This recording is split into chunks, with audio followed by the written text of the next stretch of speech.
It all started back when I was in high school. I grew up in the San Francisco Bay Area. I really enjoyed electronics, and I was lucky enough to get involved in a program at NASA Ames Research Center in Mountain View. 3 of us from local high schools got involved. What was coming out at the time were early vector drawing computer graphic systems called MLACs. Well, it's a really clunky looking thing, but it really does look a lot like a PC. It's got a keyboard, it's got a mouse. Steve Colley, Howard Palmer, and myself were given free reign of all of this fancy computer graphics. We were given the challenge to figure out what you could do with an MLAC. Could an MLAC really visualize a 3D world? So Steve Colley started by creating a program that could do hidden line removal dynamically and visualize a cube rotating. It was one of those things where you look at it and you're just sort of bowled over at how cool it was. So the next thing was, what if you had multiple cubes and instead generated a perspective of being inside this arrays of blocks or cubes? That essentially becomes a maze. The first thing that I remember seeing was an environment that you were in. And I, it was like, whoa. So we were able to create a visualization from first person looking down a maze, and it was kind of a maze game as far as, well, can you find the exit? That then continued on as to what if we had 2 MLACs and we had them talk to each other? When Greg Thompson came to MIT from Ames, he brought a whole bunch of usable programs, but the one that he brought that was really the coolest was this thing that they called Maze, and sometimes Maze War. Dave wrote the program that when you type the startup maze, it would download into your MLAC the maze game and then acted as the communication hub to exchange messages between all of the MLACs at Project Mac that were playing the game. When you moved, a little message went out to everybody. And the updating part was handled in the mainframe program because it had a vision of where each player was. If he could see you, if you were in his view, it would draw a representation of yourself. And all we had there really was we could draw the person's name. That was good. Well, what if we could turn it more into a game and shoot each other?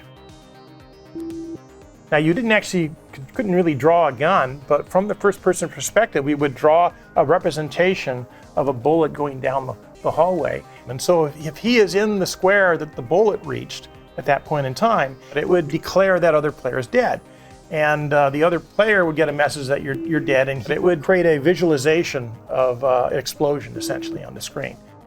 Along with your name, up to 8 players, we would have 2 numbers of hits and shots, so you could kind of track the score. If we had enough MLACs, you could get some pretty good games going. The researchers are spending late nights inviting their friends to get into Project Mac to play this game at late hours as opposed to doing the problem sets they were probably supposed to be doing in their dorm rooms. People would come in from all over the lab, which was, this large building with about 5 floors of it. JCR Licklider himself were seen playing the game sometimes. And people would sit around and cheer their favorite players on. And it was kind of like, esports? I guess it's kind of like esports. Very primitive esports. It would download into your MLAC the maze game and then acted as the communication hub. That basically enabled it to be played over the internet. You could just come in, start up an instance of being a player in the game, and off you went. You could shoot, you could chase each other around, you could have a lot of fun. We pioneered online gaming. It was shocking. It was totally shocking. The concept first-person shooter didn't exist. It was one of those many things that was kind of retrofitted. Maze itself appeared in late 1973. Years went by and the hardware for playing games improved more and more and more. And one of the first things that people wanted to write for anything that had graphics was a version of Maze. Once the PCs came out, billions and billions of knockoffs, and you can trace the lineage to things like Doom. I could see that it would catch on, and I was happy to have happened in to be one of the contributors in getting it started.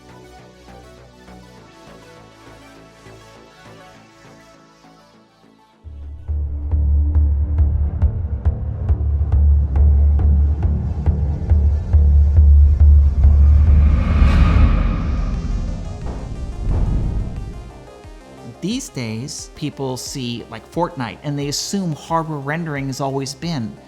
No, we came from very, very humble beginnings. Beginnings of games like Battlezone, in which it was just vector lines. Battlezone was a brilliant application. It was so compelling to me, and I just got totally hooked. The first time you saw that, everything you needed to know about a first-person shooter was already defined.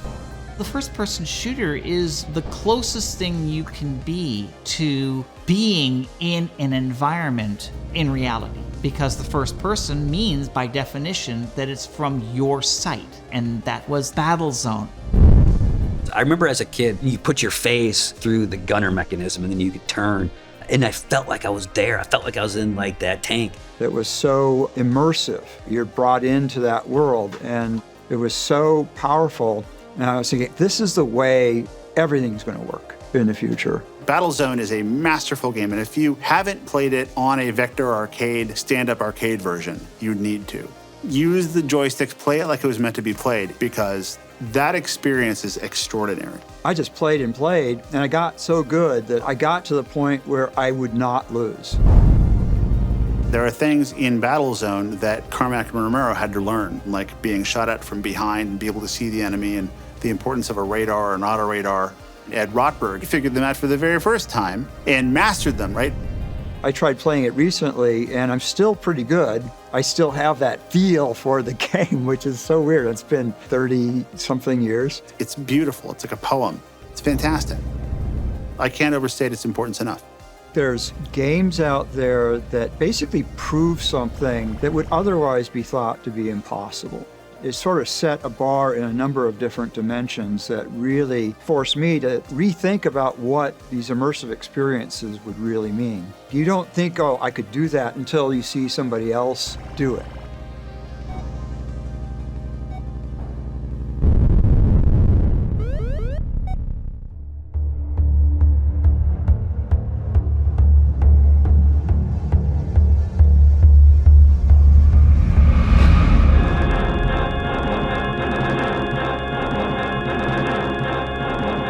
So I wanted to build a game. And I started out working on Apple IIs. I was really obsessed. The Apple II had some games that were images, and you can like click on something and you go to another image. And you get about 10, 20 images, you fill up a floppy. I thought there must be a way to create a world that's more alive. I came to 3D as a compression technology to generate the world and have a very, very, very tiny file that does it. And I heard that Apple was going to be putting out a new computer. On January 24th, Apple Computer will introduce Macintosh. I put money down on it. Soon after, the store gives me a call and says, your Mac is here. Every store only got one Mac. So they were giving me their demonstration computer before they even opened it up. I thought that was really classy of them. It was, to me, the future of computing, and I saw what the game I was building as the future of gaming. I invented at least half of mouse look, if you will. You take the mouse and you move left and right, you turn left and right. Since I couldn't look up and down, what I did is move the mouse up, you go forward, and move the mouse down, you go backwards. And that proved to be a very, very smooth interface. I learned something very interesting. As soon as I added sound to the game, like running into a wall, the perception of the speed of the game doubled. There's sort of a real close link between your auditory system and your visual system. And when they match up, there's certainly a heightened sense of realism.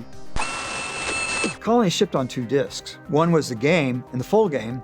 The other was just the sounds. Basically, I did all the sounds, recording whatever I get my hands on. That was a lot of fun.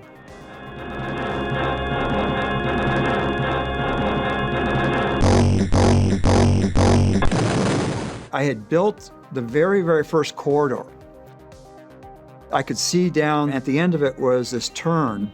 I was very, very surprised at how compelling it was. You're pulled into the world and you can't stop. You can't look away. It was quite something. Colony had a number of different pieces. You start on a ship. The ship was a safe place where you could actually learn the interfaces. And actually, it turned out the hardest puzzle in the game was figuring out how to get off the ship. I put an airlock there, and I figured everybody knows how an airlock works. No, everybody goes in an airlock, opens the door, they go in, they open the second door, die. So what happens when you finally do get outside, you're in a battle zone-like world. It was battle zone. I replaced the tanks with these creatures, but it felt good. This is a family colony that had been set up. All the adults were killed. You're in a world that's very, very dangerous. You go through the colony and you build up the story. What happened here? One room had a slideshow and talks about all the different creatures. The world had to feel continuous, but every environment, every piece of it had to have a little bit of a difference to it. Yeah, the top 3 levels were living quarters. As you get deeper into the colony, these creatures that have taken over would attack. There was like an infinite corridor because it looped back to where you started. And you can actually figure that out by dropping some things. I'm sure people probably spent hours hoping to get to the other end. I had no idea what a game like that should be, nor did anyone else. There were a few things in there that were pure sadism. One of the first things you see on the ship is a cigarette. But if you pick up the cigarette, which you could do, it says, cigarettes are hazardous to your health, you've died, and you're dead. I was told by a number of people I had caused their divorce because they kind of got a little too immersed in the game. But yeah, it was hard. But on the other side, people had a lot of fun.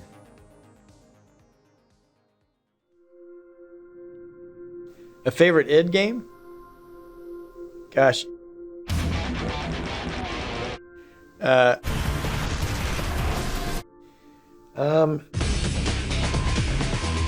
This is gonna sound absurd. The original games that I played of theirs were the side scrollers.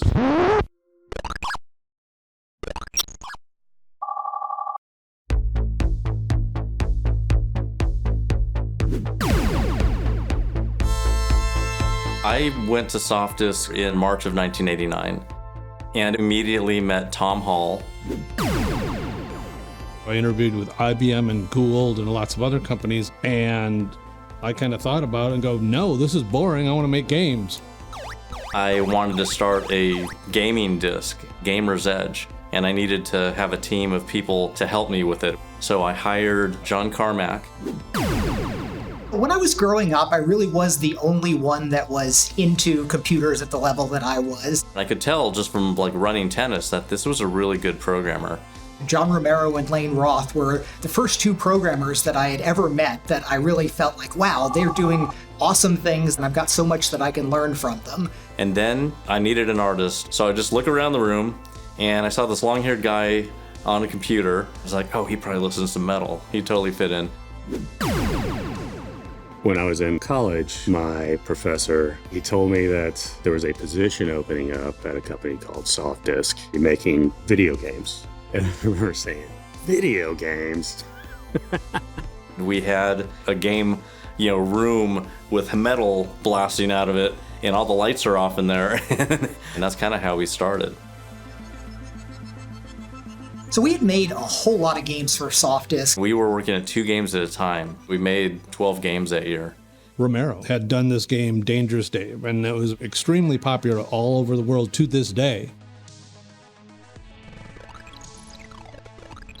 But there was nobody that had figured out how to do fine pixel scrolling and really smooth movement that we were used to on consoles. Where is that on the PC? Carmack, he came up with a little prototype, a little Dave character bouncing around on the screen, but it could do this smooth scrolling. The thought came to me, hey, wouldn't it be funny if we'd made the first level of Super Mario 3 with Dangerous Dave tonight? Dangerous Dave and copyright infringement. Yeah! Tom copied it onto a disk and just put it on my desk. I came in and I was like, ooh, some kind of cool demo. And the screen comes up, the screen scrolled, and I almost have a heart attack. Are you serious? Like, this is insane. This doesn't exist on a PC. We got in late, and Romero just closes the door and says, this changes everything. We need to start a company now.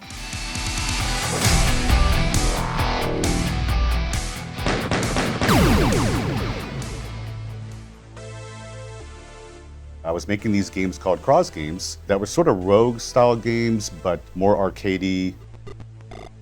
I decided to break them down into episodes, release just the first episode as a free shareware game, and at the end of that episode, I would have a splash screen pop up saying, hey, if you like this, there's 2 more episodes you can buy, send me $30, I'll send you the games.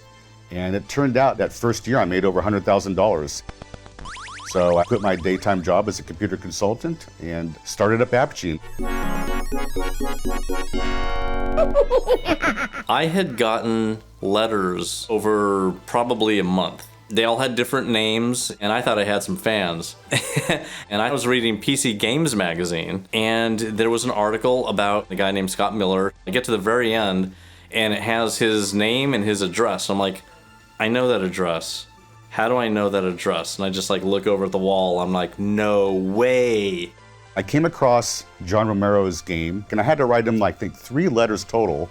And I was using different names so that he wouldn't think it's the same person writing him the whole time. And he finally figured out that all these 3 different letters were coming from the same address. And he wrote me back a very nasty letter saying, are you crazy? You know, are you some sort of weird fan? You know, what's going on here? We got on the phone, and he's like, oh, this is so great. You know, the reason why I wrote all those letters under different names is because I'm looking for programmers, and they look at the mail as soft disk, and if I'm trying to steal people, they won't even give you the letters. That was right after we finished the Mario demo. I sent it to him, and he was just mind blown. I said, look, you guys are onto something here. Is there any way I can fund the development of a game that we can then release in shareware? We were brainstorming a bunch of stuff, and I went back to my office for 15 minutes and just typed it into Apple Writer. And I came back and I read it in a Walter Winchell voice, like, Commander Keen, Defender of Justice. And that's how Commander Keen was born. Well, the Commander Keen games really sort of blew open the doors for both companies to grow at that point. It just really coalesced them as a team. It proved that these guys could bring a compelling Nintendo-like experience to a personal computer, which was absolutely revolutionary. In January of 1991, John wanted to make a 3D game, and we're like, are you sure? Because that's going to be hard to do in 2 months. We had all played games like Wizardry and like Ultima 3 and 4, Bard's Tale and stuff, and those were our first instances of 3D experiences. It was really cool because I had not seen that perspective on a computer monitor before. I had one important book on 3D graphics that I had gotten when I was maybe 18 from a university bookstore. It was a big fat book, and that was my Bible for years. John Carmack wrote a rotating cube demo in EGA, and it was really cool. There are a lot of like shortcuts to make that cube rotate. The trick was figuring out what's the first thing that we can do that has a fun factor to it while still taking a step forward into a new technical level. In 1982, a guy named Paul Edelstein made a game called Way Out for Serious Software, and you could move on any pixel and rotate at any point, and that was really impressive. But nobody followed that up. But when we did Hover Tank 1, you could kind of move on any pixel.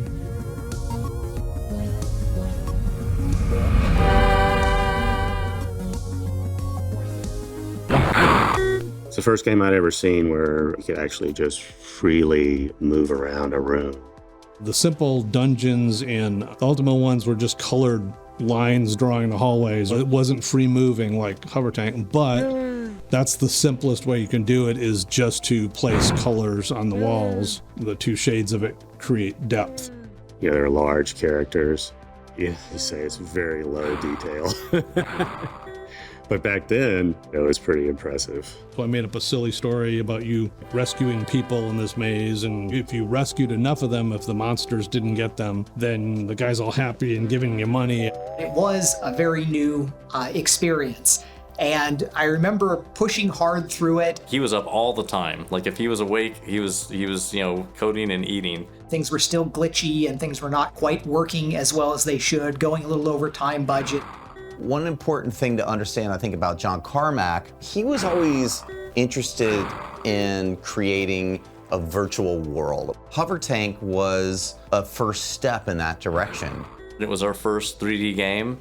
And we knew that there was going to be more. He wanted to get better at it. Romero had talked to a friend of his, Paul Neurath at Looking Glass. He said, we're working on a really cool game, and we're using a really cool new technique called texture mapping. And I'm like, what is that? After he got off the phone, he turns around and looks at John Carmack. Can you do that? He said, yeah, I can do that. In Hover Tank, the walls were still solid flat shaded. I honestly still hadn't worked out some of the issues with perspective texture mapping. That was obviously the next thing that I wanted to do with Catacombs 3D. So they were still making Ultima Underworld for a whole year while we did nothing about texture mapping. And then we made Catacomb 3D with texture mapping half a year before they released Ultima Underworld. Because John Carmack's first game that he wrote at Softdisk was Catacombs. We knew what the levels looked like and everything. We just had to make textures and just do it all in 3D.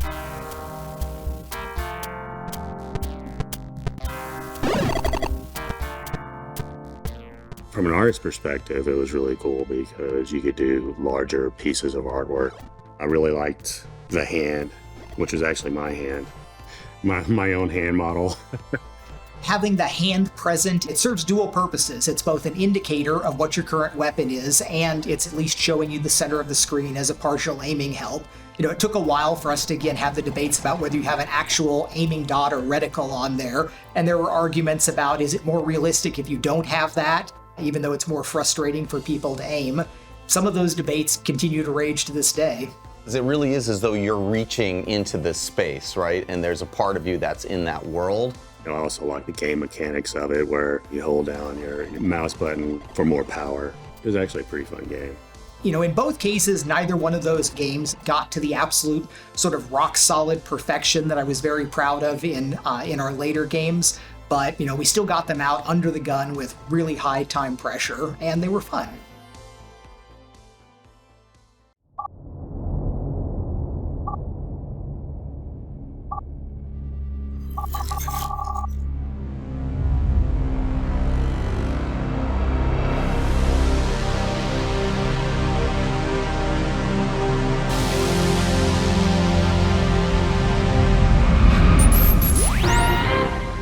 A lucky few who get to play at work and make it pay. Now a similar story may be unfolding near Dallas. At the beginning of 1992, we had just come back from Christmas vacation, and we started working on Commander Keen 7. We spent 6 months. Last year, in 1991, we spent 6 months making 3 Commander Keen games, and now we're gonna, spend another year or something? I was like, I can't do it. I'm just sick of making Keen. And I was like, we should make another 3D game, this time with guns in it. I said, why don't we just make a 3D version of Castle Wolfenstein? And they're like, oh my God, that's exactly the right idea.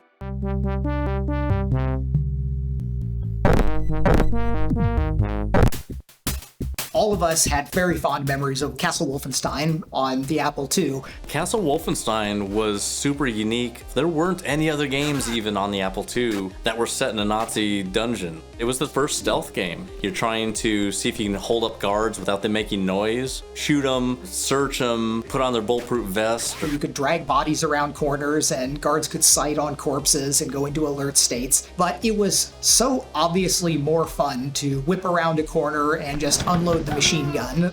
While we're making a game, we're playing the game hundreds of times a day. Like, it is nonstop. You're like running it to see how it feels and did this thing that I just made look good in the game.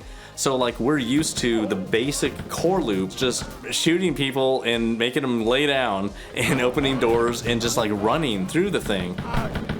Designing something truly elegant is one of the hardest things to do. Once you pare things down to only what needs to be there, it becomes something much purer and more enjoyable. Wolfenstein 3D presented a first-person perspective with a very fast action. John had programmed the engine so well that on a CRT monitor with a VGA card, it went 70 frames a second. It was super fast. And then we put mouse movement in there, and holding the second mouse button, you could strafe unbelievably fast, faster than in any game.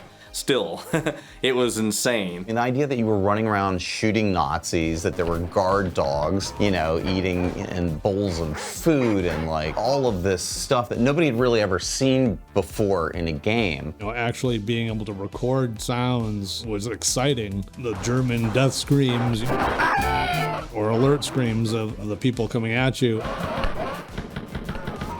Castle Wolfenstein on the Apple II was one of the first things that had any kind of voice output on the game. Those scratchy, awful Nazi voices. But it still made a difference and it stuck in everyone's memory. And then very much with Wolfenstein 3D having the German voices, which were largely Tom and John just kind of saying things into the microphone. Here's the sad story. I had a Webster's dictionary, college dictionary. In the back of it were like really thin language translation dictionaries. So there's one for Spanish, you know, Italian, one for German. My sister took German in high school, so I'd heard some of it. That's about all the German knowledge we had in the team. So I just went through that whole dictionary and I just found all the interjections. My life, okay, my Leben, okay, I'll use that one. I just wrote all the interjections down and we just recorded those. What really stood out was instead of just showing just a conventional energy meter at the bottom to show your health, you'd actually see the character's face starting to bleed and cause damage. He just popped into my head like Keen popped into my head. It was just like, his name's BJ Blazkowicz. So now, okay, he's probably William Joseph Blazkowicz, sounded blasty, you know. It was fun to bloody up a bunch of Nazis. That was that was kind of cool. Little zombie guys with the gun in their chest was pretty silly. The hardest thing was the German Shepherds. I love German Shepherds, so that was really tough for me. Draw the German Shepherd getting shot and dying. Well, that sucks. Glad I don't have to draw that once. With Hitler, we wanted to have a multi-stage character. We wanted him to be like tougher than just one of the other guards that was in the game. So, well, why don't we put him in a mech suit? Like, he'll be gunning you down with two Gatling guns at the same time, and now you're gonna be hiding most of the time. And then we thought, you know what? Let's add another layer to this. Let's make ghostly Hitlers that you see beforehand. So you're trying to shoot these other Hitlers that you see kind of floating above the ground with robes on, and when you shoot them, it's like Obi-Wan Kenobi just falling into a pile of nothing, right? He disappears. And so you're basically destroying all of these ghost Hitlers that are around until you finally see, you know, die, Allied Schweinhund. Die, Allied Schweinhund. At the very end. And then when you shoot all the mech stuff off of him, now he's running, shooting at you, as you know, because his suit just came apart. And then you finally kill him there, and he just dissolves in a pile of gore. I decided, all right, I'm just going to turn Hitler into this disgusting pile of goo. You know, intestines and everything just... And we thought it was a really good ending. Plus, you're like, yeah, at the very end. Yeah, that was good. When we were making the levels for Wolfenstein and we're blowing stuff up and like, okay, well, guess what? We removed all this stuff to make this game really fun and to focus on the core, but now it's missing something. And when we'd made all these Commander Keen games, these games had Easter eggs in them. They had secrets, and it was missing that. What I really remember most of those guys was the fun and the kind of games within the games, like, for example, about the push walls. You know, this little Easter egg that you could walk up to a wall, and if you pushed in the right spot, it would reveal a secret room. So he told John, like, is there any way that we could push the wall and it reveals a secret area? That would be really cool. John didn't want to do it because the way that he had written the rendering engine was like very clean. And to do that would be a hack. They wouldn't work well with the code that he wrote. One of the most valuable and hardest things for a systems architect level programmer to do is say no to features. In the end, it's not about having a clean code base or having high frames per second. It's about delivering value to the users. I'm willing to go make a mess in the code if it's going to really pay off. The secret rooms in Wolfenstein were, in hindsight, way more important than we thought they were going to be before the game was released. They added a ton of replayability. This gave you the sense that there was more of a world out there to explore. People now totally expect all FPS games to have secret areas, and it all started with Wolfenstein. We really felt like we had a major hit on our hand. We had literally the big bags full of fan mail. 3 episodes we sold for like $35. 6 episodes, it would be a $50 package. 95% of our sales was for the full 6 episodes. To pay for the games, people had to write checks and they had to mail them. Commander Keen sold really well. We got our first check and it's $10,000. We can live on that. It's sort of like, we'll buy a bar together. And Wolfenstein sold 10 times more than that. What? $250,000 the first month on a shareware game? I dropped out of college to make video games, and everybody thought I was absolutely fucking insane. You moving 1,000 miles away to play video games? No, to make them. That's dumb too. It absolutely blew my mind. Seeing fully textured environments and to see down the barrel of the gun, the intensity of the experience of fighting the Nazis and of course their dogs and then later on Mecha Hitler just completely changed me, and I think it completely changed an entire generation. I'd never seen a PC game like this that was in 3D where you moved with the walls and guys came at you and shouted in German, and it 100% changed my life. Before Wolfenstein 3D, I would have branded myself as only interested in role-playing games. I became a big fan of shooters after Wolf 3D.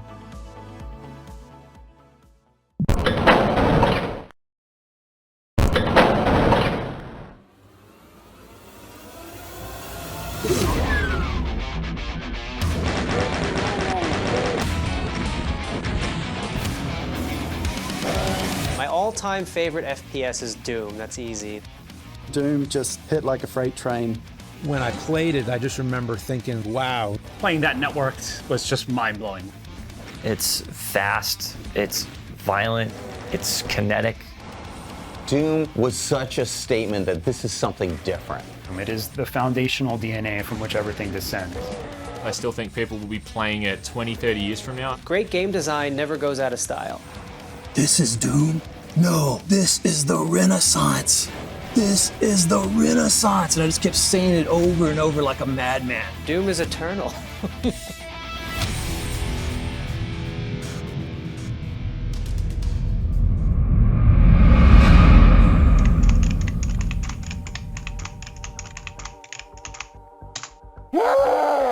We put out this press release in January before we even started programming the thing, saying this is going to be the biggest PC breakthrough ever, this game, when it comes out. And we didn't even know when it was going to come out. Unbelievable. Like, no one would ever do that now. John Carmack spent several months with a post-Wolfenstein technology that he had developed, and he decided, we can't use a 2D matrix to make a next-gen, really cool-looking game. It'll be too Wolfenstein-like. I remember as a teenager when Steve Jobs had left Apple, and of course, Jobs and Wozniak were superheroes to me in my youth, being an Apple II fanboy and all this, and seeing the drama of Steve Jobs being kicked out of Apple and going to found a new company, building this absolutely state-of-the-art system. In the spring of 1985, he lost a power struggle inside Apple and left the company he had created. He spent the summer considering his next move. In 1988, we have developed supercomputers that are capable of performing 2 billion calculations per second.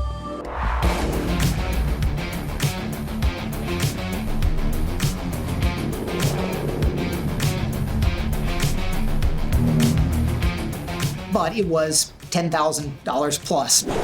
At that time, I couldn't even afford $300 for a hard drive.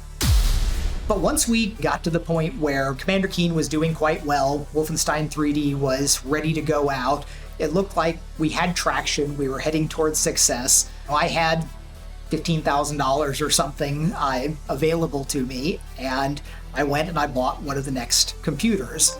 2 billion calculations per second.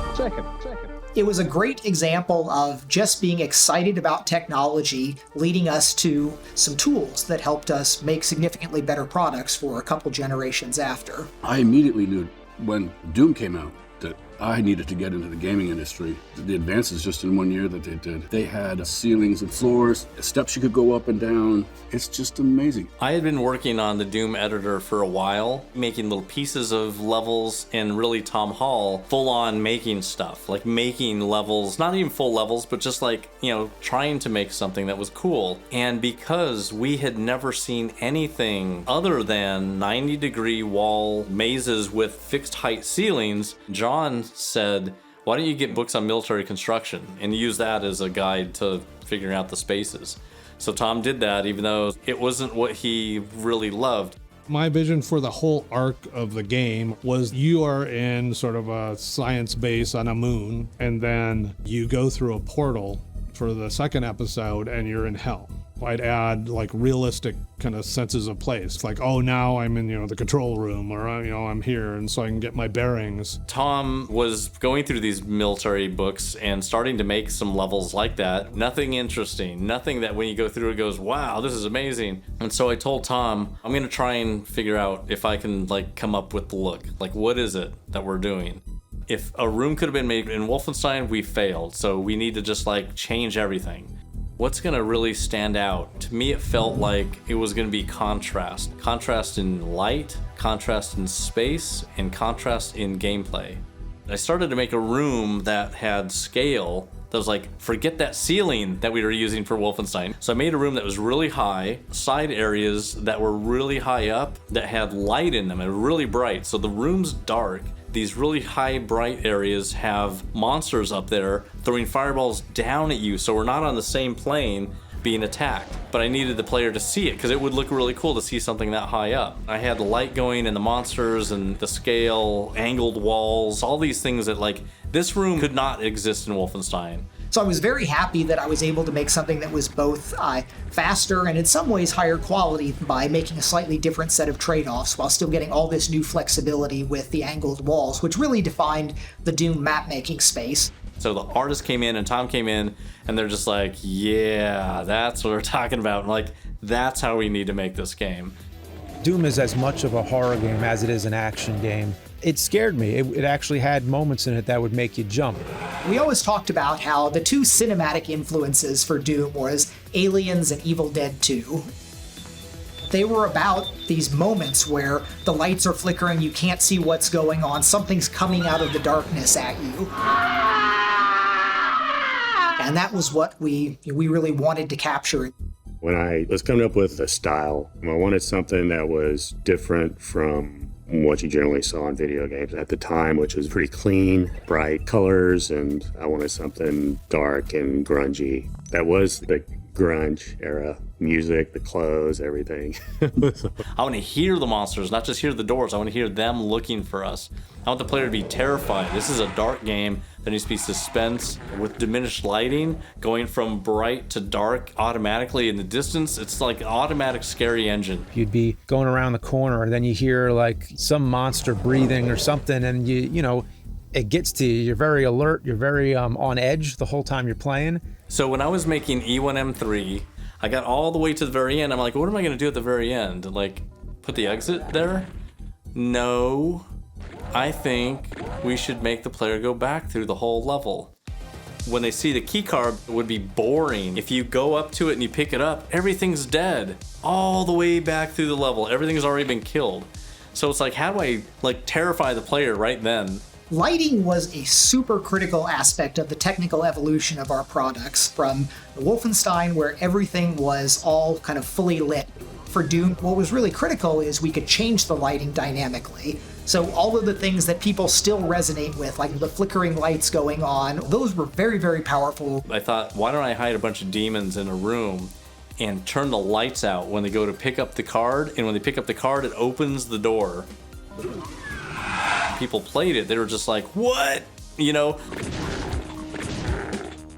You don't have to have a deep story to a game, but you can frame the action with just a couple sentences, right? Something messed up happened. So now as you're going through all the jump scares and crazy action, you have a reason you're going there, and you're getting more and more dread as you go there.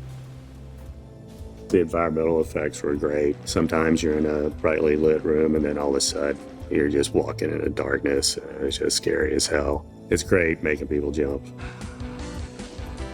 You're running around this massive, sprawling, hellish environment. And so the lights were part of that. I mean, that was essential to a lot of what made it so scary.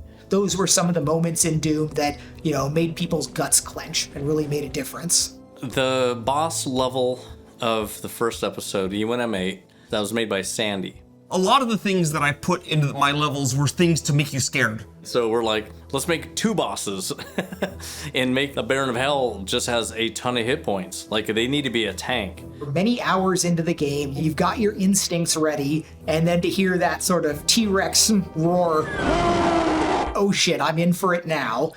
And you hit them with rockets and they're just coming towards you. They just keep coming. When you get to E2M8, you are seeing Barons of Hell just destroyed hanging on the wall. And you're like, what did that? Of course, when you walk into the back area, suddenly you hear the Cyber Demon roar. That sound, that machine sound, stomping around. Oh, shit. Then you know you're in for it. We like scary games. We like having something that makes you jump, makes you feel alive. Even if you're out of ammo and you're down to nothing but brass knuckles, you're gonna punch those demons in the face. So you're gonna do anything you can. I mean, who goes around punching demons in the face? Well, I'll never forget that.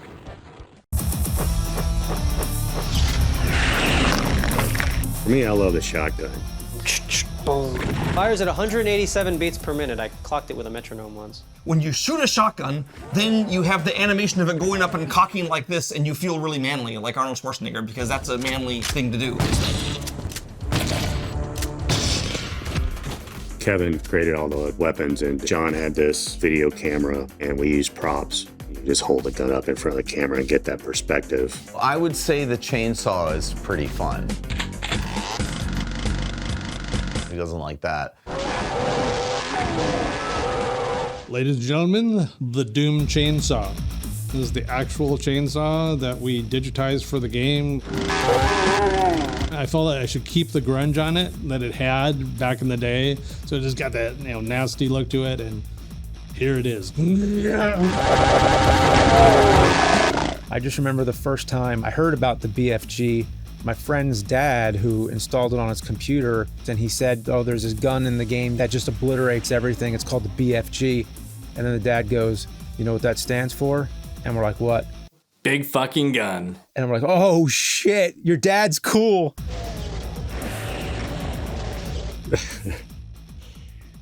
I remember the BFG were trying to decide what it's going to shoot. So John Romero set it up where it just shot every sprite in the game. Like just these balls of colorfulness going everywhere. It's like, oh my God, it's vomiting Christmas.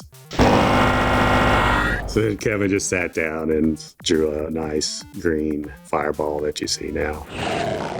What really made Doom was the whole game. The fact that it had those really awesome levels, great gameplay, and of course, how well the netplay worked.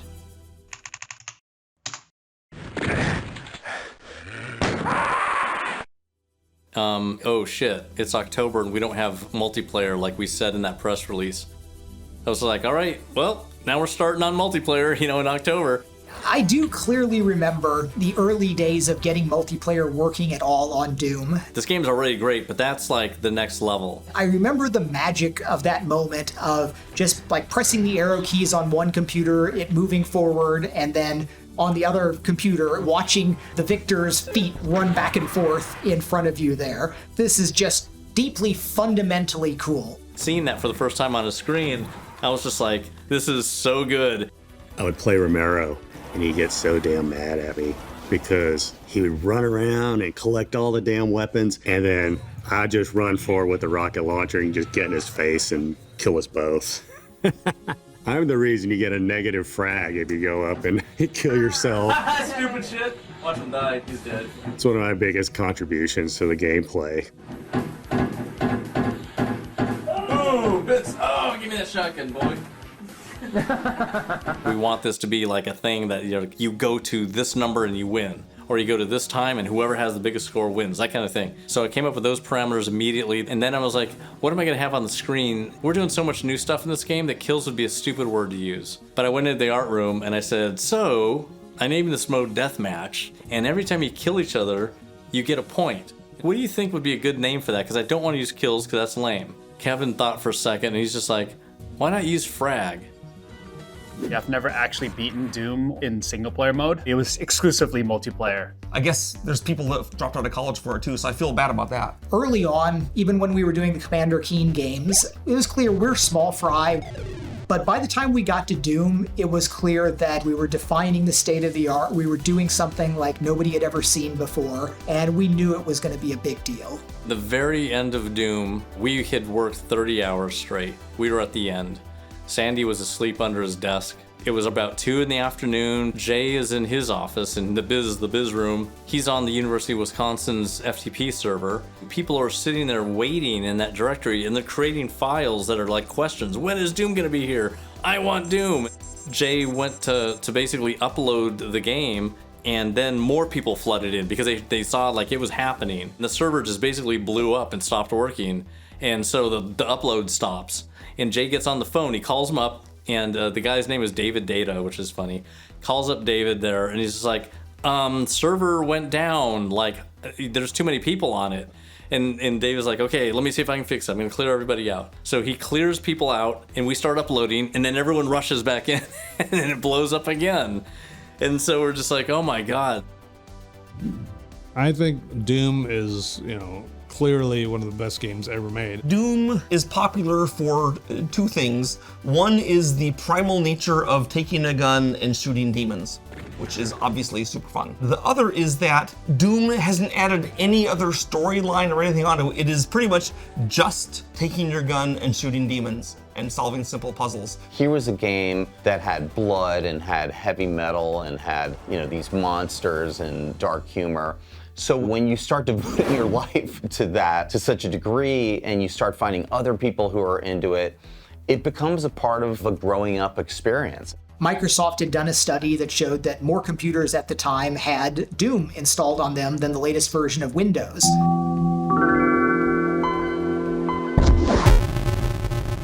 The community has kept Doom alive this whole time. There are yearly awards given out to people for the best levels and the best content released by doomworld.com, which has been around for 20 some years. Doom started speedrunning, and it created high-speed multiplayer co-op and deathmatch and free distribution with shareware, modding an open game that everybody can modify, and you can actually make levels and sell them and make money off of them. And it was just at its core a really fun, solid game.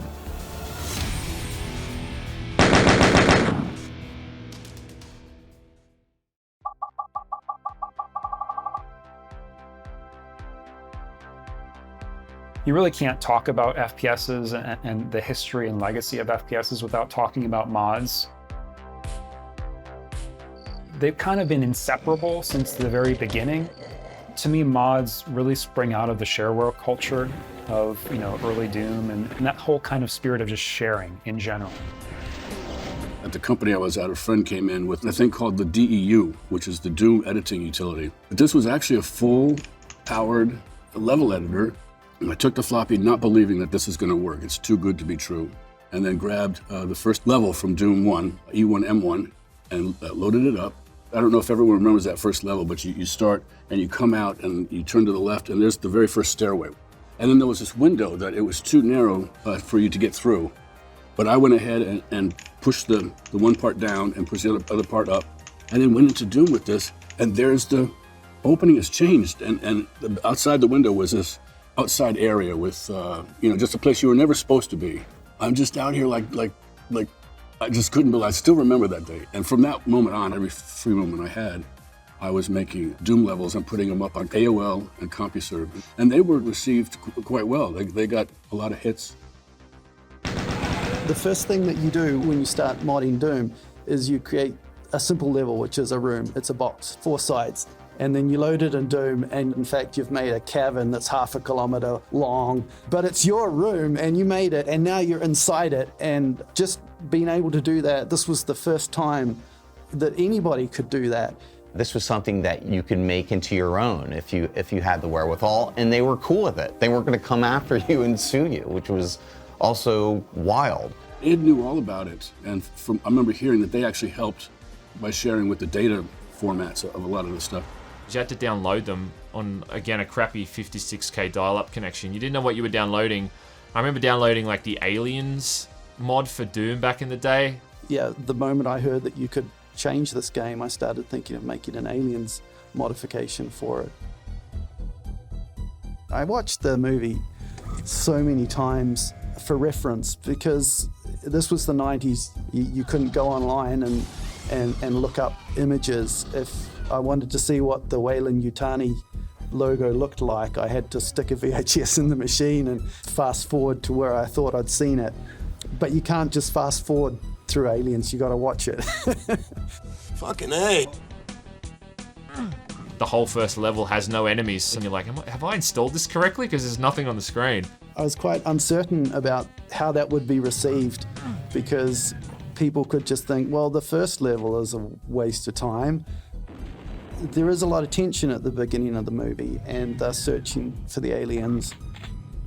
So I thought, well, can I just have you hunting for them and they're not actually there in the first level? But it worked out the way I hoped it would. The tension would amp up and you'd be on edge and not knowing what's going to happen.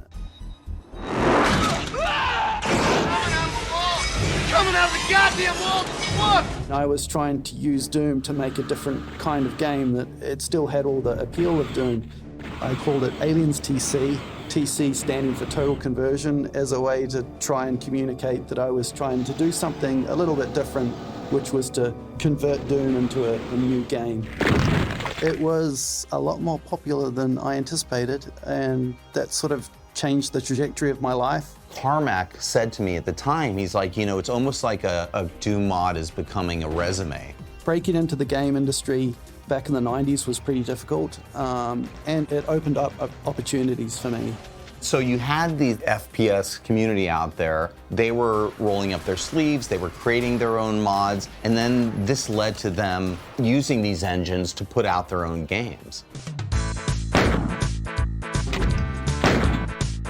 In the years, the decades of mods that people have put out there with levels and Brutal Doom and like you name it, all the stuff people have done has created something that new gamers, when they discover Doom, and it's like a universe has happened before me, before I was alive, and it's so easy to be creative in it because the engine is so simple and people have put out so many tools that are so good to make levels in that the community has made Doom. Like they own Doom, it's their game and they have kept it alive. Yeah, it was really great. Hell yeah! I have the power of God!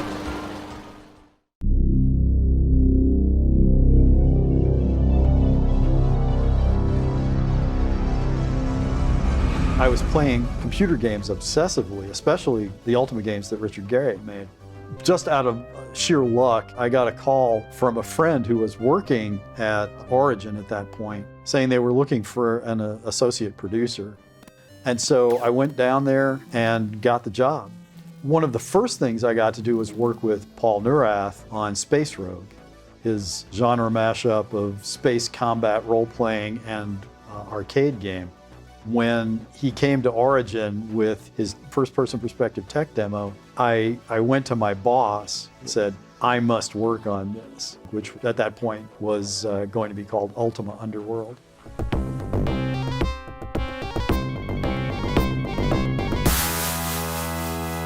A game very similar to Doom in the sense that you're walking through these sort of very low resolution environments that were texture mapped. We had the idea that you should be able to look all around, and it was an adventure game, so it was very complicated. I was there trying to recreate the feeling I had the first time I played Dungeons & Dragons, where I got to tell stories with my friends and empowered to do whatever I want. That was a real possibility in a first-person perspective game.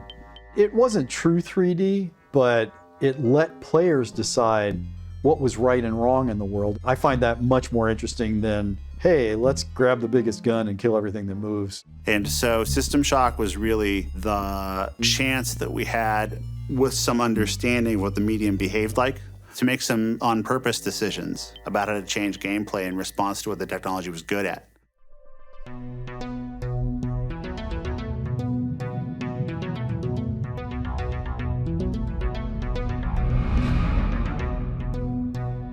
I was sick to death of fantasy games. And at the same time, Doug Church, secret master of gaming, who should be world-renowned and famous, he was also tired of working on fantasy games.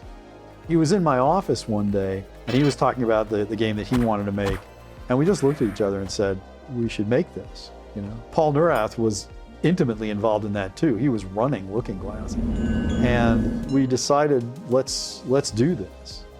Everybody on the team is a science fiction fan, and there were all these ideas in science fiction about what it meant to have pervasive computers everywhere. Because remember, System Shock and Underworld were written at a time when the idea of a computer on every desk was still strange. And so what it meant to have pervasive computers around was powerful. It was interesting. Like, what's it going to be like? Are people going to have computers in their minds? What does that mean? You know, what happens if AI wakes up? You are not welcomed here. There's a reason why the character has no name. He's just Hacker.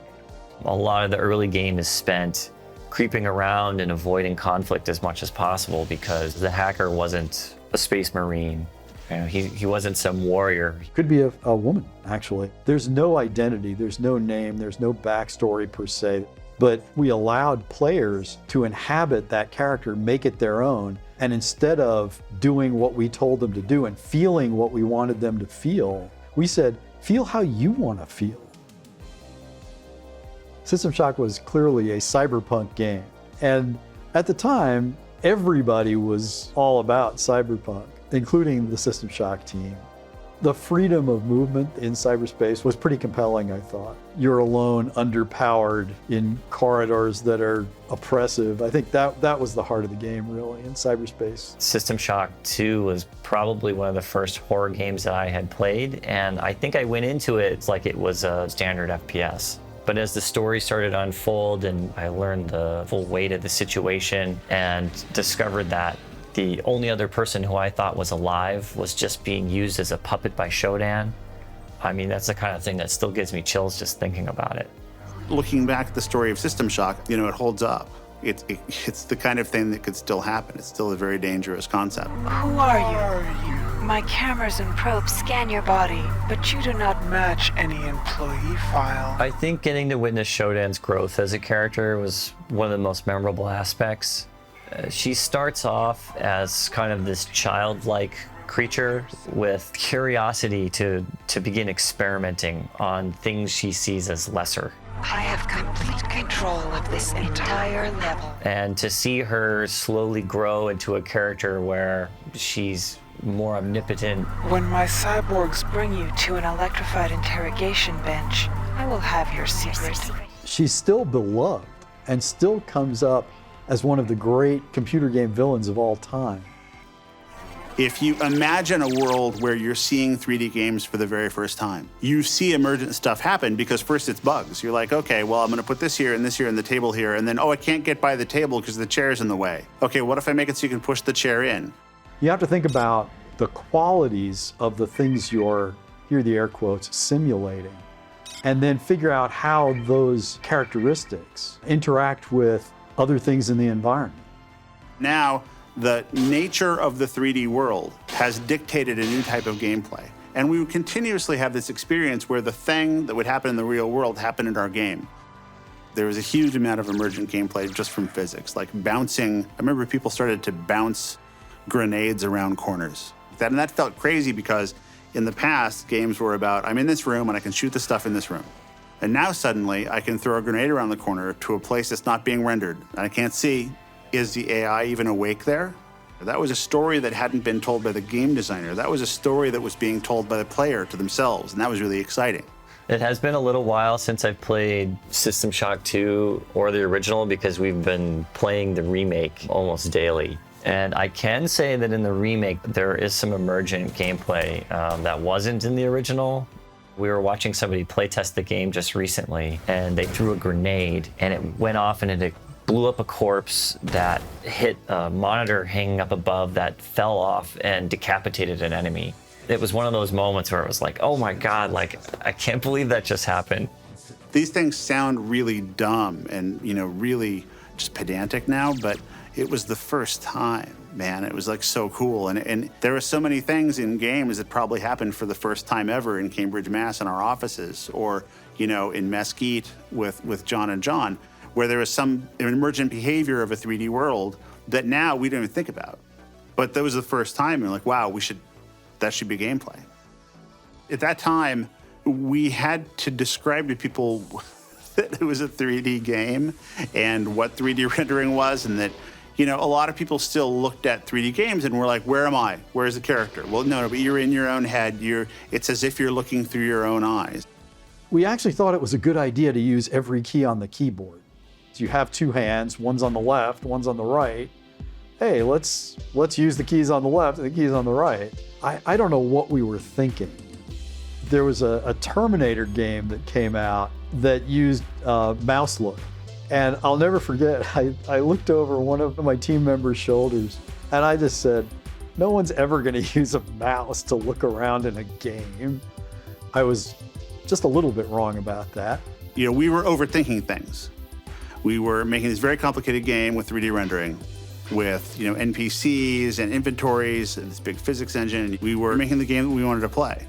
The most exciting thing that can happen in a game at any time, in any way, is when players do things that surprise themselves, and even better is when they surprise the people who made the game. That's magic. That is what games can do that no other medium in the history of humankind has ever been able to do.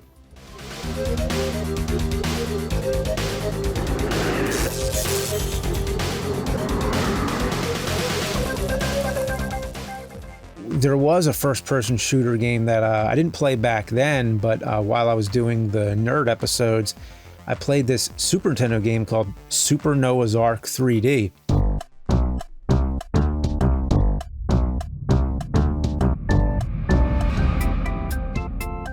How many Super Nintendo games came out not licensed by Nintendo? Just one, and it found a way. By plugging an official Super Nintendo game into the top of it, it overrides the lockout chip and you can play it. I had very, very little involvement in that project. My involvement was, hey, can you send a disc with source code to Wolf 3D for the Super Nintendo to these guys? And I said, sure. It's the only game where you can play as Noah going around fucking up a bunch of goats. I mean, he's just slingshotting all the animals because I guess like the plot of the game, the animals in the ark are getting out of control or whatever, so Noah's gotta like put them in their place. It's hilarious. Super Noah's Ark really struck me as just being weird because it was sponsored by a company that wanted to promote Christian values. But for me, the one that really made me just roll my eyes was a game called Chex Quest.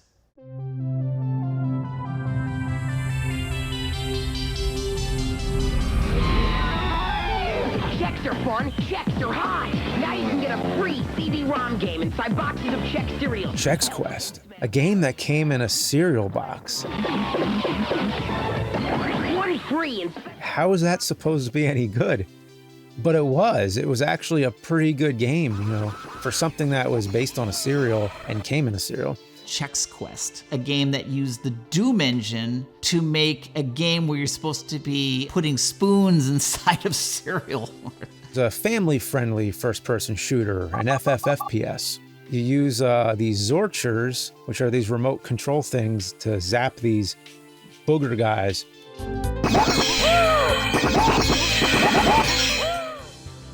Man, it's crazy because my dream game, which was like really stupid, was Chex Quest. The Flemoid menace is back and threatening to turn our snack-tacular way of life into total chaos. I always thought it would never happen because it's like, how would I possibly get General Mills, a cereal company, to say yes to letting us re-release a free pack-in cereal game from 1997? Join now and learn to Zorch things, and then Zorch bigger things. And then it just so happened that they wanted to revive it anyways for 90s nostalgia, and it was just like, okay, the stars aligned and made it happen. Chex Quest, still free, now in HD. Join the Chex Mix Squadron today. What I remember best about it was there is a brutal Doom mod which enhances the gore and the violence.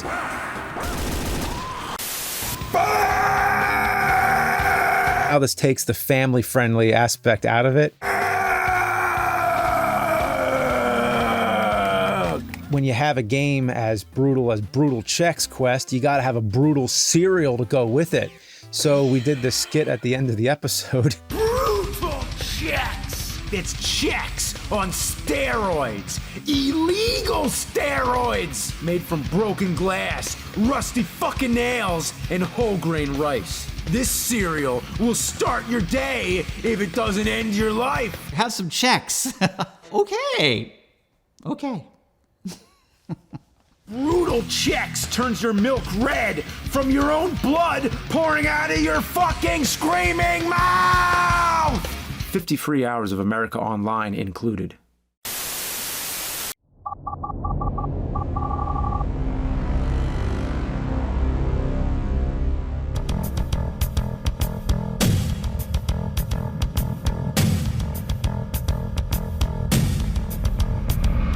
Michael Abrash and John Carmack are doing Quake.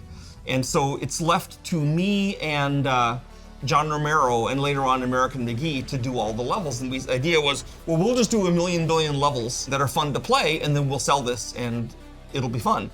At that time, I was 18, 19 years old. And a few doors down from me, there was a guy who was driving to and from work in a Ferrari. His license plate said ID Tech. And that was John Carmack.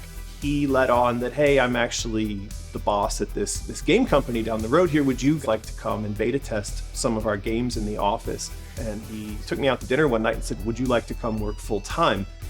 We kind of could do whatever we wanted, so everything was very experimental. I'd say that the genesis of the outdoor levels came from E3M6 in the original Doom. Interestingly, that was the first level to have a rocket jump in it. But that was a really very unique level where you started outdoors and going into buildings. It was really cool. I love that. And so when we were starting to make levels like 15, it was a huge outdoor area. It was the biggest probably, I'd say. And then like the Citadel map 18, Sandy had a lot of really cool outdoor stuff in the center there. So yeah, it was really fun making those levels. It was really different, and it was us exploring what else could we do with this game to make it different. Well, I did the Doom level downtown, which I know a lot of people hate, but that's the first level ever done that was a big open city. The way that Sandy made that level, it felt mysterious. It felt like, do I even know the whole level? There are so many secret teleports and all kinds of crazy stuff going on. Downtown is like apartment buildings and skyscrapers, and there was like a docks at the one end. And John Romero liked that level so much that then he did his city level, which was even better. So we were doing a lot of playing off each other. We had American McGee make his little tight levels where everything went in circles around. I was 20 years old at the time. Hey kid, go and start building levels for these games that are hugely popular. I felt a fair amount of pressure to do a good job. You'll see a lot of my maps have a sort of central premise that's built into something larger, and it's because I felt, all right, I've got enough of a core here to make that the theme for a larger story that is this whole map. People are always asking me about the Crusher, and it's funny, for maps like that, there, again, were a lot of little experimental rooms that were created. It was a bit of a challenge sometimes to design a map around the experiments. Basically, I had a bunch of ideas for little set pieces that I hadn't found a space for in the other levels. I think I actually had 6 ideas. But of course the level has 8 sides, because it's an octagon, so I had to make up 2 new ones. Another level that was super fun to do was Barrels of Fun. I decided I was gonna have a level where I was gonna have 1 billion barrels and just let the players go nuts with barrels, and so that's where that came from. We did not think about more weapons. We knew we needed to have a cooler shotgun for close-up stuff, because we just knew in deathmatch this is gonna be so deadly. There were 7 bullets that were fired by the old shotgun, there was 20 in the new one, so you could really blast something. Doom is all about timing, like reloading your gun, reloading that shotgun, you know, like it was really important that you got the timing down, because if you're alternating shots with an enemy and not dodging behind a wall or whatever, you're gonna take it in the face, and it's like classic, everybody's used to that. The Icon of Sin, that was basically the name of the final boss in the game. So I went to Adrian Carmack and said, give me the biggest, most impressive demon face you can get, and we'll put it on the wall. And the idea was, I was basing it off the legend of Baphomet and the Knights Templars, and we'll have to shoot it to kill it. Meanwhile, other monsters are gonna spawn and try to kill you. We can have a really great sound that you just dread when you hear that cube come out. And the sound it's called Fireball. It's a really unique sound that like now you can hear in everything. This sound, and it comes from the movie Backdraft. Some entity has to take damage from the rocket launcher. Usually an entity always looks like something, but this is something you're never gonna see, because you can't see where the brain thing is.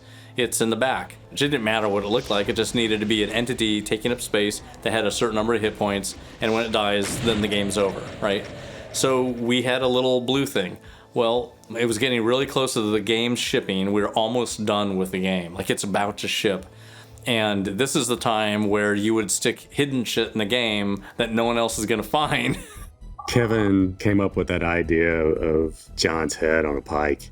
That was going to be something just hidden in there from Romero, and he wasn't going to find it until long after the game's released.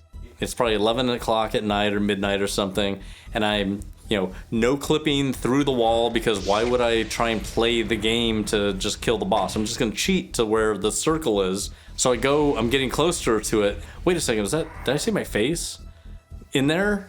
And so I go into where the circle is, and there's not a circle there. There's my head on a stake.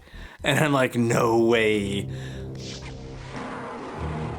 I just went into Bobby Prince. He was in the conference room. He was still making music and sound effects, all this stuff. And I told him the story really quick. And this is what I need. You need to record me saying this. To win the game, you must kill me, John Romero. And then you need to pitch shift it, reverse it, and like make it sound evil.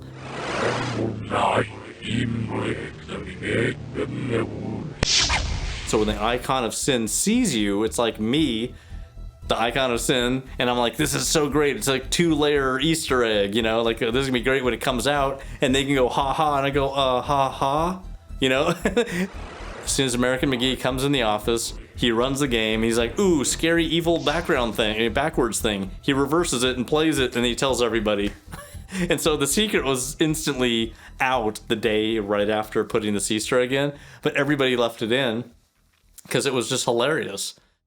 To win the game, you must kill me, John Romero.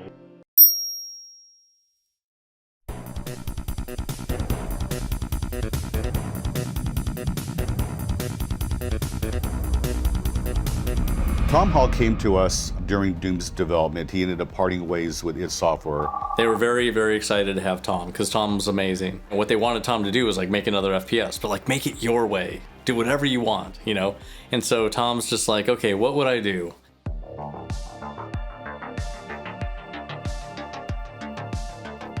Rise of the Triad is the most violent video game ever created.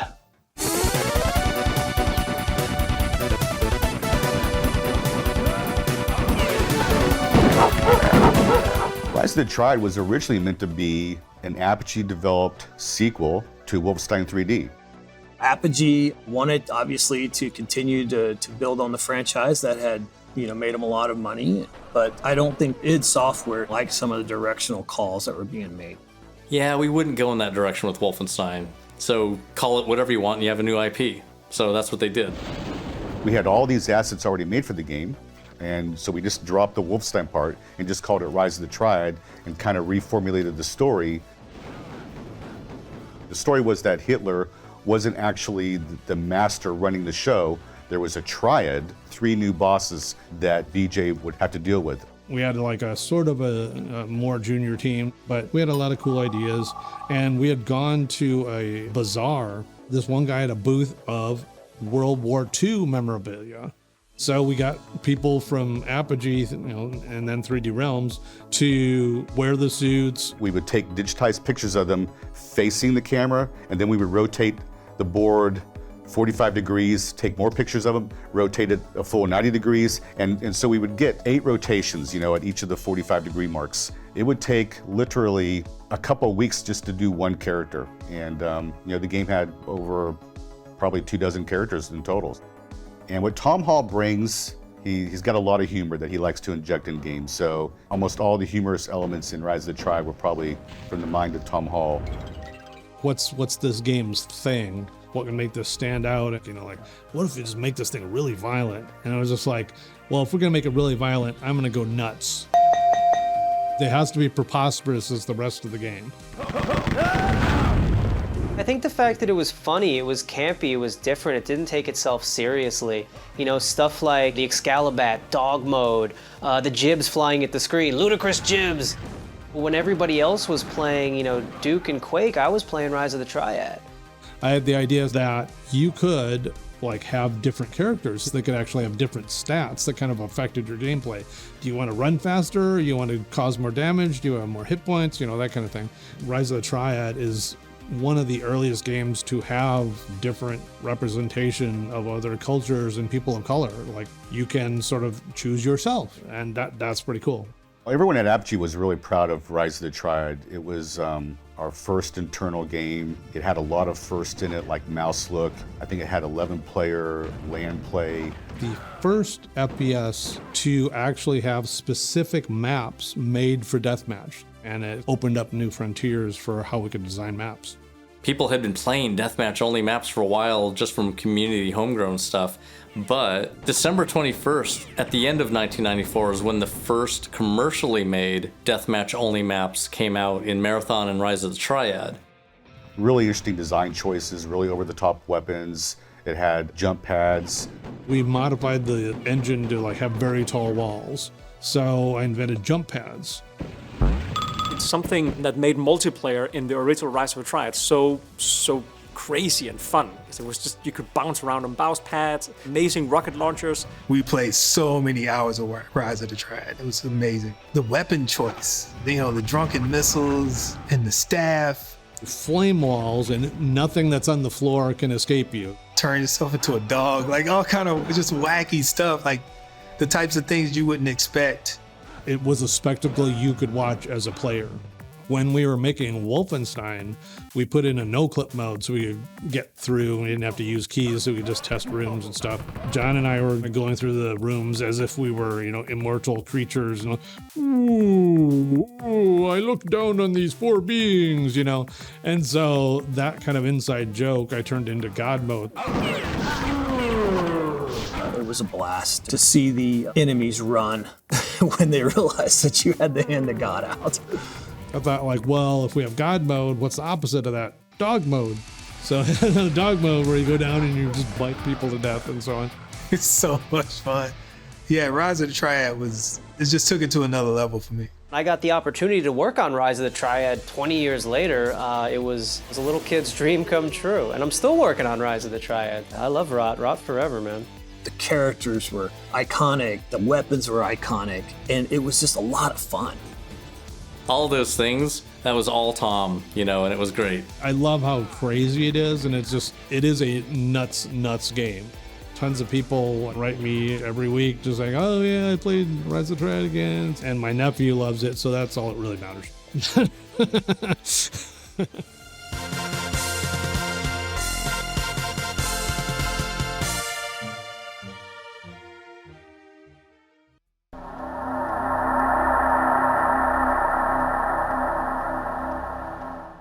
The first FPS we played, that was back, it must have been Marathon. 'Cause it was just a lot of fun. The first FPS we played, that was back, it must have been Marathon. Oh, that was back, it must have been Marathon. 'Cause it was just a lot of fun. The first FPS we played, that was back, it must have been Marathon. 'Cause it was just a lot of fun. The first FPS we played, that was back, it must have been Marathon.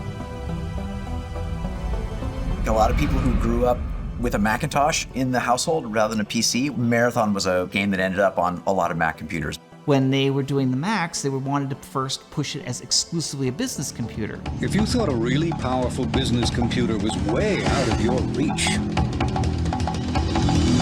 we got news for you. Then as years went on, people were always playing games on their PCs. Apple was like realizing, we need to change our image. There wasn't a lot to choose from. There was some really obscure stuff that I wish I could find again. Games like Damage Incorporated. Aslack reporting.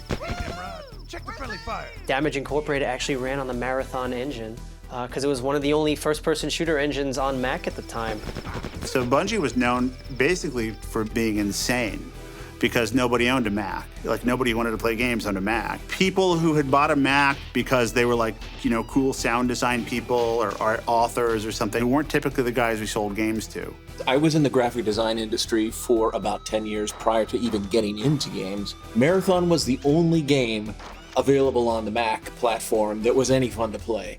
And so we would get together all the time after work and play that for hours and hours. Marathon was the one that I got hooked on because I was in an office, somebody installed it, and that's when we started deathmatching. It was so visceral and addictive, and just this feeling that you're chasing down this person in your office on the computer screen. And they let you rocket jump, which was really cool. People ask which was the first game to invent dual wielding, and I go, well, it was Rise of the Triad, but it was also Marathon because they came out on the exact same day. I loved it. I mean, they made their own Doom engine, and they made it for the Mac, and it was exclusive for the Mac, and it had a story. I thought Marathon was, first of all, gorgeous. It also set a bar of what should be expected. I got very deeply immersed in it. It was an important sideways way of thinking about some of these things that were extraordinarily influential. Marathon was all about the story, even though it used 2D sprites and really simplistic 3D interiors to drive your characters around. There was so much lore and so much history that small team at Bungie had put together for this very simple but very effective first-person shooter. There would be no Halo without the Marathon games. There's a ton of DNA there for sure. It's interesting to see where Bungie is now, as you know, where they came from. Maybe one day they'll go back to making those kind of shooters, but I doubt it. I think they're probably just going to be working on Destiny forever.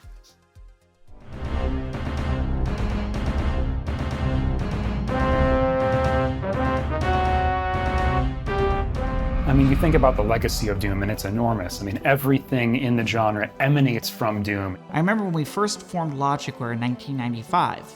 We would be working for a while, and every now and then we would just all fire up Doom. It felt like all of us who grew up with Wolfenstein, oh, then we all got Doom. Now we're all up to speed. Now we're all good at Doom. Now everyone gets Quake. Everyone is good at Quake. I recently read a book called Hitmakers, which basically was talking about how to succeed in the era where there's so many different forms of entertainment, so many different gaming options, right? And basically the formula that they made was to take something that feels familiar yet different, right? You know, you look at Star Wars as a film and as a franchise. Star Wars was old school, you know, Western vibe, but taken to sci-fi. So take something that, you know, feels kind of like a familiar formula and apply it to something new. But my dad had gotten a new like Packard Bell that had a CD-ROM drive and everything, and I managed to convince him to let me get a game for it, and I picked Star Wars Dark Forces. I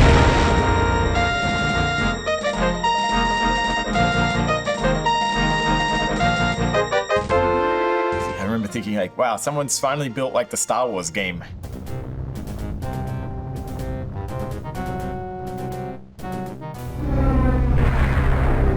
There is a magic to being in the world of Star Wars. These are things that you just only dreamed about. It blew my mind that I actually got to be there like at eye level in a Star Wars game and walk through, you know, this Imperial base. It just kind of pulled me into the world of Star Wars like I'd never been pulled into before. Dark Forces was a very nicely done game. I remember Dark Forces having a pretty fast frame rate, so I was impressed with that. And I thought their collision detection was pretty nice as well. You would glide smoothly along the walls. You actually had something that you were trying to do, and you were going to accomplish something, and you're enmeshed in a world where you weren't just killing everything. I just became obsessed with it, even though I was really bad at this level where you go into the sewers. I had no idea how to play that, but I would play that first level, stealing the Death Star plans, over and over and over again. Like, I probably spent 30 hours just playing that level as a kid. And that was kind of a formative experience for me and really got me into the genre. I loved it so much that every time I went into a store, if I saw Dark Forces, I bought it. I ended up with a massive stack of Dark Forces. At this point in time, we have worked on over 1,000 different games. Stuff like Doom, Quake, Turok, System Shock. I've gotten to do Star Wars games, which is kind of unbelievable to me as a kid who, really loved Star Wars. Innovation only comes from when people decide, I want to make a game for myself, I don't care about your opinion, and then present something that's brand new, and who knows, you might create a new genre. Very impressive, General. The Emperor will be most pleased. I was friends with Paul Neurath, who renamed Blue Sky Software to Looking Glass, and Matt Toshlag and Mike Kulis were programmers there. They wanted to start a game company. They had some technology that they think would be really cool, and so we're like, hey, keep me posted, on whatever you make, and we'll check it out.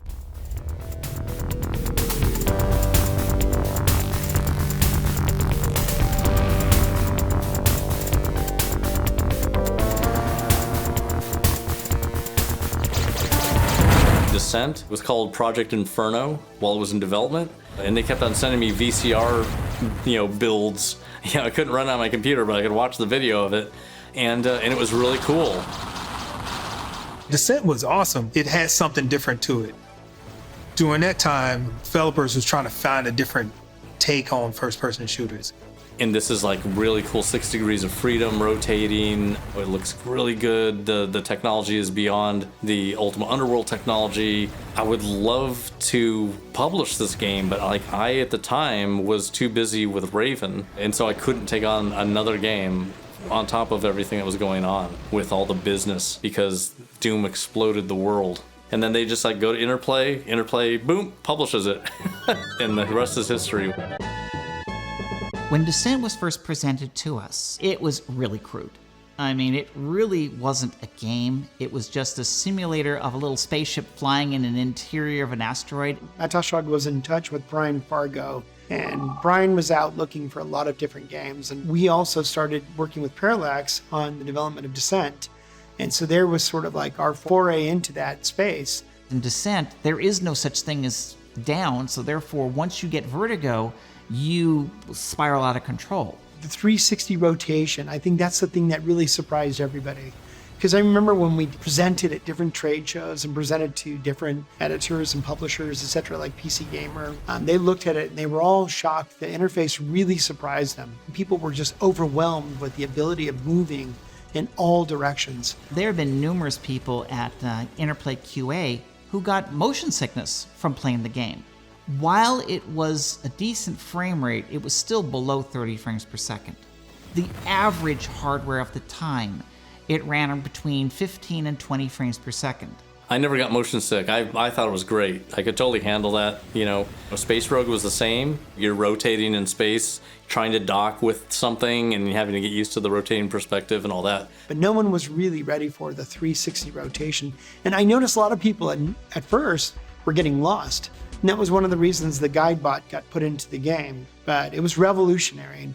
And the delight that we saw from people's faces was absolutely a thrill. This is going to be a really cool game. It's so different than anything we're doing, which is a dude with a gun runs around. We at the time thought, we got to go head to head with Doom. We got to just make some comparisons straight away.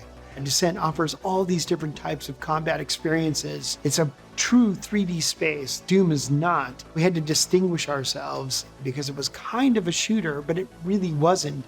It was mostly like this sci-fi exploration with great controls and also some combat experiences as well. Descent was something that they brought something different, new, and fresh to the genre. So I think that's why it stood out amongst all the other games that were being developed at the time. High-speed deathmatch with ships inside of tunnels was pretty cool. It was also the first title at Interplay that we had a CD-ROM. That was a big deal. One thing that was really important to us, the cover image of the box had to be dynamic and incredible. We spent just a lot of time on screenshots, really getting that right trajectory. Those are all the pre-Photoshop days, right? So when we did screenshots, those were real screenshots. We wanted to create the dynamic icon in the front of the box and just kind of really own that space in a big way. Back in those days, for PC games, you could do things that were really unique. Pull out packages, really 3D textures. Part of the game experience was buying that box, going to the game store and picking up that package and just like, I've really got something here.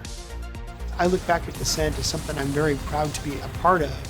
It was the thing for me where I realized I'm in the right place. This is just breakthrough technology, a new potential for gameplay. It was like that spark of innovation. Descent was pushing the hardware as hard as it could.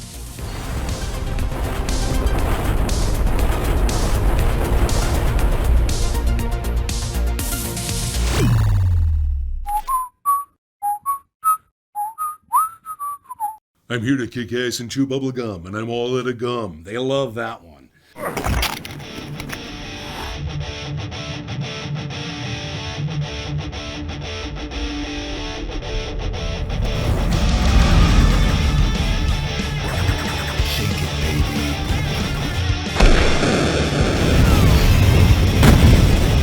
Hail to the king, baby. Todd Repogel was the programmer for all the Duke games, and he was working on a game that he was calling heavy metal at the time because he just wanted that sort of, heavy metal attitude. And I said, look, why don't we name it after a character like comics do? So we started batting around names, and I remember I came up with the name Duke because I felt like it was a good, strong, powerful first name, and Todd came up with the idea for Nukem as the last name. So, Bitchin'. Really, the Duke Nukem look didn't come about until my partner, George Broussard, he changed the hair color from white to yellow and made it a short military crop, and he gave Duke this bright white smile. Damn, I'm looking good. It just turned into a fun little platformer with shooting. He didn't wear armor. We had him do crazy flips sometimes when he jumped, almost like he's showing off. That was really the roots of his character that we embellished with each game. I was kind of creative directoring over development of Duke Nukem 2, and I said, what is the big thing about Duke?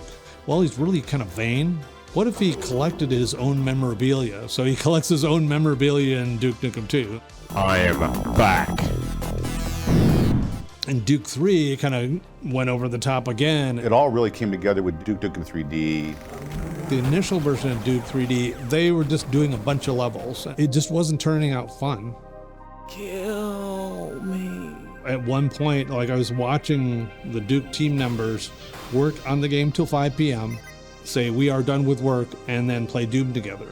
I just pulled George in a room, closed the door, and said, this game is not turning out fun. Everybody is stopping working on it and playing Doom. You have to intervene and make this a fun game. And to George's credit, he got rid of the previous head of it and took it over himself, and that was turning out really fun. They kind of used a bunch of known movie lines as Duke things. Groovy. Groovy.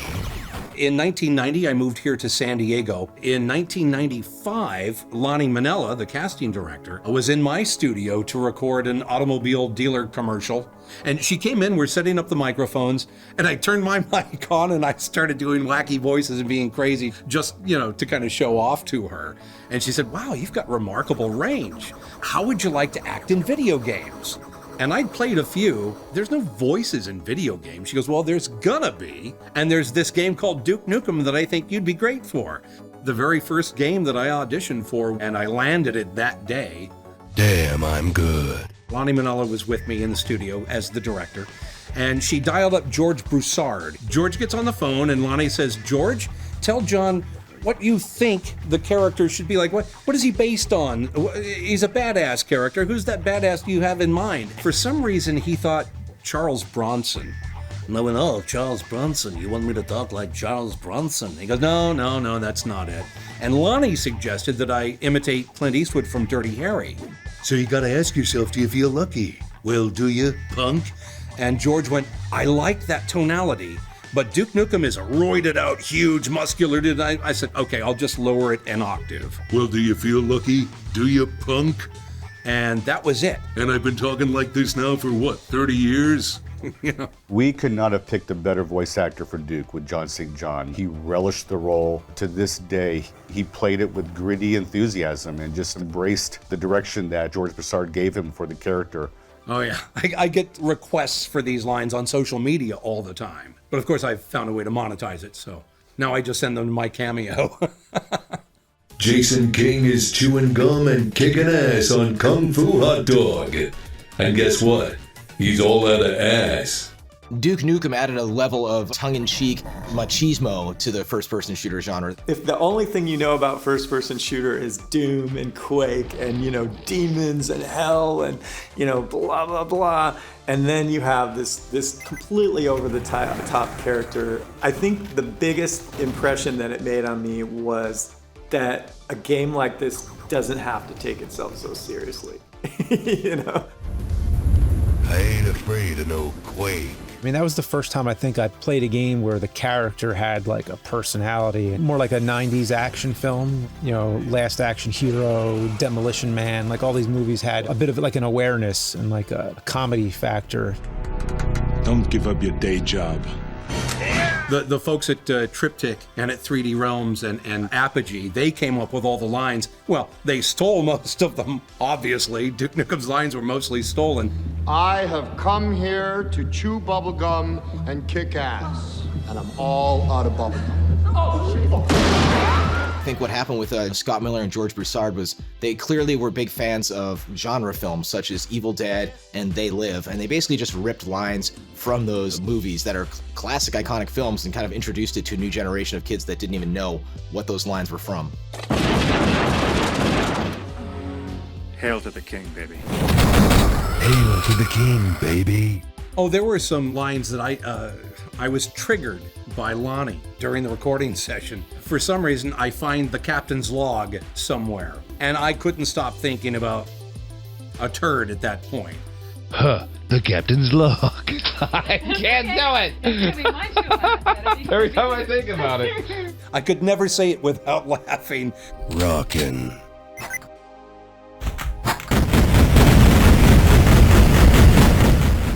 When I first joined 3D Realms and was working on Duke 3D, it was a joy because Ken Silverman's build engine was awesome. It had a lot of advantages over Doom. It was very extendable and it was easy for designers and programmers to play with it. He put together a demo for the build engine in a very short amount of time, and it was just like very impressive.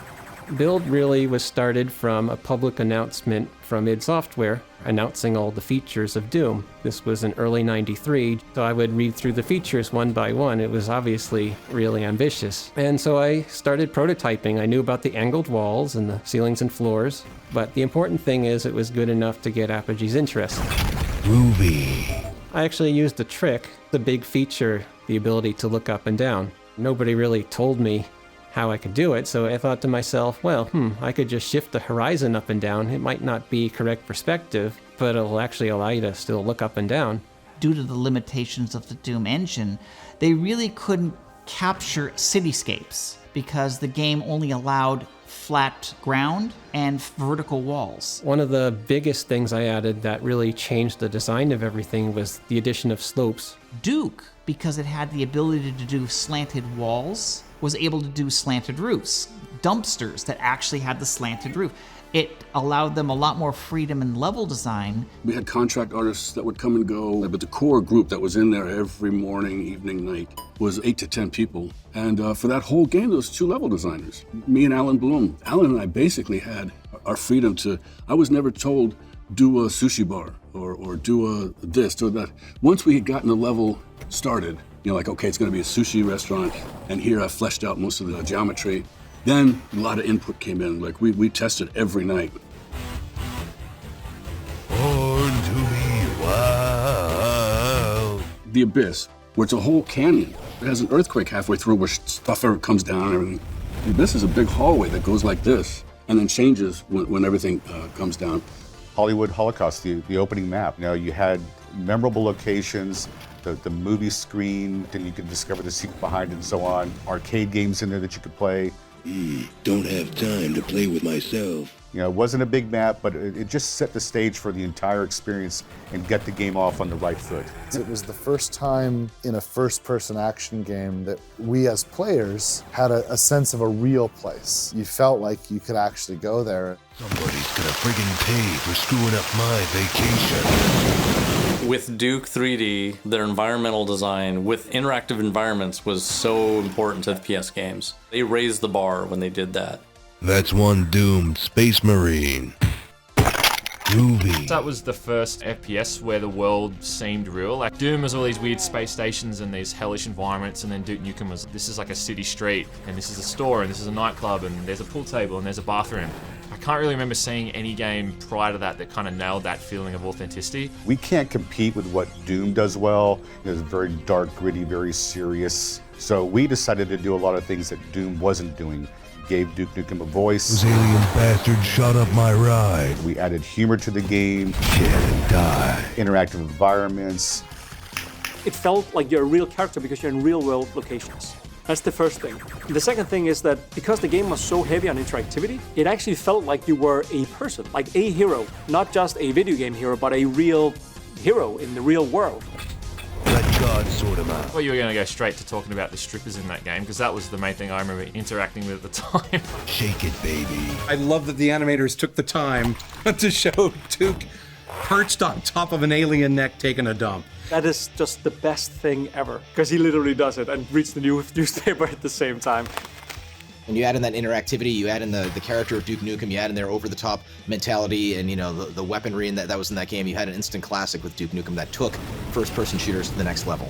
I mean, back then, when you're making an FPS on the PC, we felt like the rule was, well, the keyboard goes 1, 2, 3, 4, 5, 6, 7, 8, 9, 0. So we're gonna get 10 weapons. It's like the first weapon had to be a pistol. Of course, Duke had its own twist, but they were very much derived from those first 5 weapons in Doom. Even the 5th weapon in Doom was the rocket launcher, and the 5th weapon in Duke Nukem was a rocket launcher. Once we got past those 5 basic ones, we felt like it's on. Come get some. And of course, Duke had some innovations with things like the pipe bomb, and the tripwires, and the freeze gun. And there's not really like a bad weapon in that game. Even the pistol like has its place. My favorite weapon is the shotgun. It's a Mossberg, and it just looks so cool, and it sounds insane when you shoot it with it. Probably the Devastator. Being able to bust those things out and just clear out a whole room is pretty satisfying. But they're all awesome, man. Even the shrink ray's fun. Like, it's just so creative for its time. Shrink people with a shrink ray, you could go up and stomp on them. I just thought that was... I smiled and laughed every time I saw that. Originally, it was my combat boots that were used as the boot, and then of course Richard Gray will tell you later, one weekend they needed to make an art tweak. He wore his own combat boots. That's my foot. Those are my. I still have the boots right here in Texas. He has a pair too, but I can tell those are my blue jeans. And he loves to brag about how he stole my glory by putting his foot in the game. It's down to you and me, you one-eyed freak. When I recorded the first Duke Nukem 3D game, come get some.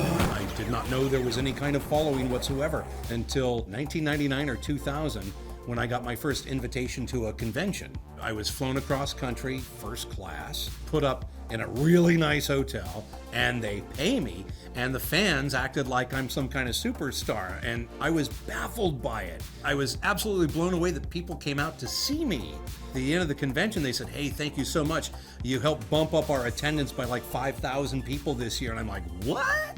I can't believe anybody even knows this game. And they couldn't believe that I didn't know Duke Nukem 3D was a big deal.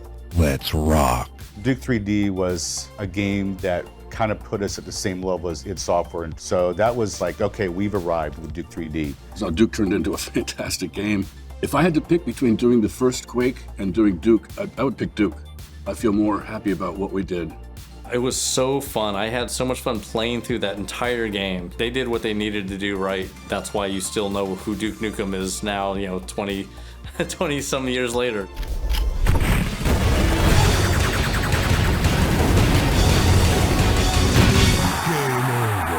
Duke Nukem and I share very few commonalities, except that we both like bubblegum. Other than that, we're nothing alike. The question is, do you have bubblegum? Oh, damn. And I'm all out of gum.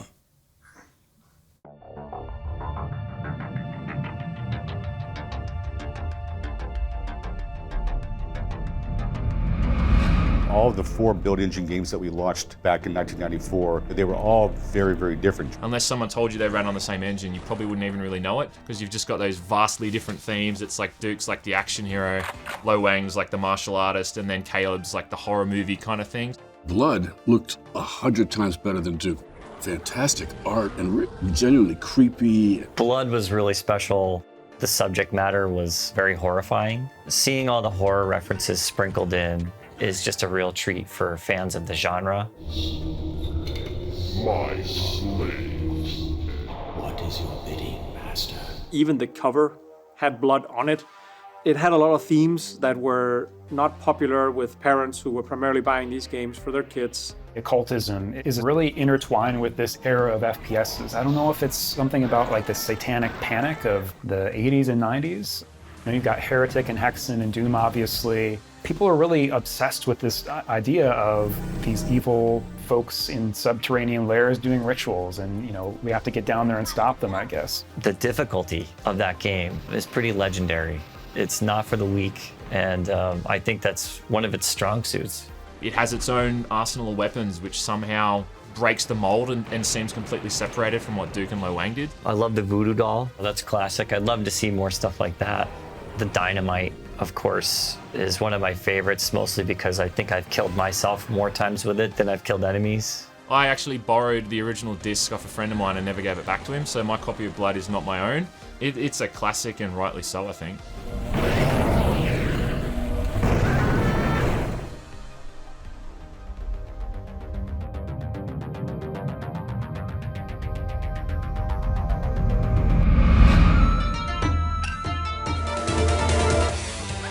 You're no mess with Lo Wang.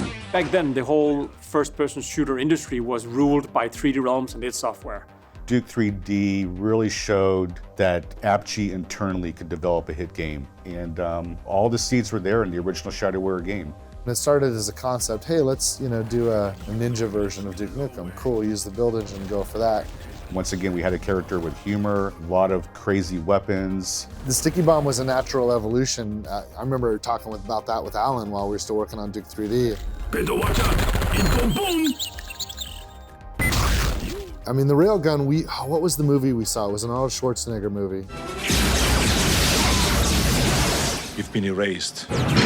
Eraser. We're like, that's awesome, we just stole that. Shotgun was really important to me, and Jim Norwood wanted a full automatic thing, and to me the dance that was happening where 2 players both equipped with a shotgun were kind of alternating their point of attack while trying to hide during their point of vulnerability. I remember feeling like, okay, what if it went in the other direction? The thump, thump, thump, thump, thump. Back in the 90s, every game that came out had a leap forward in technology that people would be blown away by. It was just a tough world releasing a game like Shadow Warrior with an engine that was probably 4 or 5 years old at that time.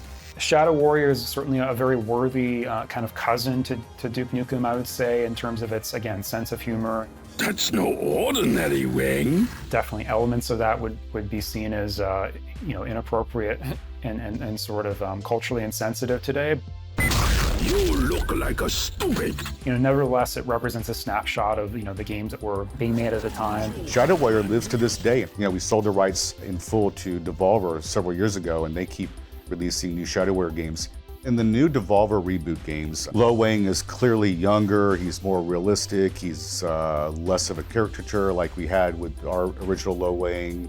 You find out that he's a big fan of comics, and he's got other sort of hobbies on the side. And nowadays characters are not as one-dimensional as they used to be. Devolver's just done a great job modernizing the game and making it more compatible with our current ways of thinking.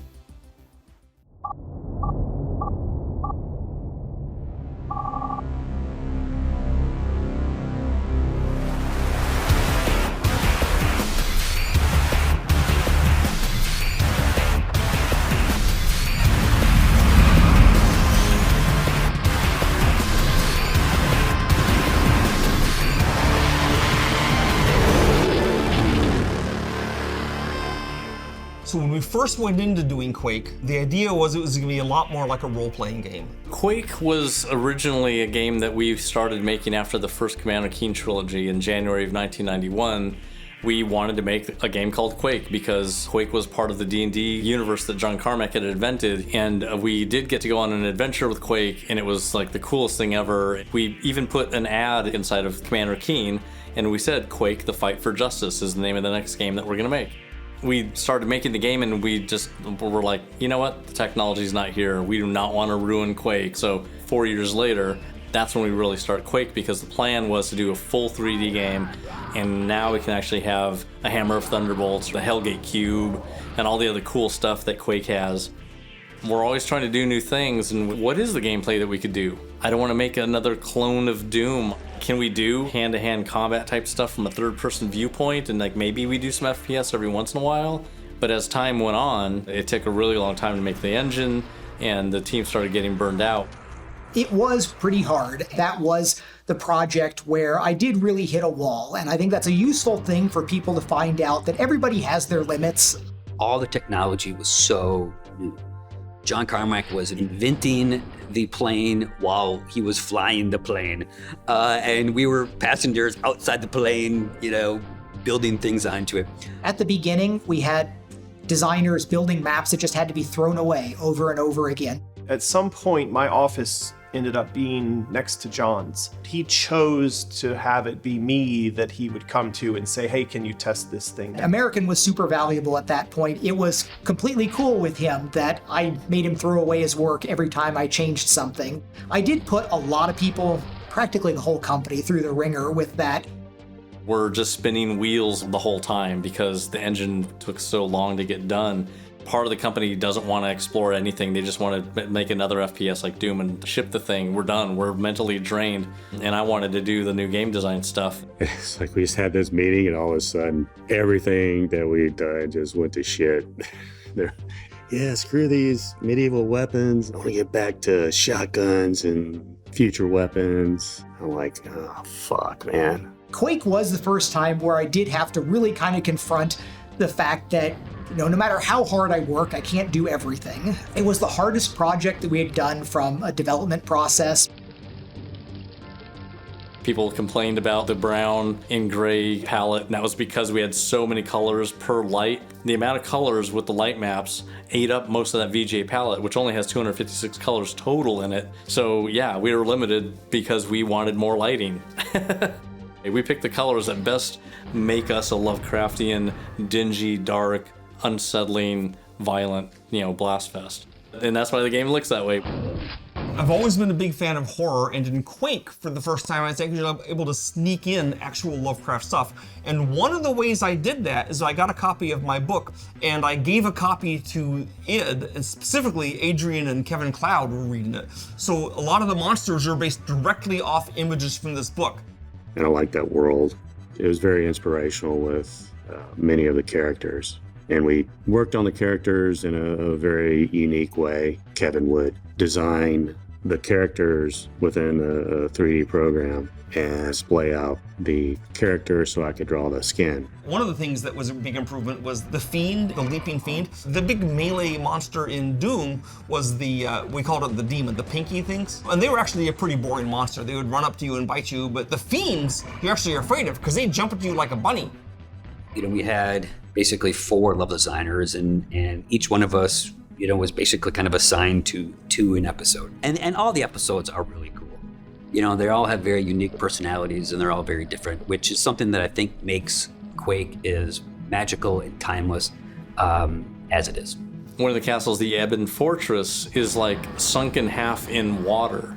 You're swimming through half the castle before you can get out of the water and play through the other parts, and then there's even more water in other areas, so it's like a really cool half and half thing. It also let us do a lot more things with verticality. There's that level I do where there's the pool of water and there's a grid of beams over it where you're clambering up and you're getting high and you can look down and spot things. And then we soon realized that if we have true verticality in the levels, then suddenly this gives you a lot more places to lurk when you're trying to snipe someone in deathmatch. So that became a huge thing. I would sit there doing experiments And I would have boxes that were experiments on high gravity, low gravity. You know, I'd do boxes that were experiments on super high damage.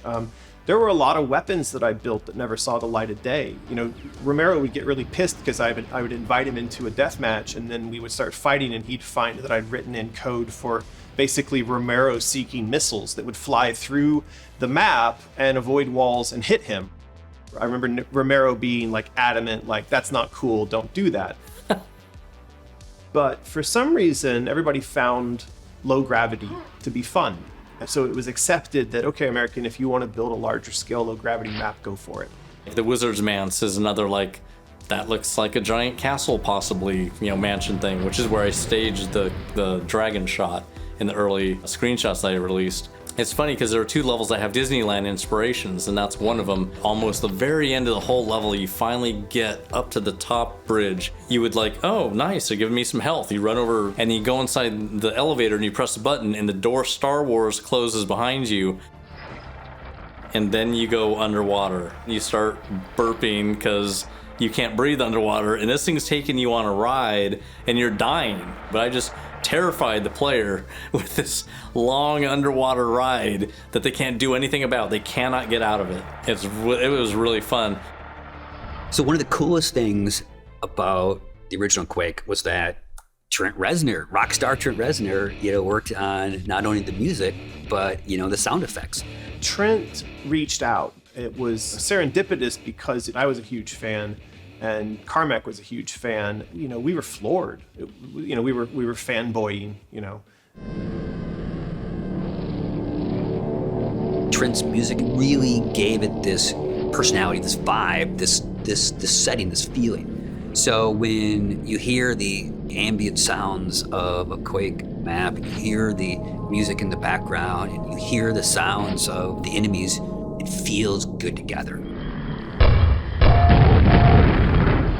That grenade launcher was a combination of several sounds. Some of them had come from the Nine Inch Nails sound library, some of them from me doing Foley. I went up on the roof at the id offices and I was blowing up fireworks, and I had long PVC tubing that was, you know, probably about this big around, and I would blow up a firework on one end and record on the other. And that would create this incredibly satisfying pong sound. There's a sound when you pick up the quad damage in Quake that unleashes your inner demon. It skips all the way through your conscious brain and just like you turn into a violent reptile at that point. I love that sound. The rocket launcher had its own sound that was really great too, but the feel went with that sound, which is why it works. My favorite weapon in the original Quake is definitely the rocket launcher. Just because of the skill. You know, shooting that rocket and then timing it, boom. The rocket launcher was obviously the most dominant weapon in Quake, just because you could use it at any range. It was reasonably hard to dodge, and it did a lot of damage, and it also enabled a lot of mobility through things like rocket jumping. Rocket jumping, what? When we released Quake, we're like, ooh, this is gonna be really great, you know, to see people play through and all this stuff. Like, level finished in 11 seconds. We're like, what is going on? And then we watch these demos and they just like rocket jump. They're like, what is that? Oh my God, all the levels, all of them. And we're like, we're not gonna fix that. You know, like, if you're really good, you've earned it. It is hard to rocket jump. In those early days, it was hard to rocket jump. Then that fed into esports. I definitely think Quake popularized esports, certainly in the Western markets. Pretty much everyone that was into online gaming at the time played Quake. The skill ceiling in Quake is higher than any game that I can imagine. So the reason that Quake is so popular for decades after it was made is because it pioneered so many things at the time that the aftershocks of Quake can still be felt in the industry today. For the first time, we have 3D mouse look for aiming, you know, and moving around, and internet multiplayer, and an in-game console for the first time to type in, you know, change variables and connect to servers and all that kind of stuff. If you want to make a great first-person shooter, start doing exactly what Quake did. Movement needs to be as accurate, precise, and responsive as possible. Second part is shooting. making weapons feel really punchy and powerful. And that's a hard thing to do.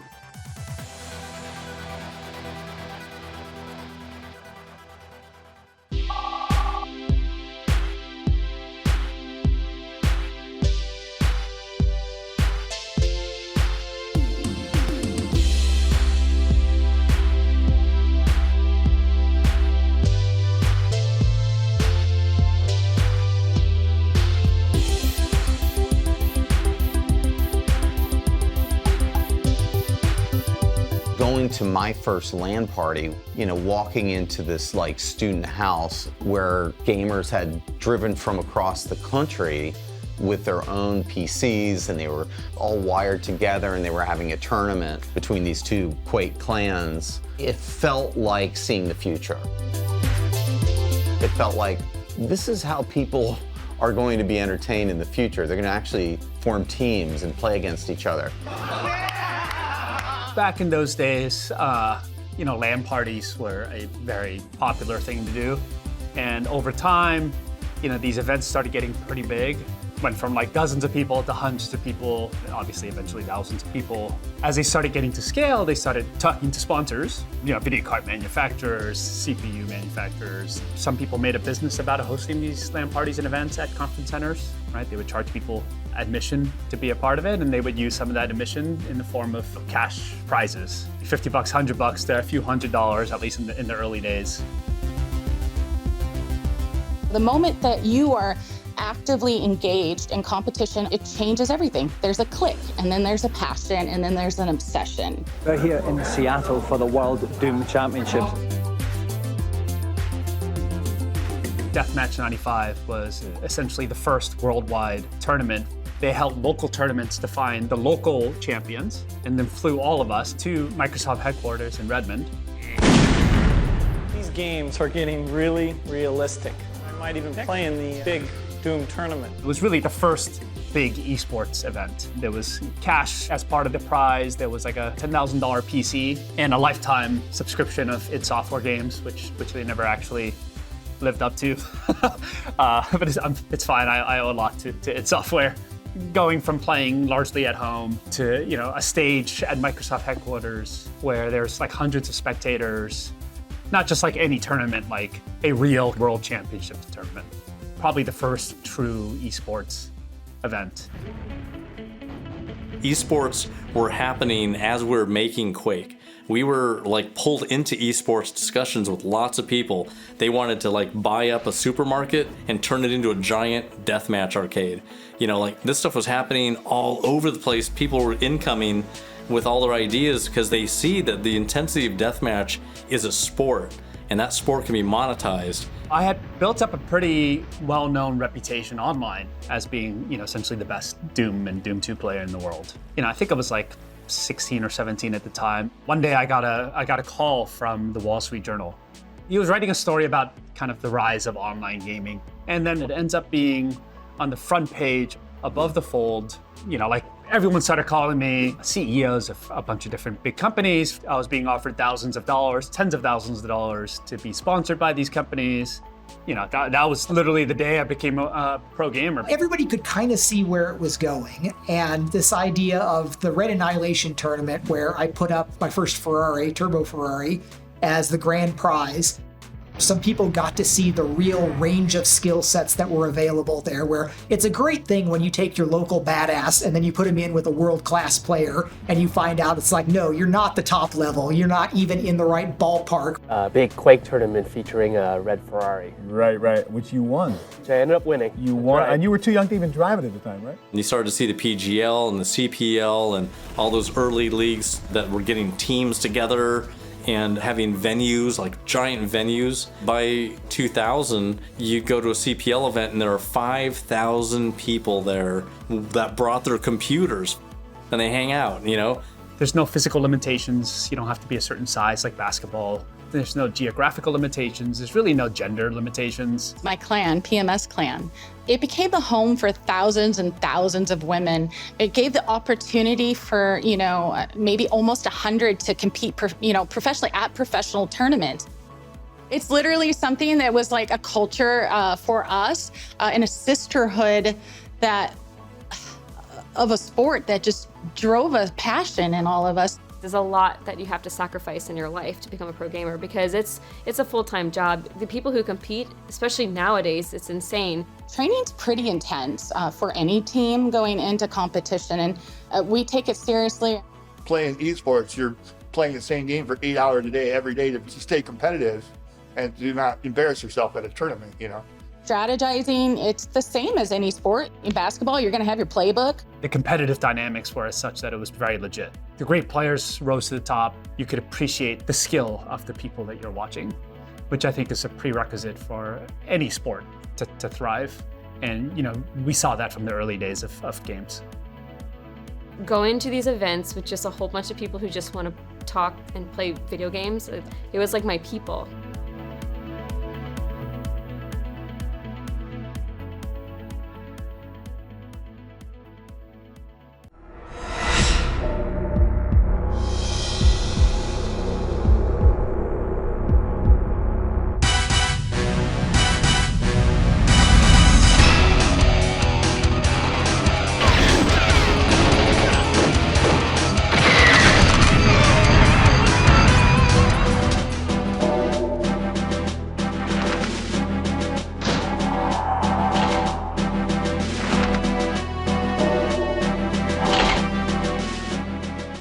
I joined Rare fresh out of university, and they had just finished Donkey Kong Country, so they were really famous and successful. I couldn't believe I got a job there. They were still doing a lot of 2D sprite-based games, and after about 3 months, Martin Hollis, the team leader, came in and asked me about working on a James Bond game. Nintendo had bought the license and had given it to Rare and said, would you like to do something with this? Rare weren't too sure because obviously film license tie-in games at that time were notoriously bad. Martin had said to them, well, I'd like to do it, but I want to do it on the new console that we know is coming out. And at that stage, that was Project Reality, which became the Nintendo 64. Breathtakingly realistic 3D video entertainment ever witnessed. Project Reality. Which we knew very little about other than that it was going to be very powerful in 3D. Project Reality will bring to home video players the same types of astounding visual effects seen in movies. I'd just done a 3D modeling course at university in Bournemouth, the only course at the time that did 3D computer modeling. When I went to Bournemouth University back in 1993, I literally sat next to Cole Hilton. When we graduated, he got a job at Rare, and I said, oh, is this something I could do? And he went, yeah, we'll see if we can swing you an interview. So he said, all you need to do is just tell him that Virtua Cop is your favourite game. Help me! So that's what I did. I talked about Virtua Cop even though I knew nothing about it, but he told me all the stuff I was supposed to say, and I got the job before I left the interview. The thing that was fun about Virtua Cop was it set up all these great gun battles where people would jump out from behind things and try and shoot you, and you had to react to it, and the camera would narrate you through the whole game. You could set up the really fancy gunplay, and so we felt that lent itself very naturally to something like Bond, where he's a great shot. The on-rail shooter was how we started. If you look back now at the original footage, it just felt weird.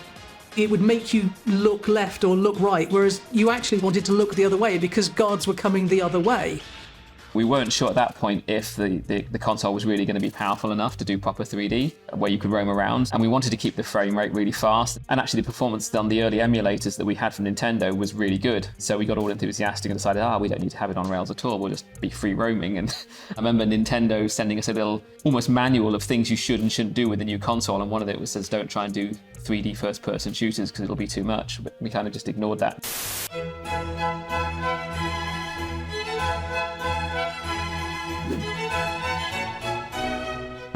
We were in this old farmhouse. Some of the teams were in what was called, the stables, because they were converted stables. We were all newbies and we were making this licensed game, which wasn't typically Nintendo, so no one was really interested in us. We started just about the same time the art department started on the film. Golden eye, I found his weakness. So we get chauffeured down to Leavesden Studios in the back of this Mercedes. They gave us full access, so we walked around all the sets, as long as they weren't filming at the time, and took photos of everything. We went round St. Petersburg, we went round the airport set, we went round the big end sequence set where all the computers were and everything, because at that time we had this thing called a digital camera. Introducing the digital camera. which didn't exist in 1994. It makes everything you do look better. We had this massive, massive brick, and we used that to photograph everything. Most of the textures in GoldenEye were just scans of the photos that I took. And I've still got the photographs that we took from Statue Park, which is one of the sets I built. I come from an architecture background, so suddenly it was not being a 2D sprite artist, but being a 3D thinker that made all the difference.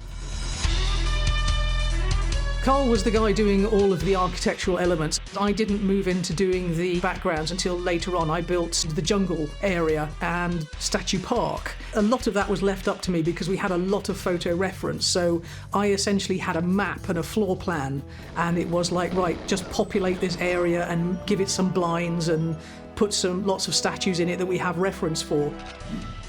The dam's a perfect example of how GoldenEye was very, very random and badly planned.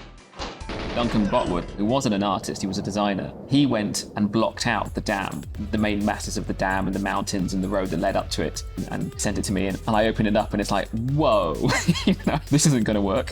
Which is fair, because Duncan's job was to get the design of the level based on the movie and how we were going to use it. So at that point it's like, okay, how am I going to make this work? I can do it! So get on with it! When I was designing the layouts, it was all based on dog legs. So it felt like you were looking at a lot, but actually what it was actually having to draw wasn't much. We had a system where I could put in elements that would, as soon as it wasn't on the screen, it would get turned off. So you were literally just walking around in a cone of what you could see. The train depot is full of those big crates because effectively what I was doing there was creating another maze where I could block off the views. So it feels like you're in a big space with lots of things, but actually you're effectively in an interior space without a ceiling. I had a sort of like steep learning curve because I hadn't done any of the levels at all. So Carl taught me about how to make the textures and how to make them work, especially for things like the trees, because you can only have so many polygons. And if you've got a jungle level, you're trying to make it out of millions and millions of flowers or trees or what have you. If you look at GoldenEye, it's almost a black and white game because that saved us a lot of memory by using a lot of black and white textures and then colouring them. The archives in St. Petersburg is a perfect example where you see a couple of corridors that he runs down and you see the main library where he swings across and goes out the window into the tank area. One of my favorite things in the world is when you get into the tank on GoldenEye. You know what I mean, right? Suddenly you're in the tank, suddenly you're daddy. Yeah.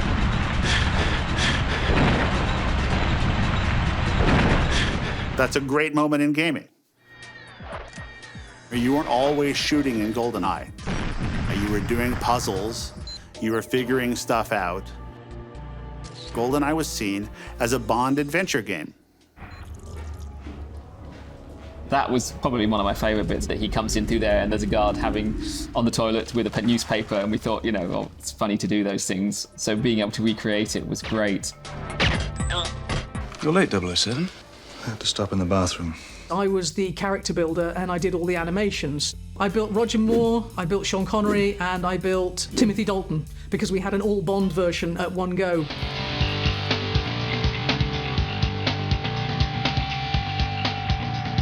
And we were told early on, you've got access to the whole Bond universe.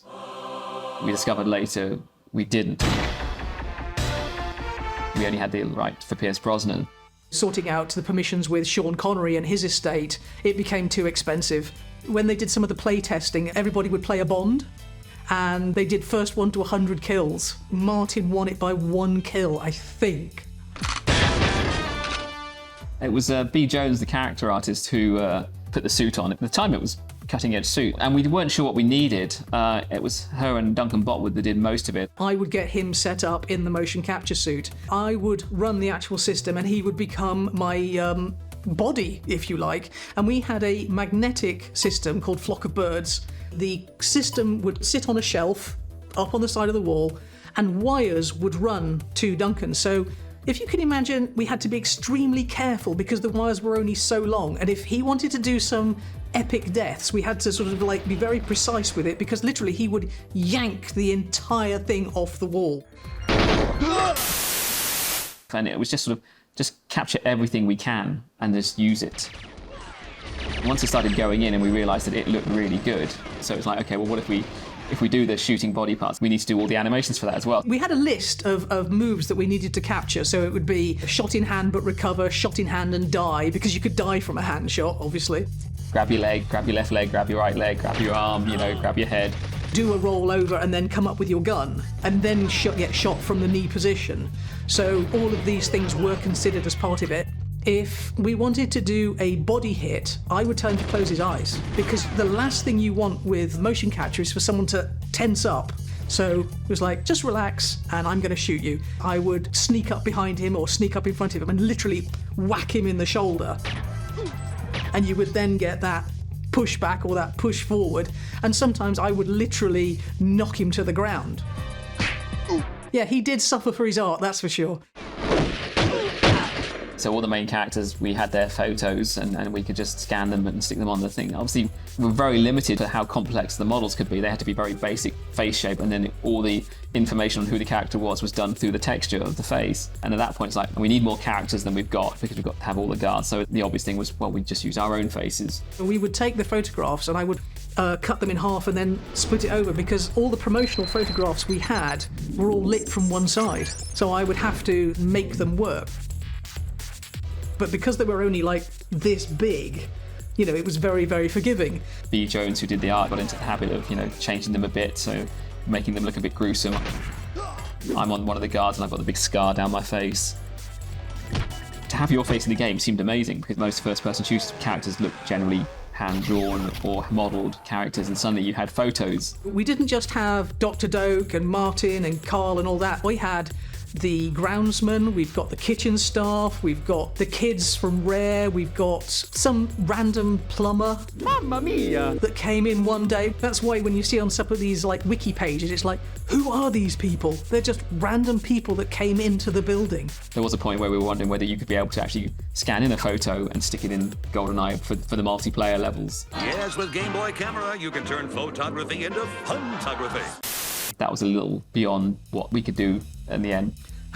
Well, actually, Xenia Onatop's breasts, they were particularly memorable because we had to try and figure out the best way of getting the best shape out of the fewest polygons. This time, the pleasure will be all mine.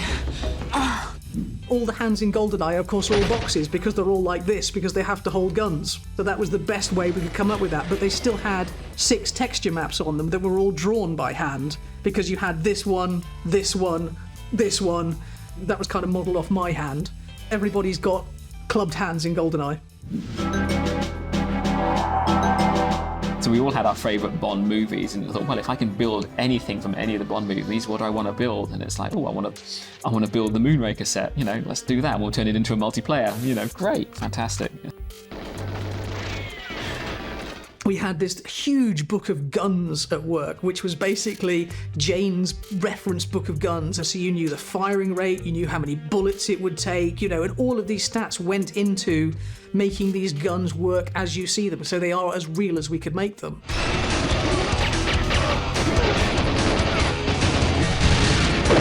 I mean, the club's famous for being horrendously inaccurate. And it actually give the guns some character, because up until that point, things like Doom, they'd had funny names of BFG and they did things, but here you had a whole series of guns which were just bullet guns because it wasn't a sci-fi thing, it was a James Bond. So what do you do to make it interesting? And it's like, okay, well, this gun has a higher fire rate, but it's really inaccurate. This gun makes a great noise. Oh, well, we should have the golden gun. It doesn't look great, but it kills with one shot. That's it, GoldenEye was the seminal first-person shooter on consoles that kind of introduced the idea of first-person shooting to a console generation of players, as well as multiplayer, 4-player split-screen gaming. The first FPS game that I played was GoldenEye 007. It was a game as I was growing up, and right at the college years starting out, my friends and I would get drunk and go home from the bar and play. Sit down and play it with a bunch of your friends, and we would just stay up for like 10 hours straight just playing. We wouldn't even realize that we had stayed up through the night. It was never planned. No. We were playing a lot of Bomberman in lunchtimes, and we were just having so much fun because it was 4-player. And in the evenings, we played a lot of Doom on the Unix machines we had, network Doom. Then we just thought, we have to get a split-screen shooter in on this because it's just too much fun not to. And we didn't know if the console could handle it. That was just around the time that Steve Ellis joined the team. Very, very quickly he had it up and running. Simon Farmer, who was a production manager, came over one evening and saw us playing it and asked, what's that? And it's like, oh, it's multiplayer GoldenEye. It was like, that was a surprise. You're supposed to be finishing this game because it has to be launched. Instead, we're busy making a multiplayer version. I mean, it's deeply unprofessional. We were a bunch of newbies who'd never made a game before, so the initial reaction from Rare was, can you please just focus on what you're supposed to be doing? Which is perfectly reasonable on their part.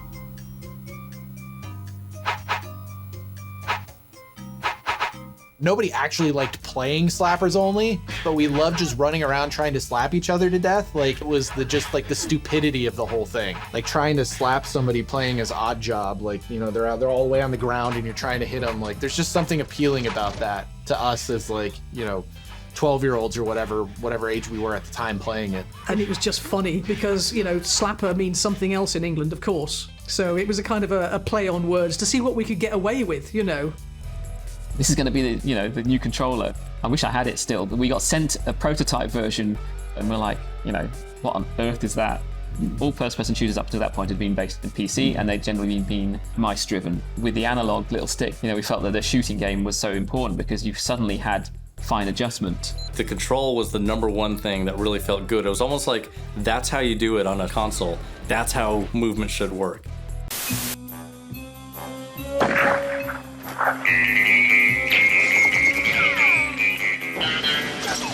We didn't have too many expectations. We'd had a great time making it. We saw everything that was wrong with it, like you always do with your own creations.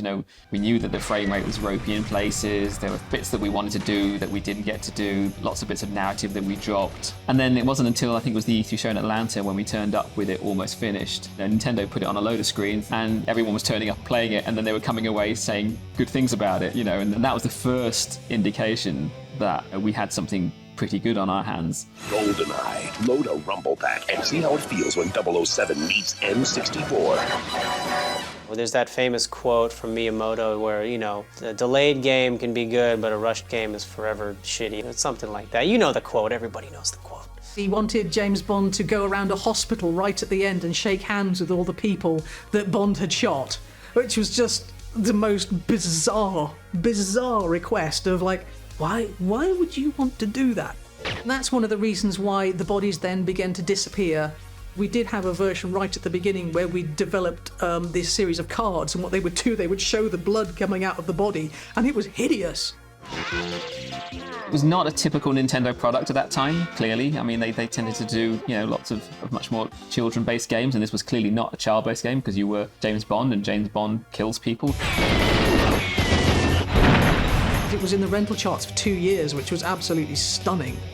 But it was such a slow burn, GoldenEye. It was never that, oh my goodness, we've had this massive hit. It was this very, very long, slow burn, which it obviously still is because we're doing an interview by it now. None of us had made a game before, none of us had worked together before. I couldn't believe my luck. My first job in the industry, working on a cutting-edge console at a company that was world-renowned, working on technology that everyone was getting very excited about and almost no one had a chance to use, but I had 2 of them on my desk, and we were making a Bond game, and I love James Bond. So, from my point of view, I couldn't have been happier. That was my first job out of college after learning computer animation. I was an artist, I managed to get a job, I managed to join this team. It's a hell of a thing to suddenly just drop into.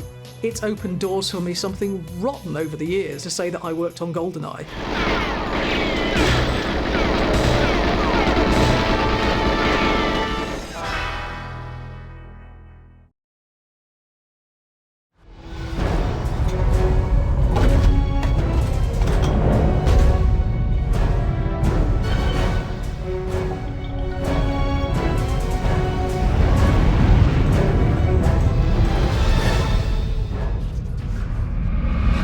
Story. Hopefully you have enough film. Doom was just murder, murder, murder, murder. Oh, I see something, murder. Oh, puzzle.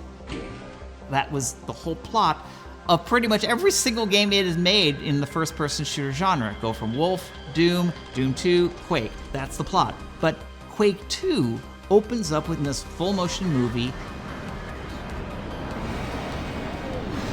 of you being in a drop ship. It reminded me a lot of Starship Troopers. Remember your training, and you will make it flying around, getting knocked off course. And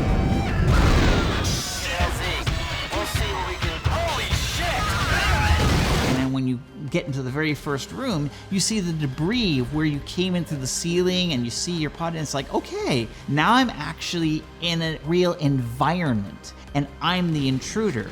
By the time Quake 2 rolled around, we're experiencing a sea change in the people who made up id. At that point, Romero had left. Having people come in who had significant development experience led to this dramatic shift in the way that the game presented itself.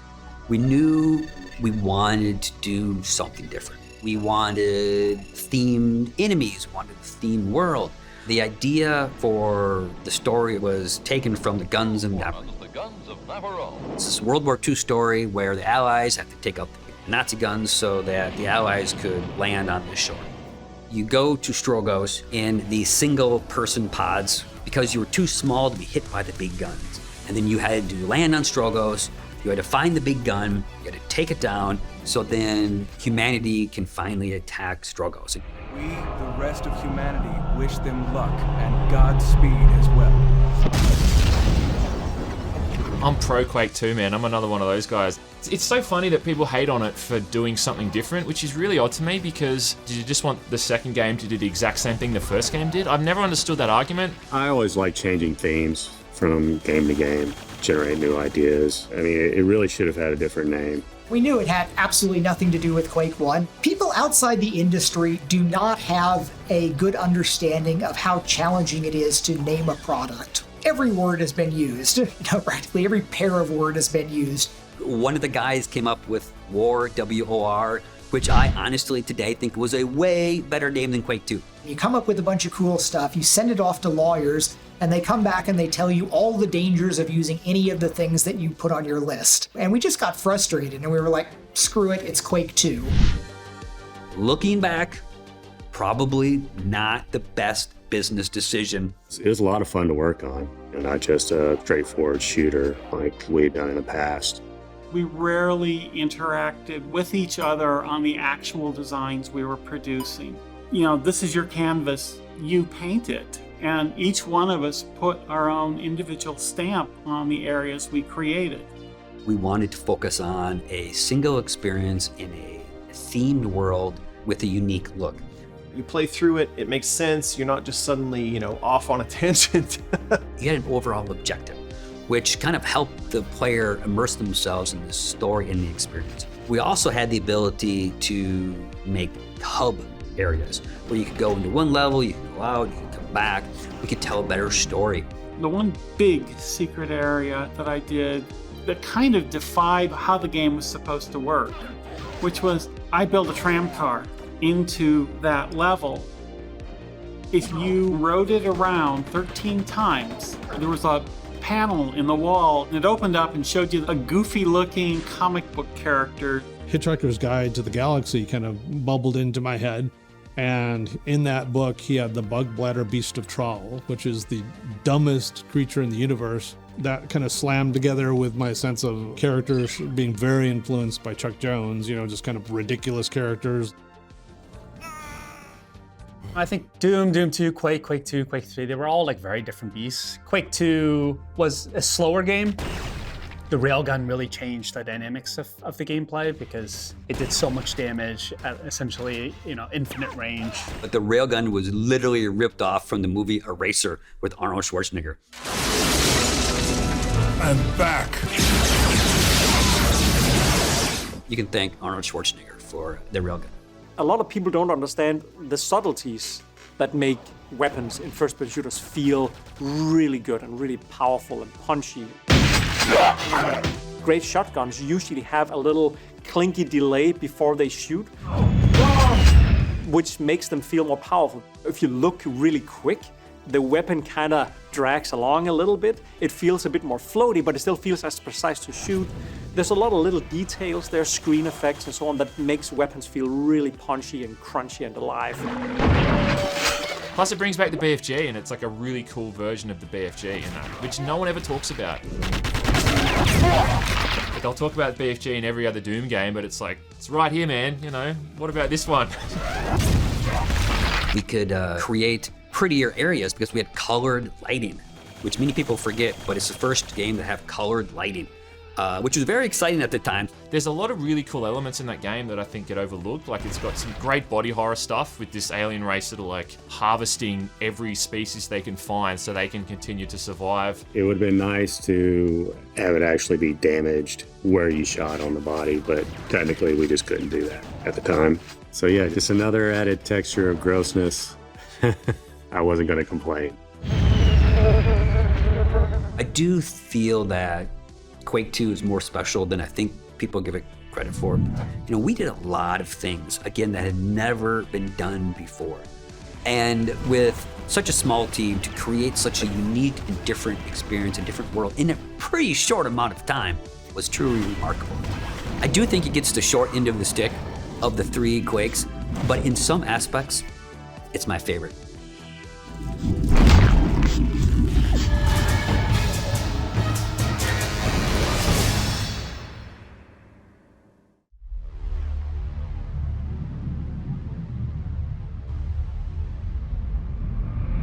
I think Colony defined a lot of what we think of in terms of first-person shooters. That's one of the reasons Tom Clancy got in touch with me. David and Tom came up with the idea that Tom would provide some IP and they would make a game about it. Colony is the first time he'd ever experienced a story in a game versus just playing Pong or something. The first trial run we did was the game called SSN. It was a submarine simulator. A lot of the SSN team wound up being the core team that developed Rainbow Six. And so once SSN was a moderate success, they're like, oh, okay, we should spin out a separate company, and that was going to be Red Storm. So the original idea for Rainbow Six was created by a guy named Mustafa Famer. He said, why don't you do a game based on the FBI hostage rescue team? We're like, oh, that's kind of cool. That's a neat idea. Tom started introducing me to some of his friends, and one of the groups he introduced me to was the FBI hostage rescue team in Quantico. They took me to one of their training facilities, and they were going to have a live training session. I'd never seen anything like that. Black helicopters that fly over these buildings, all dressed in black ninjas, who rappel down onto the top of the building, and they start blowing shit up. Is an organization with the resources and the authority to fight terrorism wherever it flourishes. So I called Tom up. You know, we got to do this. This is the most amazing thing. We have to do a game. He said, I like that. I want an international force. It would be composed of the best and brightest counter-terrorism experts from every country. And he said, and if you do the game, I'll do the book. It would operate in absolute secrecy, its existence known only to the most senior government officials. Its code name is Rainbow.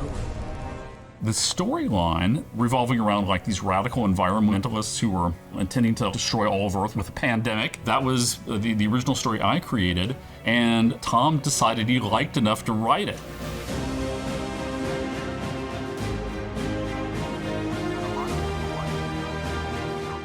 The Tom Clancy games were interesting in that they were first person, but the pace was like very slow and methodical. I wanted an FPS that I could win at. I was 30 years old at the time, and so my twitch reflexes were not as good as they'd been. I couldn't beat the 18-year-olds, but I felt like I had like a lot of tactical knowledge, and it's like I want a game that rewards a player like me. You have to do the planning. I'm going to do this, you're going to do this, you're going to do this, and spending hours planning and minutes executing. The intersection of one shot, one kill and managing a team intersected really, really well, and was a pure accident. I didn't want them to be superheroes. I wanted them to actually feel like real human beings. We wanted gunfights to be realistic, and realistically, very few people survive being shot even once. You have your team of 6, and it's kind of like you have, 6 times you can get shot. Tango down. I think the biggest thing that we added, was the targeting reticle. You had crosshairs before, but I think that we were the first people to ever have an expanding and contracting reticle. We kind of thought that the shooting would be the fun part. And what we discovered by accident was that it was as much fun to sort of sneak around and spy on people and plan out what you're going to do as to actually do the shooting. And so all of the future level designs we did were based around having long approaches. Your mission is to retake the Belgian embassy in London. What I really remember about the embassy level was we demoed it at E3, and the lead artist, a guy named Jonathan Peden, was demonstrating it, and he was mic'd up. He actually sent his team upstairs to rescue the ambassador. And he was just kind of showing off for everybody that you create this plan and the AIs would go off and execute it. And he was talking, he wasn't really paying attention. And his AI team actually rescued the ambassador and came back down the stairs. And Jonathan was so surprised, because this usually didn't work. The AI was kind of shaky at this point, that he just saw some bodies coming downstairs and he shot the ambassador in the head and killed him. And he's mic'd up and he's like, oh shit! And he's like, oh no. But I mean, that was the point where we realized we actually had something really, really cool. We'd done this like little PC game and we didn't have a good sense of how it was performing. And then all of a sudden, I was in all these meetings where we had to discuss how it was going to be migrated to console. And I'm like, oh, I guess people really like it. So that's where Rainbow Six came from. It was literally that phone call. We just had like a vision and kind of stuck to the vision, and it kind of worked out. And I was like, oh my God, this is the best game ever. You knew when you signed on with this crew, there wouldn't be any parades or medal ceremonies. But I want you to know that you deserve all that and more. Clark out.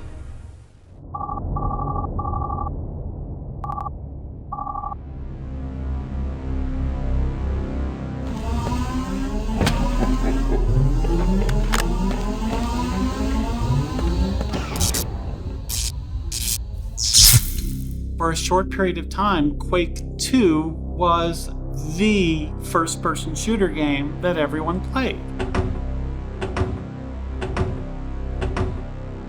Until Unreal came out.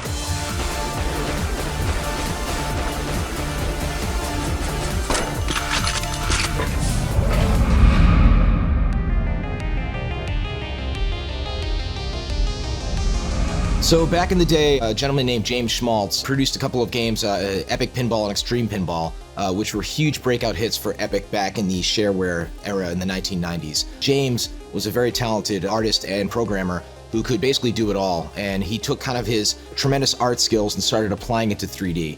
Early versions of Unreal were kind of terrain-based. James wanted to make a game where you were a mech in a cave, where if you think about it, it doesn't make a lot of sense because there's not a lot of room for a mech to go. Eventually that started transitioning into Tim Sweeney's involvement and development of the engine and subsequently the game Unreal.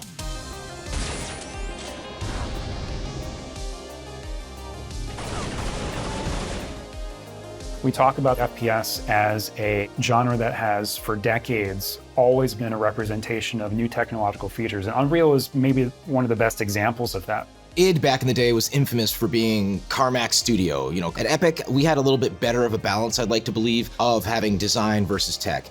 Tim Sweeney and the programmers came up with an ability to make water that looked glistening and looked beautiful in the environment, and now the player's gonna swim through this.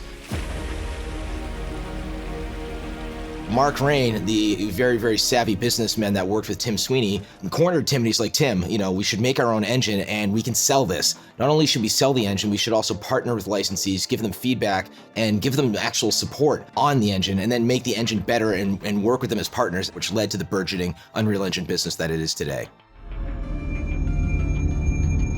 Unreal seemed to be that point in time when it was more about moving through a world, and it just seemed to be that was now, instead of running to the exit sign and pressing that button, it was like, no, you were like progressing through somewhere. Prisoners 849 escaping. You start off in a prison ship, and then that level ends, but then suddenly you're on like a giant alien planet, and you're kind of running around for a bit, like, oh, where am I supposed to go? And then you find like a mine entrance, and you start going through all these mines, and you come out of the mines, you're on like the top of these mountains.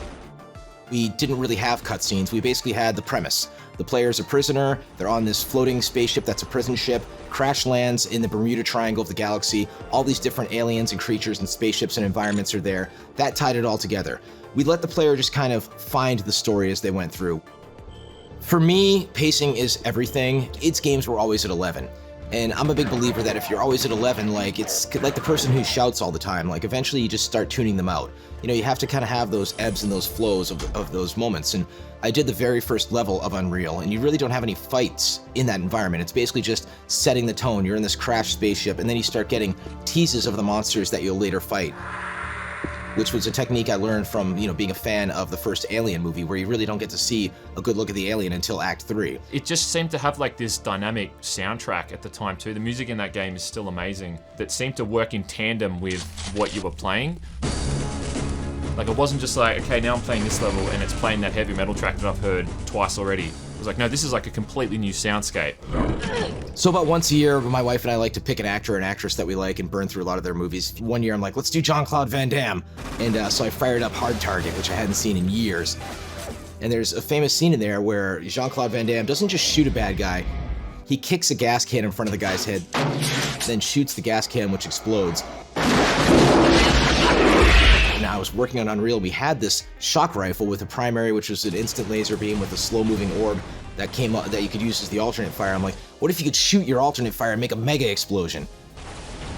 The alternate weapon mechanic does at least allow you to kind of fold two things together, right? So you have two ideas that you're carrying around at any given time. I can bounce a set of flat pellets off the wall to catch somebody, or I can lob a grenade a longer distance on the right click.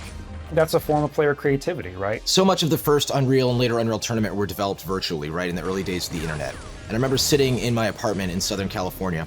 I got a phone call from Mark Rain. I'm playing Quake 1, right? And he's like, you need to download this mod for this. It's called the Reaper Bot. Suddenly, I'm offline, but I'm playing against opponents that are as good as human players. And I was like, what is this? And Mark's like, yeah, there's this programmer, a network programmer out of IBM, this guy named Steve Polge. He coded this up as a mod himself, like, and we're gonna try and recruit him to do the AI for Unreal. Years later, Steve came on board, wound up doing really, really cool AI for the Scar and all the creatures in Unreal, which later transferred over to Unreal Tournament and the AI in Unreal Tournament. And it's yet another example of something cool coming out of the mod scene that winds up being massively influential across the entire business. Back in the 90s when Unreal came out, we were still on 56k dial-up, so to be able to just play multiplayer against bots that would still kick your ass was pretty appealing. We had to manually path the environments. We had to like run tests with the bots, follow them to make sure they didn't look stupid, so to make sure that they were playing as good as human players. You don't really see bot AI in games anymore, probably because it's too time-consuming to develop and code, I would imagine. But I know that a lot of the AI that they used for the bots in Unreal and Unreal Tournament was basically what just got carried over from the single player, which again is probably why that single player was so good, because it actually had challenging combat. I had all these crazy ideas for what the game could be called, like, in hindsight, incredibly generic names like Dark Earth and things like that, right? And after so many email battles, so many in-person verbal fights, Tim finally said, look, this is it. We're just going to call it Unreal. And then the marketing came out where they're like, it's called Unreal because it is. It just worked. That was the game that cemented myself as a creator in the business. I'm not gonna lie, that was some of the hardest years of my life. I was 16 hours a day just working. It was sleep, work, sleep, work, sleep, work, pounding Mountain Dew, cases of Mountain Dew. I don't know how I didn't get kidney stones, but at the end of the day, it was worth it. Everything ultimately happened for a reason and it turned out great, but it wasn't easy.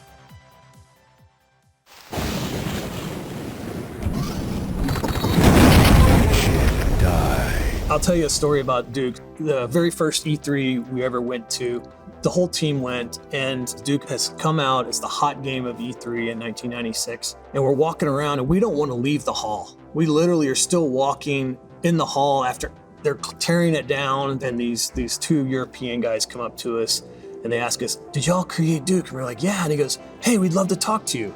They had built this spider to where you could climb up this little ladder and go inside its belly, and that was the meeting room. And on each leg is a monitor from the games. So we're sitting there in a spider's belly with 6 people in a belly that's designed for 4. And they ask us, have you ever thought about starting your own company? And we look at each other and we're like, no, we haven't until right now.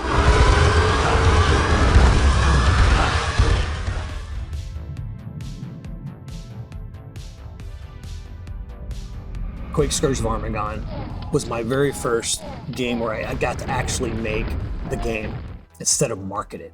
So I designed the characters, I designed the weapons, but we added to the universe. I loved it. We knew what we were doing. Every time we showed them something, they were like, yeah, that's good, keep going.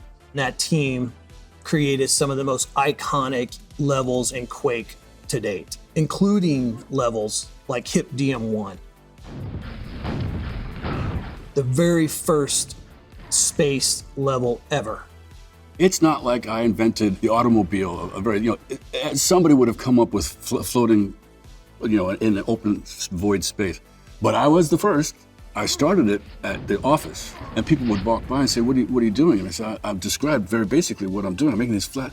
They said, what are you wasting your time for? You're never going to get the frame rate of these people. You can see the entire level. So I stayed at home and got it going to where it was playable, and then had people start to play it. And they were like, hey, this is a great idea. And I'm like, hey, I know. Having made Duke in a Quake game, we had a pedigree at that point where when we sat down to decide what Sin was going to be about, we had a history to pull from.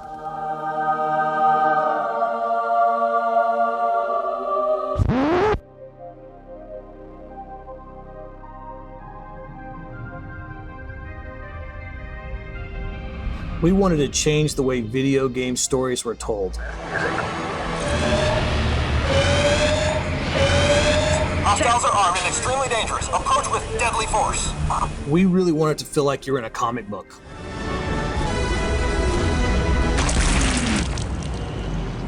Hey, that was a good shot. And Joel Thomas came in and started designing the characters, and I was able to direct Joel in the designing of the world.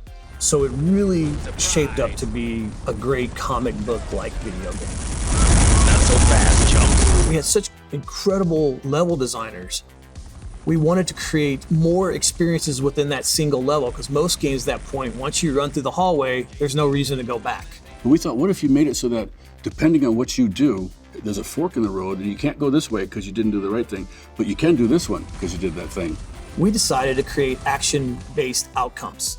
So your actions in the game really mattered, and it changed the levels, it changed the narrative, it changed the outcomes, it changed whether or not you could find a secret. If you want to live, get out of here. It was really a way to create this depth for the real fans who wanted to enjoy a much deeper experience. It sounds like a great idea until you start having to play test it.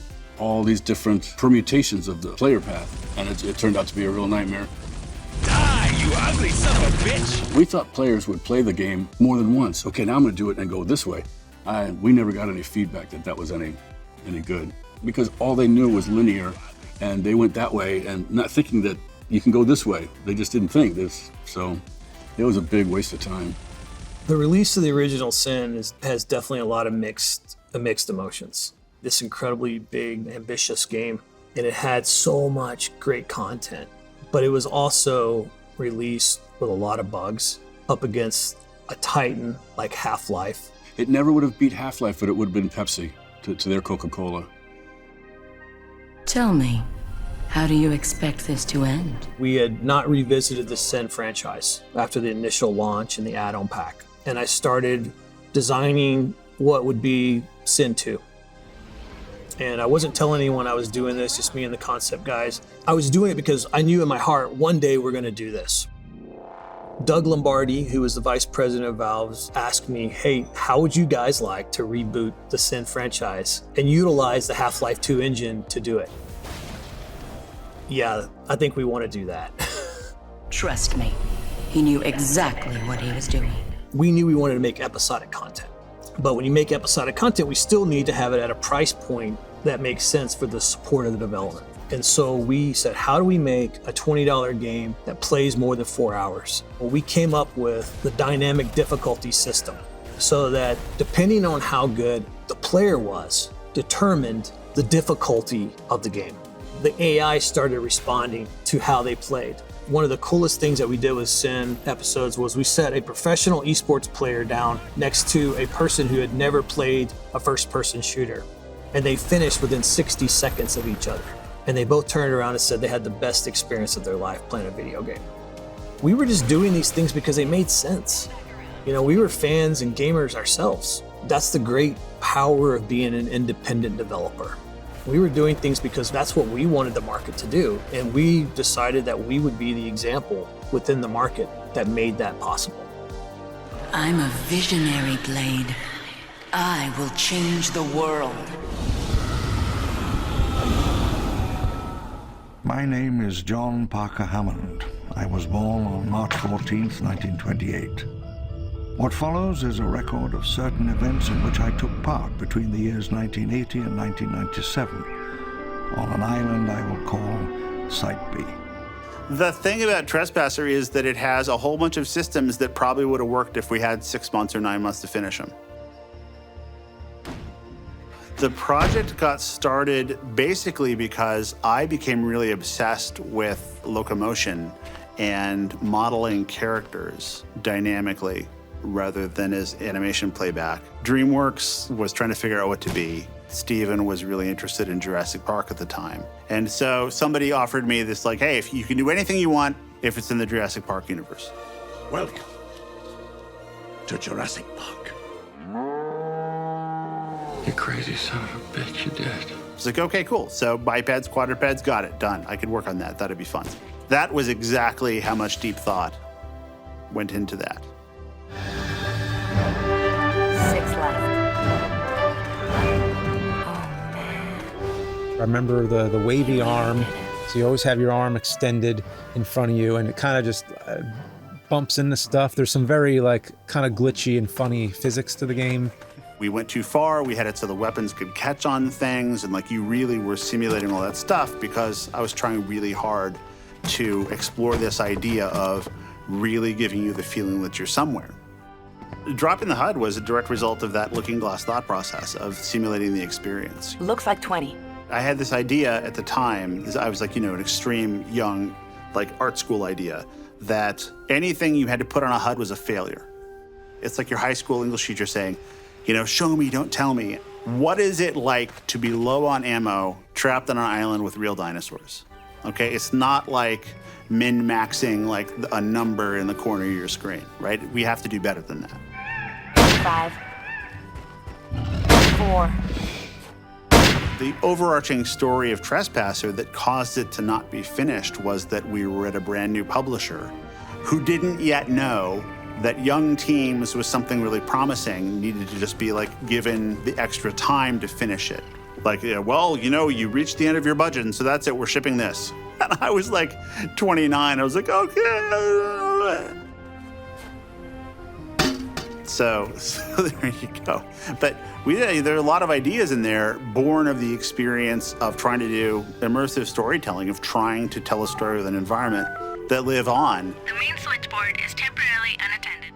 I always want to be that guy who takes credit for it, that I was a great genius and I saw into the future. No, these are pretty obvious ideas. Just I was lucky enough to be one of the first guys trying them out, and so I saw clearly what needed to happen. Good morning, and welcome to the Black Mesa Transit System. This automated train is provided for the security and convenience of the Black Mesa Research Facility personnel. We started getting early previews of the Half-Life content, and I remember that having a dramatic impact on my brain. I was just blown away. I was like, oh my God, this is cinematic storytelling. The time is 8:47 a.m. Honestly, Half-Life kind of made everything else look lame to me. Current topside temperature is 93 degrees. It just took FPSs to a whole different level, in my opinion. No smoking, eating, or drinking are permitted within the Black Mesa Transit System. Half-Life, for the first time, felt you were kind of invested in a character and in what happens, not just kill the monsters. There was the idea of an ordinary guy who isn't equipped to deal with the problems he's forced to confront. That's a really compelling narrative. More lives than your own may depend on your fitness. You've never played this kind of game before. This is something new. The quality oozed out of every moment and every image and every encounter. Low clearance security. Please contact. Remember, there was a load lifter, that had 4 legs, that was picking up stuff like a forklift. So you would see, oh yeah, there are people working here. This is a living, breathing place. I think what's so special about Half-Life is its pacing. You're on this train on your way into work, which is very different from the shooters that preceded it, right? It's passive, you're just sort of watching. Missing a scheduled urinalysis or radiation checkup is grounds for immediate termination. The exciting part about that was just showing people and setting a tone. It's about storytelling where you are the protagonist and you get to choose what to look at and you get to pick up on what different clues there are. You can play this again and see things that you probably hadn't seen before. Now arriving at Sector C Test Labs. Morning, Mr. Freeman. Looks like you're running late. But what it does is it sets up the character, it sets up the world, and it just immerses you in the experience. And then when the story unfolds and the action starts, you're already committed.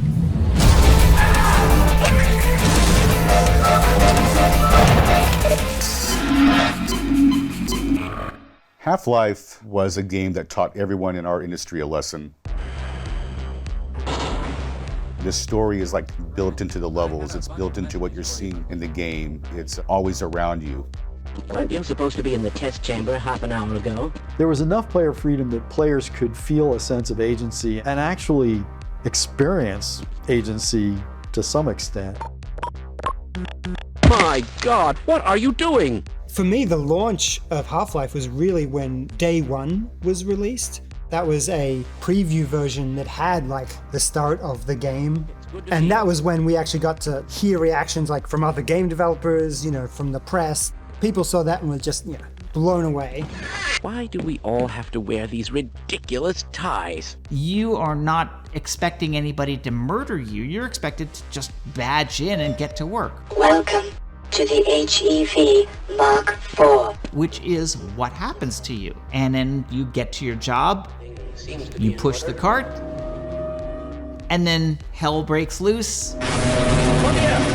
Shall we begin? It's not shutting down. It's not.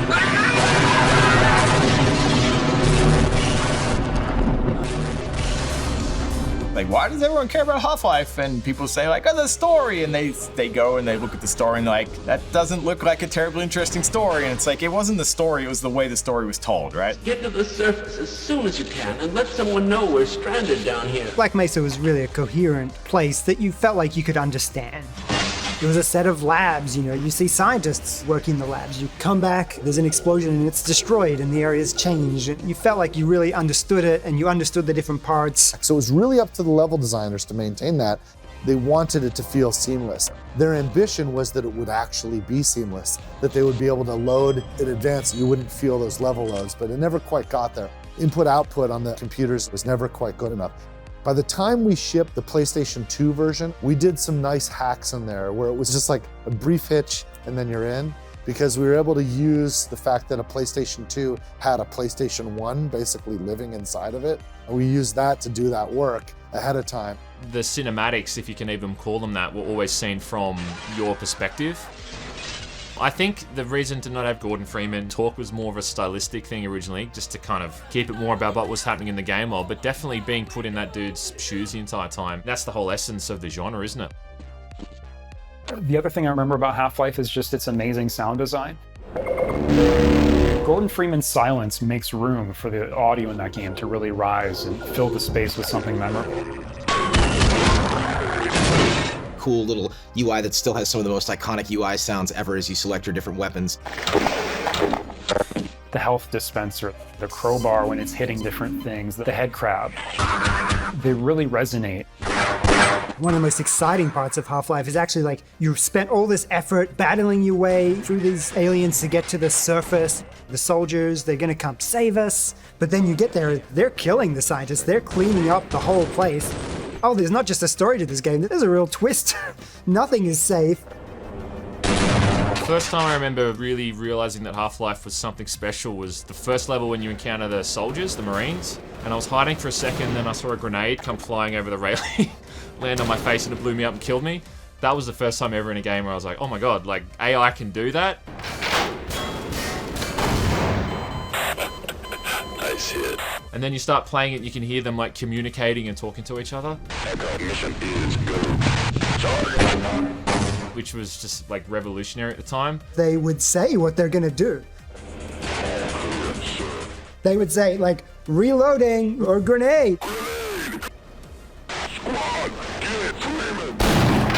The soldiers, the bad guys, the civilians, the scientists, etc. really made the game feel like you're in a world.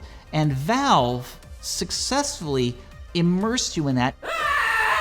Half-Life said this is how it should be done. The way they taught the player how to solve puzzles was really, really interesting. They would always introduce an element of the big puzzle to come in a way that was accessible and doable, so that when you got to the bigger puzzles, you already had a sense of, oh, this is what I have to do. And I think it was just absolute genius. We had talked to Valve about the idea of an expansion pack, because Valve was very of the mindset, of the mod mindset. And Randy Pitchford, he was in the process of forming Gearbox, and they had been kind of pitching to do some different projects for Sierra. So here's a great opportunity where we can take an expansion pack and just kind of start evolving and adding to the franchise. Anyone out there got a good view of the LZ yet? Here's the deal. We got to make a game here. Let's start with somebody else's IP. What's out there? And we're looking at Valve's game, Half-Life, and this looks amazing. And I have this idea. And the idea was to use the soldier and the soldier's perspective. Freeman could be anywhere. We worked it out. I got really specific and detailed in my budget, my plan, and I was able to get to a point where I could do it for $750,000. And they said yes. Randy Pitchford and I got along. We've been friends for years. I think they finally realized, like many producers and developers did, after they finally listened to my demo reels, that this isn't the only voice I do. And so they were kind enough to put me in that game. Rise and shine, ladies! My name is Senior Drill Instructor Dwight T. Barnes. The first and last words I want to hear out of yours. What is your major malfunction, son? Sorry to the audio guy for this going all over the top. Sound off like you got a pair! And it began that way, but then as we continued to record, we toned it down into something different. Mounted on the wall below me, you will see a PCB! But the initial recording sessions when I was screaming like Arlie Ermy were hilarious. I wish I still had the tape. Go, go, go! Run up and over those platforms! Move, move, move! It was really fun to just kind of experiment and allow them to add horizontal story detail into the Half-Life world. That was really additive and really exciting. When I flew up there, I think was the end of January of 1999, I had a deal done and it was underway with the work, so that I showed up to the Electronic Entertainment Expo with a frickin' disc, and I had 2 maps that I had built and some new guns and some characters that Stephen Ball made, and we did a demo of Half-Life Opposing Force at E3 of 1999, not even 3 months after that first conversation.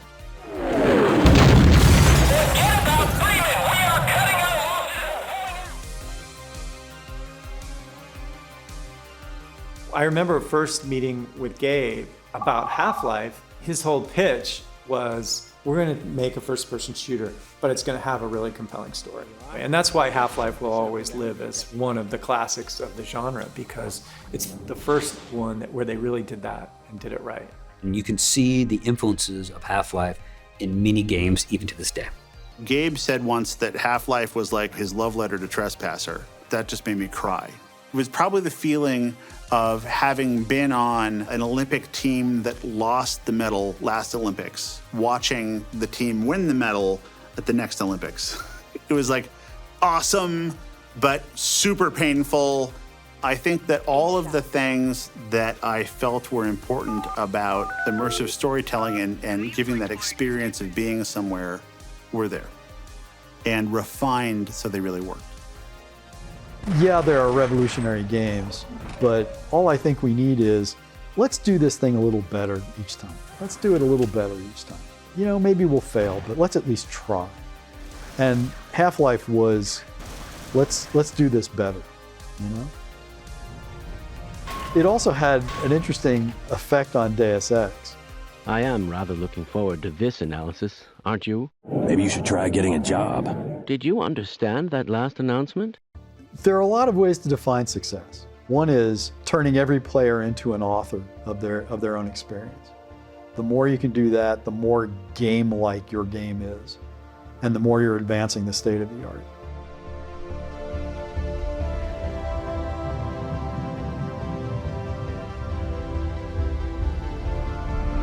Warren had been in the game industry already for a while. And one day I heard, oh my God, Warren Spector's team has been let go from Looking Glass. And I'm like, what? Why would they do that? He was making the Dark Project, which was actually Thief, you know, so he was like making this really cool new stealth game. Warren Spector, one of the most legendary guys in gaming, and his team basically had 2 weeks to find a new source of funding or job. So I called up Warren and said, you know, hey, so can I come down there and try to sell you on Ion Storm? You know, and he's just like, sure, why not? So John Romero and I drove from Dallas to Austin in his bright yellow Humvee, playing air guitar the whole way down while driving. When I am driving and I'm listening to music and it's metal stuff, I have my hands on the steering wheel trying to play guitar while I'm driving, you know, just, you know, whenever I could hold on to the steering wheel and do something. Thrashing to some hair metal for the 3-hour trip. When we went down there, I told Warren, you can make anything you want, use any engine that you want, take as long as you want, and you can have as much money as it needs to do that. And he's like, what? Troubleshooter was a description of the character. You were going to play Jake Shooter, the ex-CIA operative who goes rogue. Figured he was your type, a real hard ass. I wanted to make a game set in the real world. It was a flawed concept from the start. But what wasn't flawed was the idea of player empowerment and genre mashup. So to that extent, Deus Ex was the logical outcome. It was a pretty clear expression of that hope that we could let players solve problems the way they wanted. What Deus Ex captured for a lot of us, I think, was freedom and openness. It was giving you gadgets and tools and abilities, essentially, to sort of manage an environment. It was one of the first games to give the player agency on the way they wanted to solve a challenge in a level. Like, you could just run and gun in there, or you could sneak and hack to get through a situation. That was just really kind of opened up what first-person games could be. You're not allowed to say the word puzzle at my studios or on my projects. You can say problem, you can say challenge, because in my totally arbitrary, artificial way, that means multiple solutions. You decide. And the way I like to structure games is you see a challenge, you make a plan, then you execute the plan. You see the consequences of that plan, and you're now confronted with a challenge driven partly by me, or my team more precisely, and partly by the player's action. I remember a place in the game that I had played 100 times, and I knew there were 3 problems in this space that had to be solved separately. And I watched this tester hiding here, moving this object over there, maneuvering himself in a particular position so he couldn't be seen. He got out the weakest weapon in the game, took one shot, and solved all 3 of those problems at once. No one on planet Earth had ever done that before. That tester created his own experience, told his own story that was way more important than any story I could ever have told him. That's the kind of empowerment we want. I remember Warren's pitch for that game. It was like, everybody else is going, more broad, like you need more levels, more monsters, more of everything, show off the graphics. And he was like, small and deep was his game, really intricate level and world design without having to worry about how many enemies you're trying to throw on the screen at once, or frame rate, or this or that. In the immersive simulation genre, when we're doing it right, when we're doing our best, I should say, the game is tuning itself to players, because the game is not about how clever and creative the designer is. It's about how clever and creative I am as a player. If you're going to dictate to me, just go make a shooter, And there's nothing wrong with that, by the way. Shooters are wonderful. I love them. I just don't want to make them. You've got 10 seconds to beat it before I add you to the list of NSF casualties. Easy, bro. Just having us a conversation. 5 seconds.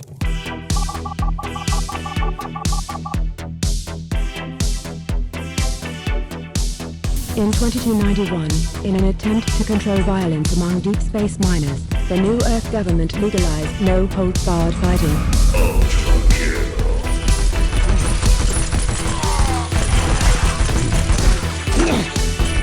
The classic arena shooter, I think, is one of those things that will always hold a place in my heart.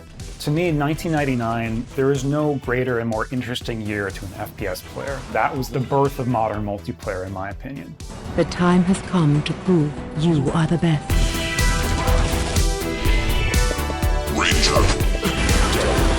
The big change in Quake 3 was we exclusively focused on multiplayer.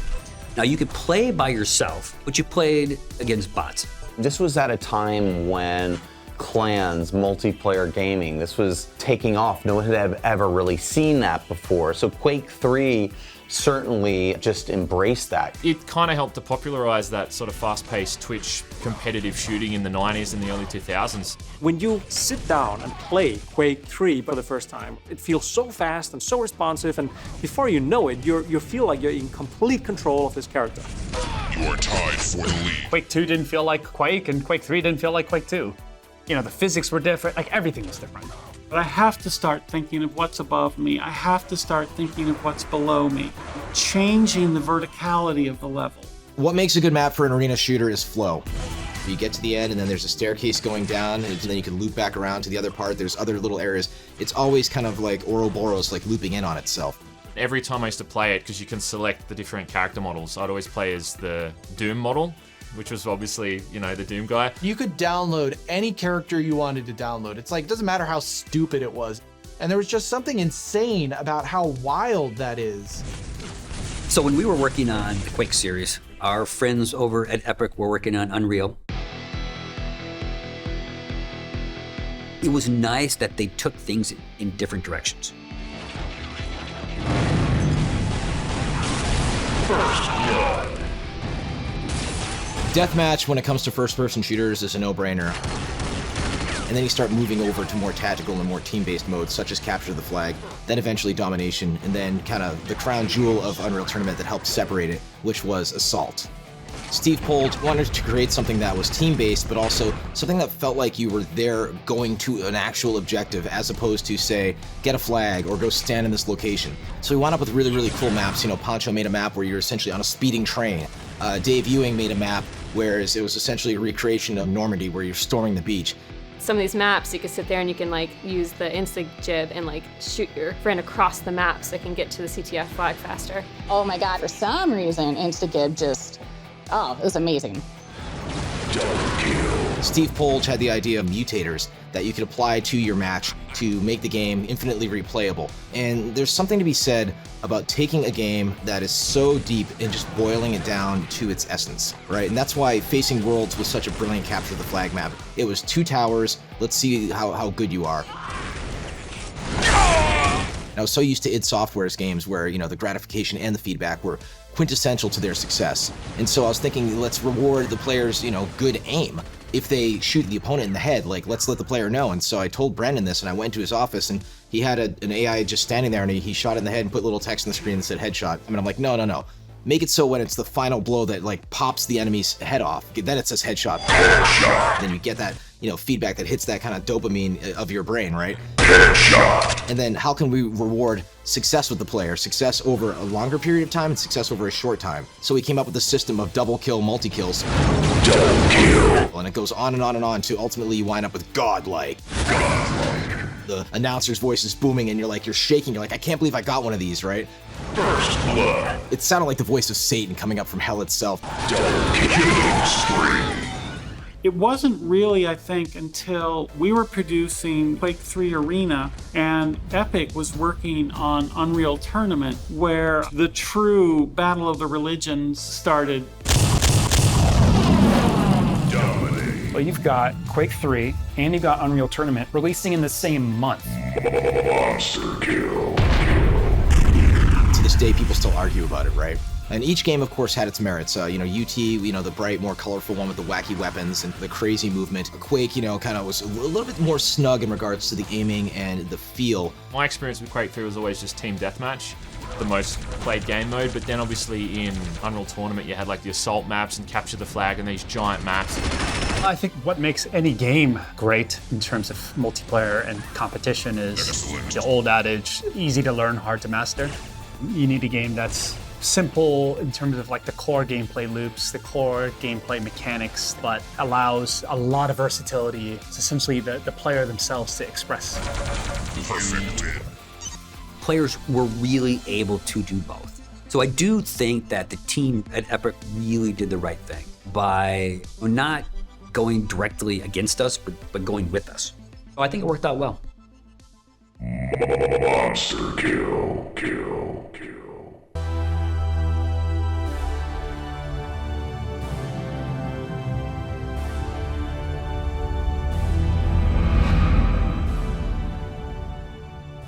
Robin and I grew up in the same town in the far southeastern corner of Australia.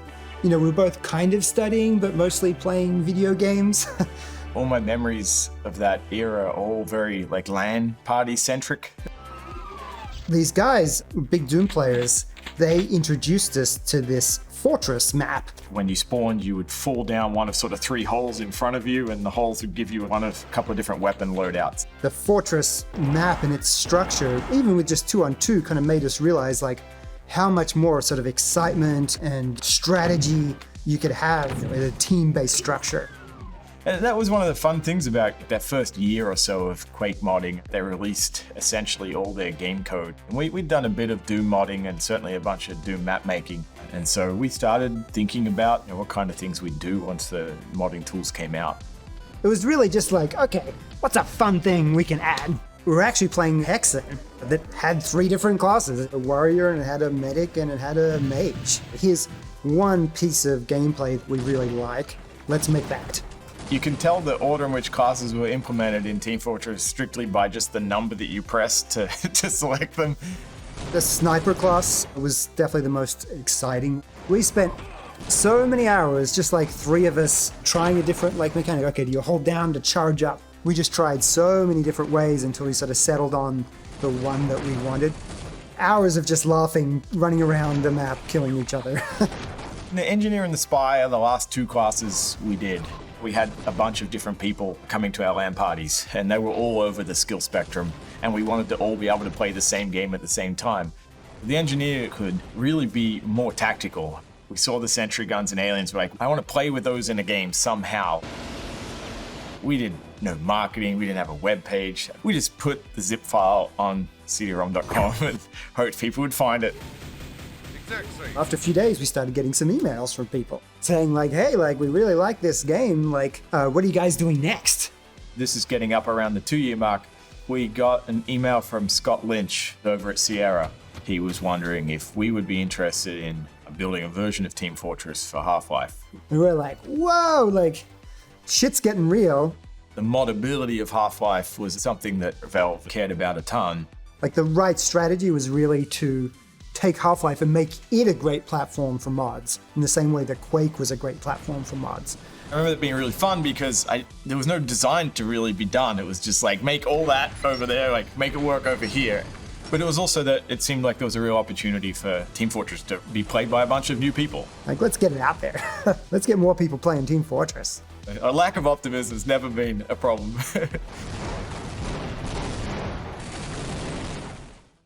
Wow, so you die, you could spawn, move forward and die in 20 seconds and then have to wait 3 minutes before you get to play again? This'll never be popular. Negative.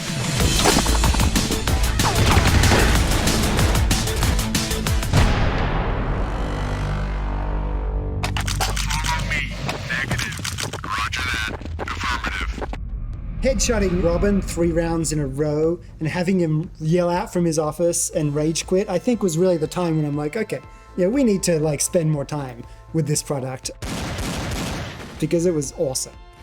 I always remember Counter-Strike as a lesson to myself in my inability to accurately predict what's fun. The arena shooters that had mostly preceded Counter-Strike obviously have a completely different sensibility when it comes to map design and weapon sets. You could actually save up your money from the kills you've got and stuff and buy weapons, and you got to choose the weapons you want. One thing about Counter-Strike that's interesting, it's not just one-shot kill, it's really the level design. You can position yourself and you have to have counter positions, and it is a really more strategic multiplayer. If I had to try and identify what makes Counter-Strike so special, it's both the counter-terrorists and the terrorists head toward bomb site B. They'll reach a choke point at almost the exactly same time. And that's incredibly deliberate on the designer's part, that they want you to sort of reach these jousting moments where you come together with your opponent. And what that does is it creates this incredible metagame where you can play off the expectations of that timing. When are they going to come around this corner? When do they think I'm going to come around this corner? Which corner do they think I'm going to come around? So that sort of mind game of like, when do I do something different? And when do they think that I'm going to do something different and I don't do something different? Know where to put your flashes, because that was always a very important, especially when you had to rush a certain spot, like long A and Dust 2 or something. You just had to know how to hit your marks and to know when to buy, when to save. If you buy too much ammo, it could take up too much money, and then if you didn't win that round, you realize, oh man, I can't even get a weapon for the next round. Up until that point, we'd seen nothing like that, right? Like everything before that was instant spawn. When you died in Counter-Strike, you had to sit there for 5 minutes while the rest of the team either won or lost, and there was like that excruciating pain of being sitting on the bench waiting and hoping you won. I actually played so much Counter-Strike in high school that I actually failed English one year and had to go to summer school, and I hated that because it took up all of my extra time I could have been home playing more Counter-Strike. It was such a fun time of my life, this Counter-Strike. That really brought me into PC gaming. On your man, homie. I tried to sneak through the door, man. Can't make it. Can't make it. The shit's stuck. Door stuck! Door stuck! Terrorists win. When the dark intellect escaped the fire, man stood in the ashes of Mother Earth. For 200 years, the immortal emperor built the Earth's armies. But only Earth's. For people who played this game and loved it, as I did, they'll say, what do you mean this wasn't an obscure game? Like, this was amazing for the time. This is one of the best first-person shooters ever made, and I agree. But Tribes, for many people, they'll say Tribes, like, what are you talking about? Like, what even is this game?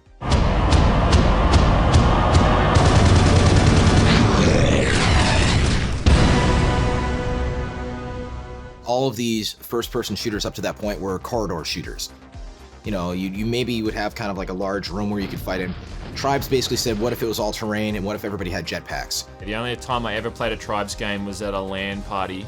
Never played it before, and I thought my skills from like Counter-Strike and Quake or whatever would carry across, and I just got wiped. It was very difficult to get into. It was not user-friendly. It was this incredible squad-based, very large map, competitive shooter.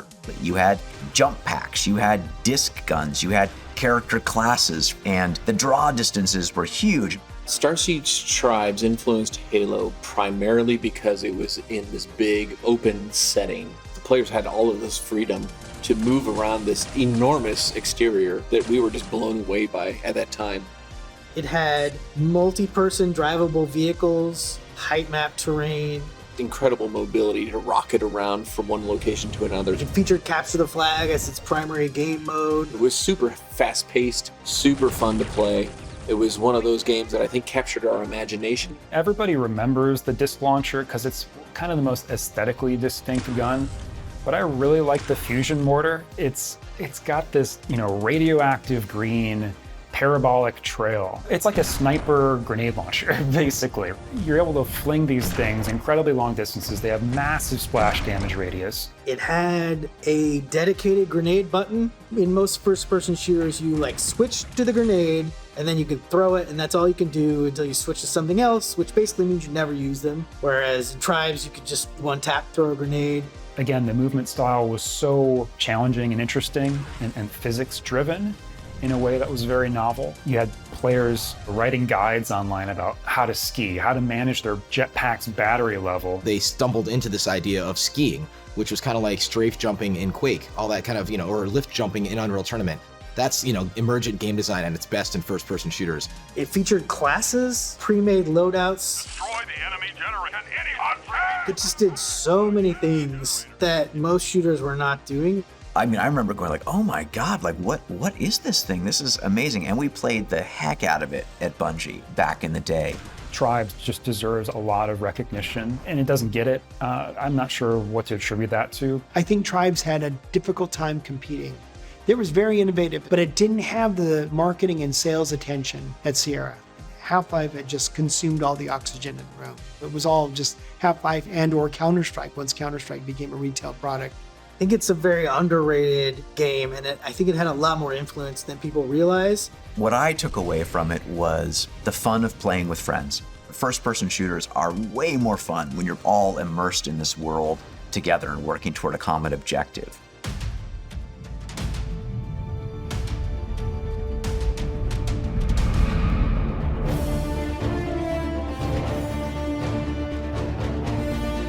PlanetSide was all about the scale. We wanted to give people an idea of what a planetary battle would look like. Different continents, and you had vehicles, you had infantry, and you had flying vehicles as well. The team was small. I think we were like 15, 20 people. We didn't have the ability to have like large scale battles for a really long time in development. We ended up opening it up to the rest of SOE. I remember that day and it was just like insane. I was working at SOE and I was just amazed at the scope and the scale of that game. That vastness and the chaos. It was just something that I'd never experienced before in a first-person shooter. The fact that they had managed to do that was really mind-blowing. The game itself was more about territory control. It's like a game of Risk, right? Everybody's familiar with that. We look at the map and you see, exactly where each one of the factions are taking over. One of the things that was most memorable for me was, coming in, being able to understand like what the factions were and create 3 different identities for each one of the groups, specifically for the Vano sovereignty, hence the purple tie today. The big issue was, of course, the competition. Battlefield was a long-running franchise at that point, and there was just a market share that we had to go after and we knew we had to capture in order to be successful. Luckily, technology, caught up. We spent a lot of time working on the engine that we were building specifically for PlanetSide 2 that would allow us to put thousands of people on 8K by 8K maps. Often when you're developing a game like that, you've got blinders on and you don't understand what it's going to be like once the general public is in and actually experiencing it. And that first time jumping in and seeing everybody basically do whatever they wanted, coordinated or not, was a real trip. It's just hard to describe like that first time you get that experience, because that was really exciting to me. It's like for the longest we were like, we don't know if it's going to work or not. Like, because we were all kind of working in this bubble, and then once we hit that switch and you get all these people kind of running around, it's just insane.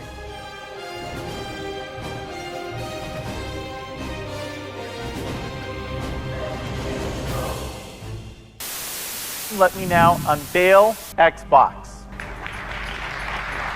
Bill, you've certainly revolutionized the technology we know today. Super fast graphics, connectivity. The Xbox is important to the future of this industry.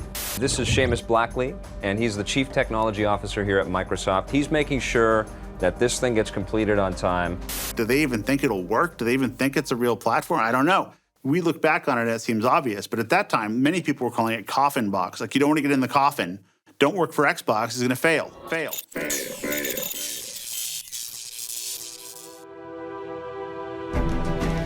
Covenant believe that what they call the silent cartographer is somewhere under this island. The cartographer is a map room that will lead us to Halo's control center. Touchdown! Hit it, Marines!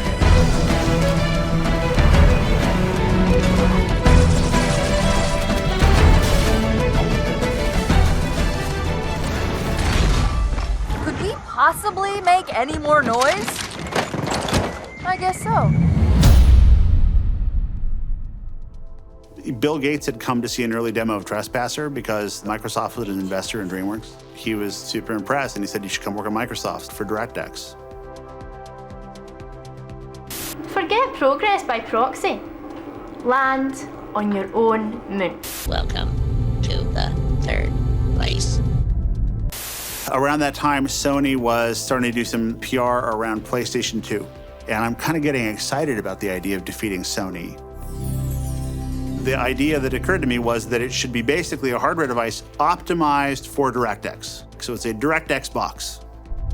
And that was like a part of the sales technique. This will get Windows in the living room. We had all these PC games in development. We could just easily port our stuff over to it. Of course, that was not at all what happened. It was incredibly naive. It was a pure game console. It was always gonna be a pure game console. I didn't even fucking care if it ran Windows, okay? But that's not what we told the Microsoft executives. I wanted to show you something. We told them that this was smart because it would get the Windows operating system into the living room. It's going to use a PC architecture and an Intel processor, but it's not really going to run Windows. So then we went into a big meeting. The room was full of vice presidents, so many that they couldn't fit around the big long table. There were vice presidents along the walls too. And then the last person to come in was Bill, and Bill was carrying our PowerPoint deck, a printed copy of it, and he walks in and throws it down the table and says, "This is a fucking insult to everything I've accomplished at this company." And that was the start of the meeting. I expected to be fired from Microsoft and never be able to get another job again. So Bill would yell at us for a while about the technology decisions we had made. And we just kept saying, we've spent a year looking at this. If you want to get into this business, we're confident this is the way to do it. And then Ballmer says, "What about Sony?" And then Bill says, "I think we should do this." Kevin and I were going to the Tokyo Game Show. We rode the train, and the subway doors opened. We walked out, and the whole subway station was covered with Xbox logos. It was so insane, given the fact that really I was just expected to be fired. He saw something in this group of weirdos. I think they reminded him of the start of Microsoft and that it should be made to work, and he supported us. And that was a really big deal.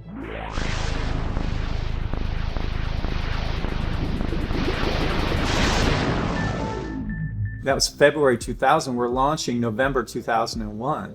I mean, that's less than 2 years away. I was looking for anything I could get. We were taking some of our PC lineup and repurposing it for console. And me and my whole deal team, we were out shaking the trees all around the world to try to find projects. We are starting to see some great games come back to the Mac, but this is one of the coolest I've ever seen. Everybody on the team knew that we had something special with Halo.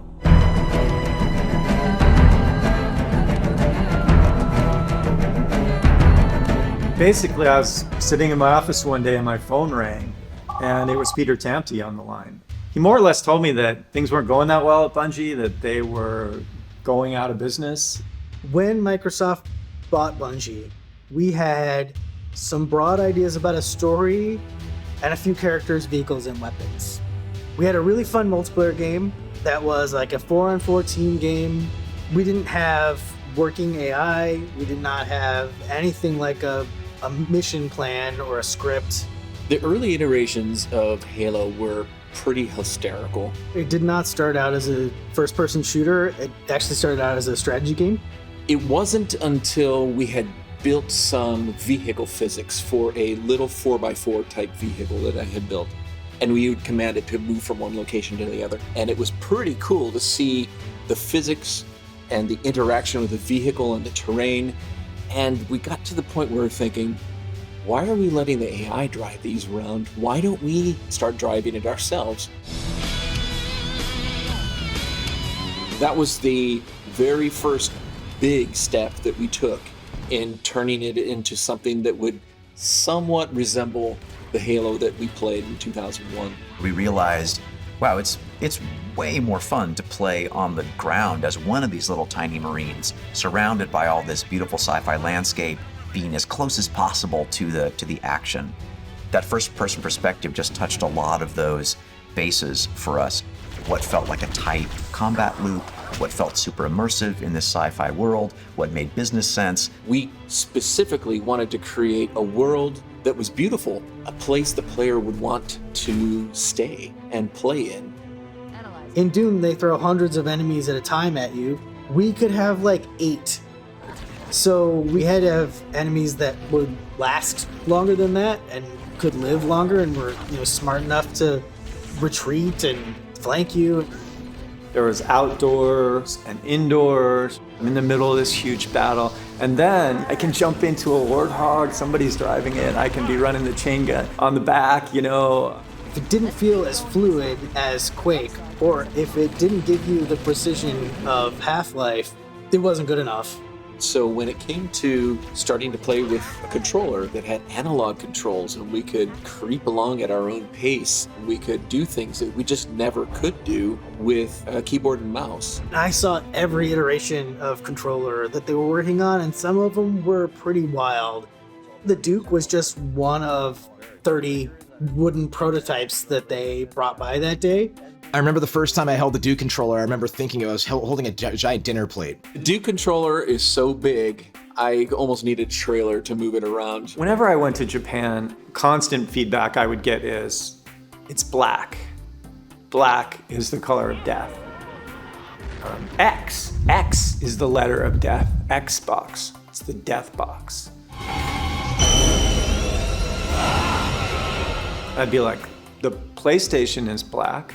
I'd be like, oh, well, that's okay. The controller should weigh the same weight as water in your hands. Okay, it's the weight of water in my hands, okay. As a statement, as an expression of the brand, as Microsoft's first, foray into this world, it felt right. It all felt part of a piece. Sorry for the quick thaw, Master Chief. People could not answer the question of, would you like your y-axis normal or inverted? So we had to come up with a way to get them to choose entirely based on what came naturally to them. Just look at each of the flashing panels to target them. So the Chief waking from cryosleep, it gave us this perfect opportunity to get off on the right foot immediately. Okay, that looks good. It took quite a bit of time for us to kind of explore some of the universe and what we could do. That was when we hired Joe Staten and we started really delving deeper into writing the story. The team had already done a huge amount of world building, character creation. Joe brought a lot to the table in giving the Master Chief a personality without ever showing his face. For me, the way into Master Chief's character actually wasn't through him, but rather through his partner, through Cortana. Sleep well? No thanks to your driving, yes. I firmly believe you can't have Halo without Cortana. One of my favorite cinematics is where you return to the Covenant ship that's floating over the Halo ring. Oh, I see. The coordinate data needs to be... Right. Sorry. Now, the Chief didn't have to say anything. He just had to react in an honest way to this person inside his head. Those moments showed players what Master Chief's personality is. The more we pushed those kind of character interactions with one another, the more kind of relatable those characters became. Now would be a very good time to leave. She could crack Covenant security systems, dive into ancient alien technology. You all right? We wanted to make sure that her personality represented, these things that she was capable of. A dozen Covenant superior battleships against a single Halcyon-class cruiser. With those odds, I'm content with 3, make that 4 kills. So from the very beginning, Halo had multiplayer. We could network our computers. Our characters had vastly different capabilities. We could do super jumps. We used to spend, 2 hours every afternoon playing multiplayer, and that was before we had anything working on the single player side. I think it was 2 nights before we went Gold Master. Jason Jones, the creative director, went into code, and for the human pistol for multiplayer, it just does like 3 times as much damage. It completely destroyed the multiplayer balance. Yeah, it was pretty effective, wasn't it? Halo Combat Evolved. After Halo shipped, became the biggest Xbox game, incredibly successful, almost everybody on the team wanted to go work on something else. Jason Jones, who was really the glue that was holding all the different functions, he wanted to go off and work on a new franchise and let the core team keep going and do Halo 2. We're going in. Get tactical, Marines! Get aboard that carrier and secure the Prophet of Regret. We spent a good amount of time at the very beginning thinking about how we were going to devise spaces, how we were going to create all of those characters and such, and what kind of technologies we could utilize within the engine to make things look a lot better. Also spent a lot of time kind of figuring out what direction the story should take. The tasks you must undertake as the Arbiter are perilous, suicidal. You will die, as each Arbiter has before you. If you're going to experience the story of the hero, well, what about experiencing the story of the villain, quote unquote? Playing as the Arbiter was one way to give you a lot of insight into the Covenant that you wouldn't have normally had. All of a sudden you got access to a lot of cool weapons and vehicles that you wouldn't normally have had. And you got to see the AI from the other side. I love that they were taking risks and letting you play another character and dual wielding and, you know, other super cool stuff that they introduced in there. And it just looked super cool to run around with double SMGs. And it was one of the very first things we showed about the game. It was before we had actually finished all the tech that would allow you to actually dual wield. So in that demo video, when we switched to dual wielding SMGs, it's actually just one SMG with another SMG stuck on the side of it, just floating there. Lots of smoke and mirrors and announcements. I and others bled gallons of blood in order to make sure that Xbox had networking capability and a hard drive. Halo 2 really defined Xbox Live. Anybody owning a Xbox had to have Halo 2. Bungie was innovative in matchmaking. You could just go onto Xbox Live and find yourself in a match in minutes, and the better you played, the more you were getting matched with people of like skills. For the first 2 years of Xbox Live's existence, I think something like 90% of players were playing Halo 2.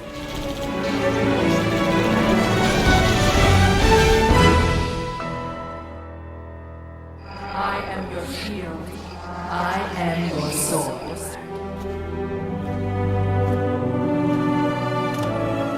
There was certainly pressure with Halo 3 to make that generational leap, and we just tried to go big with almost every decision. Halo 3, we wanted to go epic and make the world feel incredible.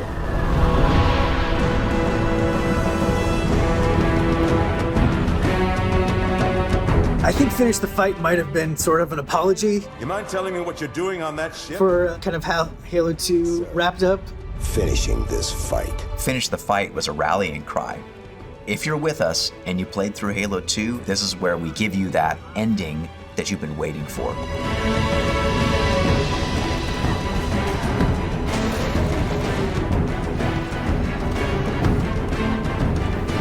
The idea was, you have to make the greatest game ever. This is the only way this is going to be successful. It has to be extraordinary on all sorts of levels. The prophet of truth, as I'm sure people realize, is in fact the prophet of lies. A classic dramatic tradition to name characters the opposite of what they are. There was a sense of, I'm going to finish everything I ever wanted to do with the Halo series. Having a scarab that could walk around arbitrarily and react to you. And the Covenant ships flying overhead and such, bigger and bigger and bigger. Really strongly integrating the on-foot combat with the vehicle combat. For the look and feel of it, for the creative direction of it. That was the vibe that I wanted to push through to the rest of the game. It's going to have to kind of redefine Xbox Live. One of the reasons why Halo's multiplayer worked was because we gave you so many options to customize it. You could go swords only, you could increase the respawn time, you could really tailor it to what you and your group liked. Forge was kind of an extension of that. Initially it was just place a few objects, move the weapons around a little bit, change the spawn rates of things as a modification to a map. And then a couple of the artists looked at it and went, well, if we can place objects, we're gonna place a lot of objects and see what happens.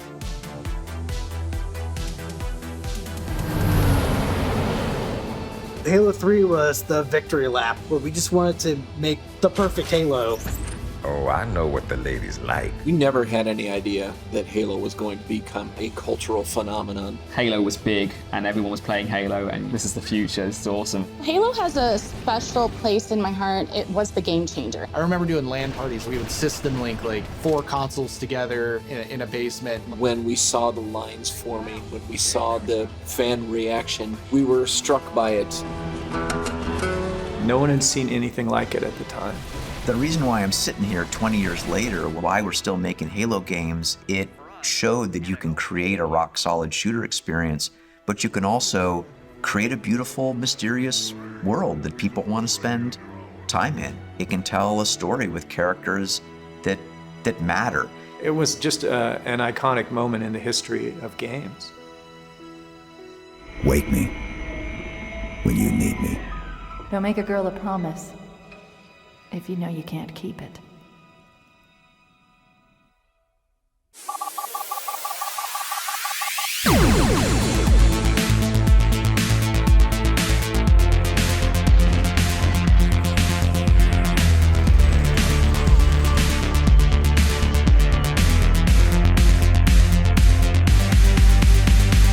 There was a titanic problem that, nobody under the age of 30 might even know about, which is hilarious.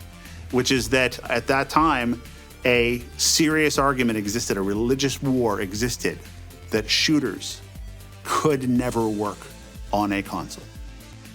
That to play a shooter, you had to have a mouse and a keyboard because of the response speed of the mouse and a bunch of other stuff. And I know that sounds insane, but at the time, you would have tons of people tell you you should not try to make a shooter on a console because it would be terrible. Yo, listen up. We will not live in a two-dimensional world. We will take a look around us. We will not be confined. Every single person that had an N64 when it came out played Turok. That's like an iconic N64 game. The concept is just so appealing. It's like you get to shoot dinosaurs, like prehistoric world, like the box art looked awesome. One of the big parts of Turok was he was a Native American, and you didn't really see indigenous people being represented that way as heroes in video games or just protagonists. When I was a kid and I was playing it, the game was way too hard for me and it terrified me because like the fog was so thick that it felt like a survival horror game. It didn't feel like a run and gun shooter because you had to play it so methodically because you never knew when a raptor was just gonna like bust out of the fog and kill you. What amazed me was that Night Dive's port, by removing the fog, you actually get to play that game the way the designers intended. That opened up a whole can of worms because not only did the original developers implement that fog so that the draw distance would be a lot shorter, but they also did it so that they wouldn't have to fully model the entire world as well. And so when we kind of pulled back that curtain, we discovered that the tops of the trees didn't exist. A lot of geometry was missing. And so we had to bring on a 3D artist to basically complete the assets that were now visible for the first time. I am Turok.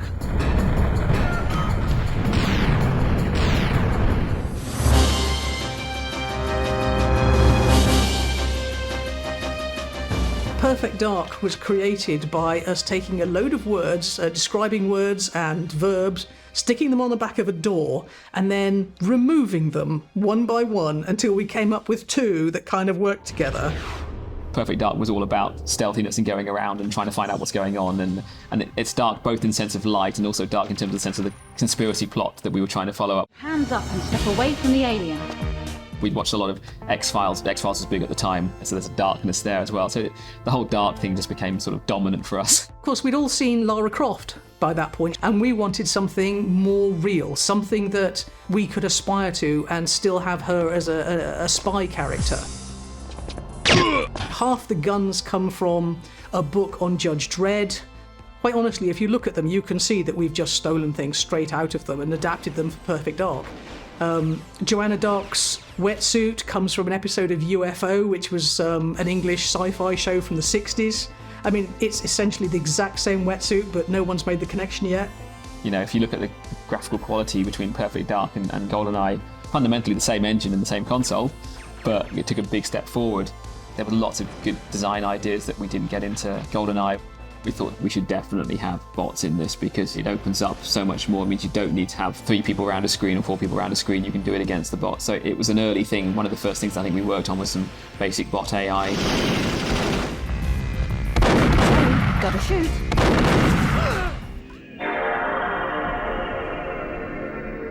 There was a game called Time Splitters that had come out on the PlayStation shortly before we started working on the Xbox version of Halo, that it was not the default option, but did have a very similar 2-stick method of control.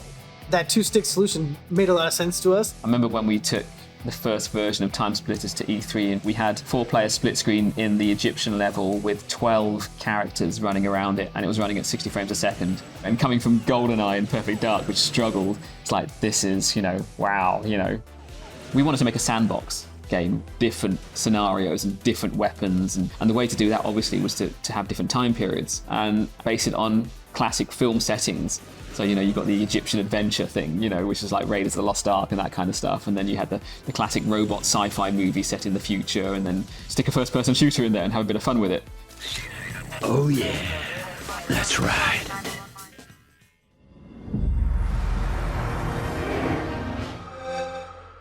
The world is full of stories, and from time to time, they permit themselves to be told. What are you looking at?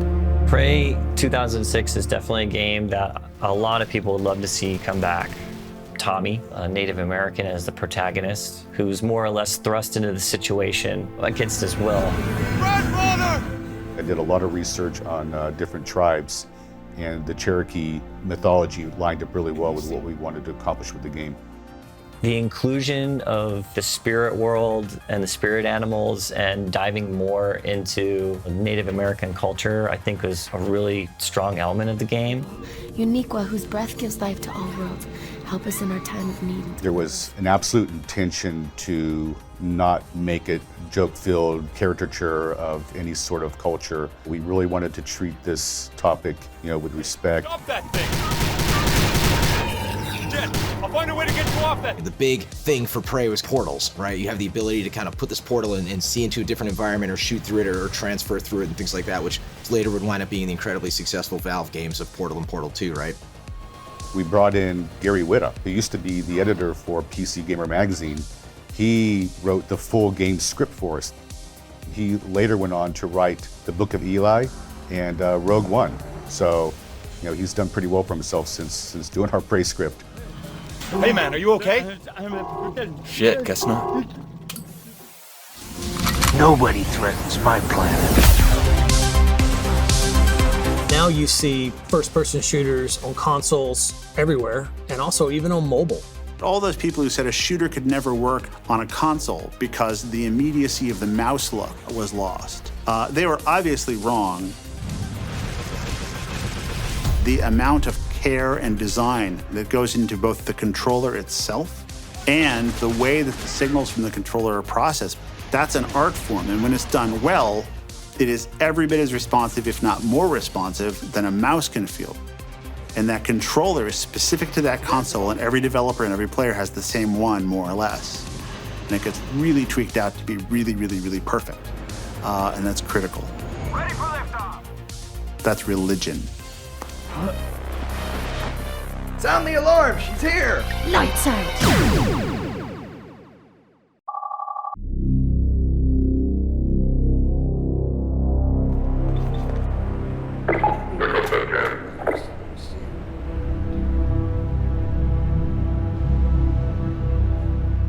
When Half-Life 2 was in development, Gabe had this vision of Steam and what Steam would become and how important it would be. I remember him presenting to me. He was thinking about how could people be able to play Half-Life without having to have the CD or DVD-ROM to play it. And he had pulled in a lot of very brilliant people into Valve to start the idea of how Steam could work. They thought through a marketplace. They thought through a world in which PC games could become like the absolute epicenter of all great gaming entertainment. We're super strong believers that like platforms have to become valuable to everyone in the ecosystem around them, the customers to the developers. Once they had sort of the ability to manage their own IP, then they were able to invest in their own marketplace. Valve had just a whole head start over everybody. Rise and shine, Mr. Freeman. Rise and shine. I think what made Half-Life 2 so special was that it understood the legacy that the first one had created so well, and it had expanded upon that the perfect way. I think I remember that feeling at the outset of the game of we lost, which I think is still so rare in games, right? You know, Earth has been taken over, there's an evil overlord, you know, who's the Combine, oh my gosh, and like that suppressive dystopian environment that is so effective in Half-Life. There's so much that happens in that game, man. It's kind of hard to pick a point. Well, I do find the G-Man aspect pretty interesting. I know a lot of the theories are that he's like a future version of Gordon. It's like Gordon Freeman, G-Man. The inclusion of physics changed everything about FPS puzzle design. They didn't just use it for feedback the way that everyone uses Ragdoll. They used physics as puzzles, and I still have not seen any other game do it to the level that they did it in Half-Life 2. We were always an engineering-focused company and still are today. So technology to us has always been sort of in service of the game design. It's not interesting in and of itself. It's got to have some applicability to the game experience that's really interesting. The most clever idea in any first-person shooter was definitely the gravity gun in Half-Life 2. You can call it the zero-point energy field manipulator if you really want to. Give it a try. Just added so much fun to the experience. Such a simple and clever idea. Genius. Totally genius. We built the bulk of Half-Life 2 in the last, year and a half. We go from a bunch of bones to the finished game, but the first sort of 2-3 years, we're building a bunch of those pieces. The gravity gun comes out of that period of time. That's the old passage to Ravenholm. We don't go there anymore. I will never forget going to Ravenholm, picking up those giant saw blades and cutting somebody in half with them. I don't think any game had ever done anything like that up to that point. The storytelling of Half-Life 2 is what expands its importance over the original game. If I'd known you were going to come straight up to my office, I wouldn't have bothered hunting you in the first place. It's just so good. The Citadel, I mean, the whole mythology around and the story around the game just became massive after 2. I think about the expressiveness of Alex Vance's face. Dr. Freeman, I presume. As something that has no business holding up, more than a decade later, putting your hand on the elevator door as I descend down and looking up at her, and the eye contact. The way Valve was able to animate that character holds up as just one of the greatest characters, I think, of that era. They purposely and consciously designed that game to be a roller coaster. Gordon Freeman! Had so much in it. It was definitely unbelievable storytelling, incredible environmental design, you name it. It's a perfect game. I can't even say more about it.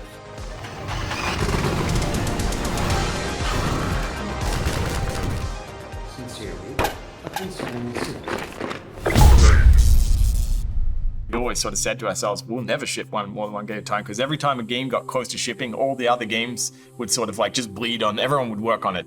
And then with the Orange Box, we were like, let's build 5 games and ship them on 3 different platforms all on the same day. Yeah, it's painful, but fun.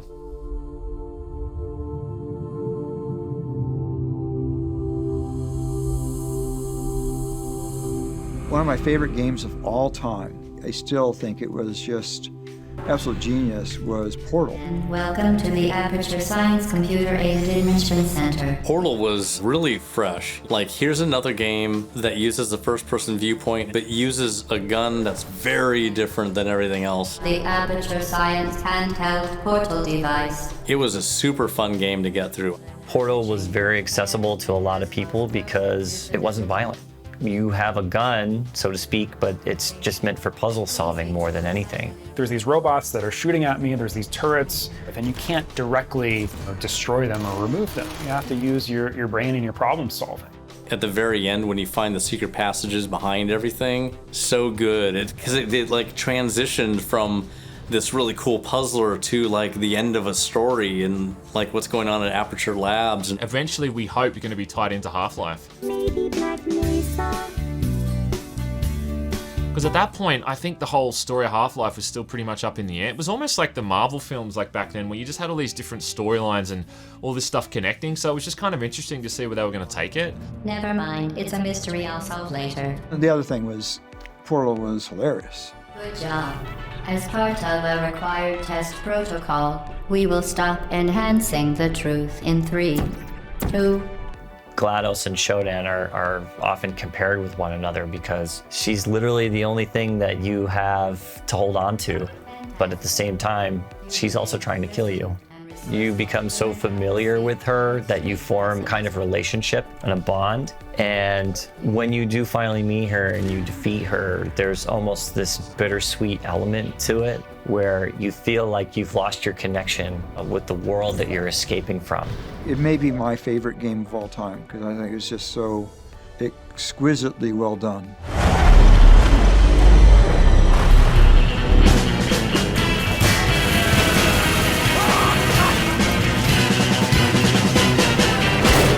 Team Fortress 2 is such an interesting animal in the FPS landscape. It's been kind of a guinea pig for Valve. We'd started building Team Fortress 2 for Quake 2 at that point, which is sort of seemed like the obvious next step, and our hope was to build that into a retail product of some kind. Well, we were struggling to find a really good sort of identity for what Team Fortress is. We had no idea what we're doing. We were in that classic case of like, you're so screwed because you don't even know what you don't know. It was so sort of open-ended that we had trouble sort of finding like sort of what the core gameplay was. Team Fortress 2 stopped being in development for a while during Half-Life 2. Half-Life 2 really needs to ship, and then we'll revisit our options sort of later. We start working on Team Fortress 2 again, and we decide this time we're not going to screw it up. Not a crazed gunman, Dad. I'm an assassin. It's a sound of progress, my friend. We should be looking at non-photorealistic stuff here. It doesn't have to be this sort of textured, photorealistic world. You're just taking the most important parts, just like any cartoon, taking the most important parts and blowing them up as big and bright as possible. And that really fit the Team Fortress gameplay in a way that we needed and didn't know we needed. I mean, look at it. It's just amazing. Valve managed to tell a pretty interesting, funny, engaging story without any sort of campaign. So you have to ask yourself, how did they manage to do that? Like every time we made a video, we're like, oh, okay, here's what's exciting about a character. We can take that, we can put it back into the game. Sniper has his Jurati, his jars of piss that he throws at people. Like that's from the video. I think we all understand as FPS players today the concept of the hero shooter. Having interesting characters that you can pick from, and they all have an interesting hairstyle and costume and voice. And I'm going to pick the one that most appeals to me in the moment. That idea doesn't exist, in my opinion, without Team Fortress 2. Because at the end of the day, long as there's 2 people left on the planet, someone is going to want someone dead. Fear, when I first played it, it was like at a LAN center. Those LAN centers, the one I used to go to, was dark and it was like quiet. Everybody's just click, click, click, click away. You're just sitting there and you're playing, and all of a sudden someone goes to open a chip bag next to you. Like, ah! Whoa, okay. I'm still in the real world.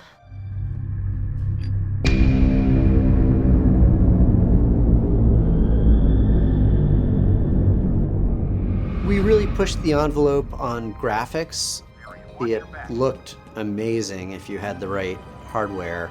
And it was in a world that was inspired by Japanese horror movies, which were just becoming a popular thing in the US. A remake of The Ring was coming out. She shows me things. The scary stuff is great because it kind of catches you off guard. They just really seem to know when to do it. Alma was always scripted to come out at poignant moments. You had gotten through a hard battle and you were relieved, and then, oh no, there's Alma. It perfectly manages to balance that horror element with over-the-top gunplay and action. Still probably some of the best you'll get in the whole genre. A lot of people cite the AI in Fear as something that was really effective. I wanted to create something that was truly intelligent and could think for itself. I just wanted to give the building blocks to an AI system that in real time could say, well, if this is the goal, I got to find a sequence of actions that can satisfy that goal, and I can search the space of actions and try them out in different combinations as fast as a processor can handle. We made the environment more interactive with shelves the enemies could knock over to get in your way, or tables they could flip to create cover, windows they could dive through to get away from you or to surprise you. They sort of telegraph their movements. You hear them sort of communicating with each other, and that sort of conveys an intelligence. Announcing to you what they knew about what you were doing and what they planned to do next. You might be crawling around through the air ducts when you hear one of the enemies look up and say, "He's in the vents!" And those kind of moments are possible when you have characters that are designed to observe and talk about the world around them. The other thing that holds up well about Fear is certainly its weapon set. You know, I think about the Penetrator, just a fabulous name for a gun. Best shotgun, and this is not up for debate, is Fear shotgun. There's anyone who argues it's just incorrect. It's actual fact that it's the best shotgun because there's never been a shotgun in a game ever, apart from that lets you shoot someone and they will just turn into mist. So Fear was supposed to feel like an action movie where things should be just happening around you. Bottles should be breaking and chandeliers should be falling and should just feel like you're in a movie. But there were plenty of times where things wouldn't work out as we hoped. Like John Mulkey and I worked for a long time on what we called the combat opportunity system, being like juicy opportunities for like dramatic moments. But it was really hard to get the AI to get the right balance of thinking about those versus thinking about shooting at you, the player.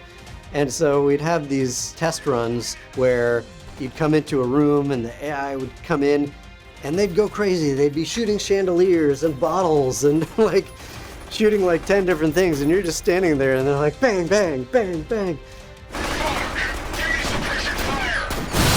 There's always like a tricky balance of getting the moments you want, but having that designer's touch of doing them the way you want them to play out.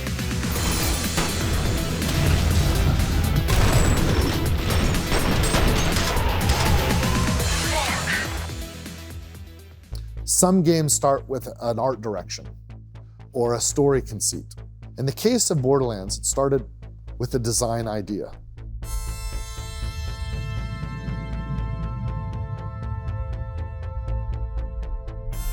Before Wolfenstein came out, I was a role-playing gamer. It's possible that even to this day, that the game that has consumed more of my play hours than any other game is NetHack.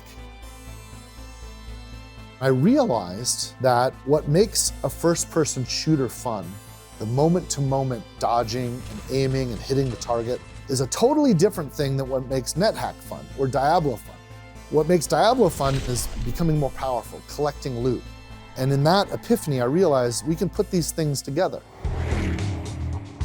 One game that stands out that maybe we weren't anticipating to be as big of a hit as it was is probably the original Borderlands. We were still playing a lot of hyper-serious military contemporary games. Today, it's absolutely acceptable to have the biggest game in the world, Fortnite, with this non-realistic cartoon art style. When we did it, it was scandalous. This notion of like a comedic, lighthearted FPS that was like open world, we just didn't really know what to make of it. And we were swimming around fishing for it, trying to find how to fit it all together, how to make the vibe work. But I knew that RPG and shooter could go together.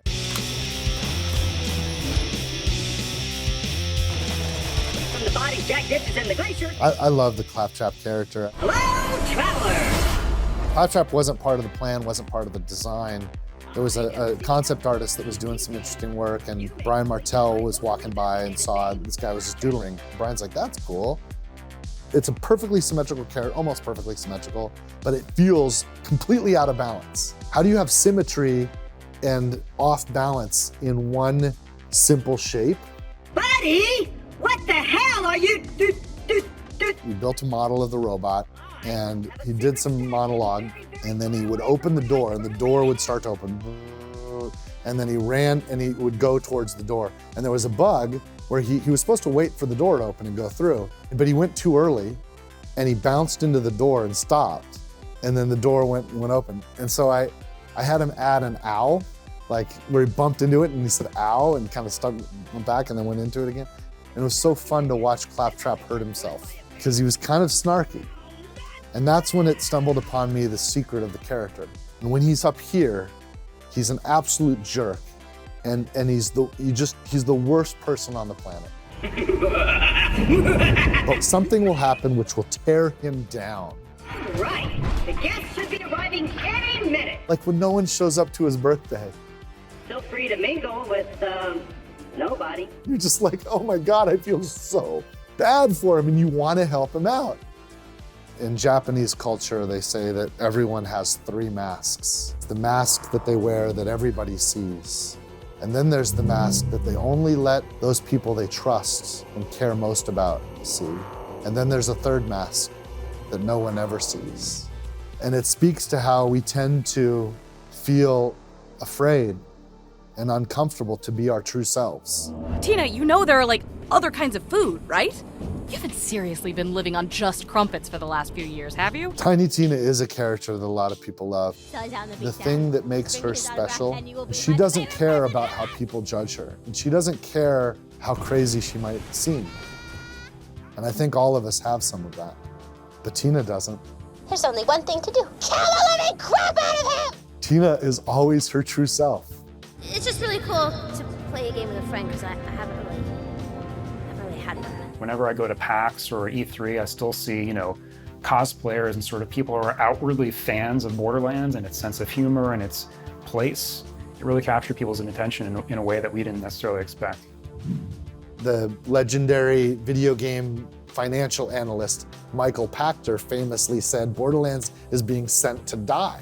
It has no commercial hope whatsoever because you can't sell a cartoon game in a world with Gears of War and Call of Duty. I'm very glad they were wrong.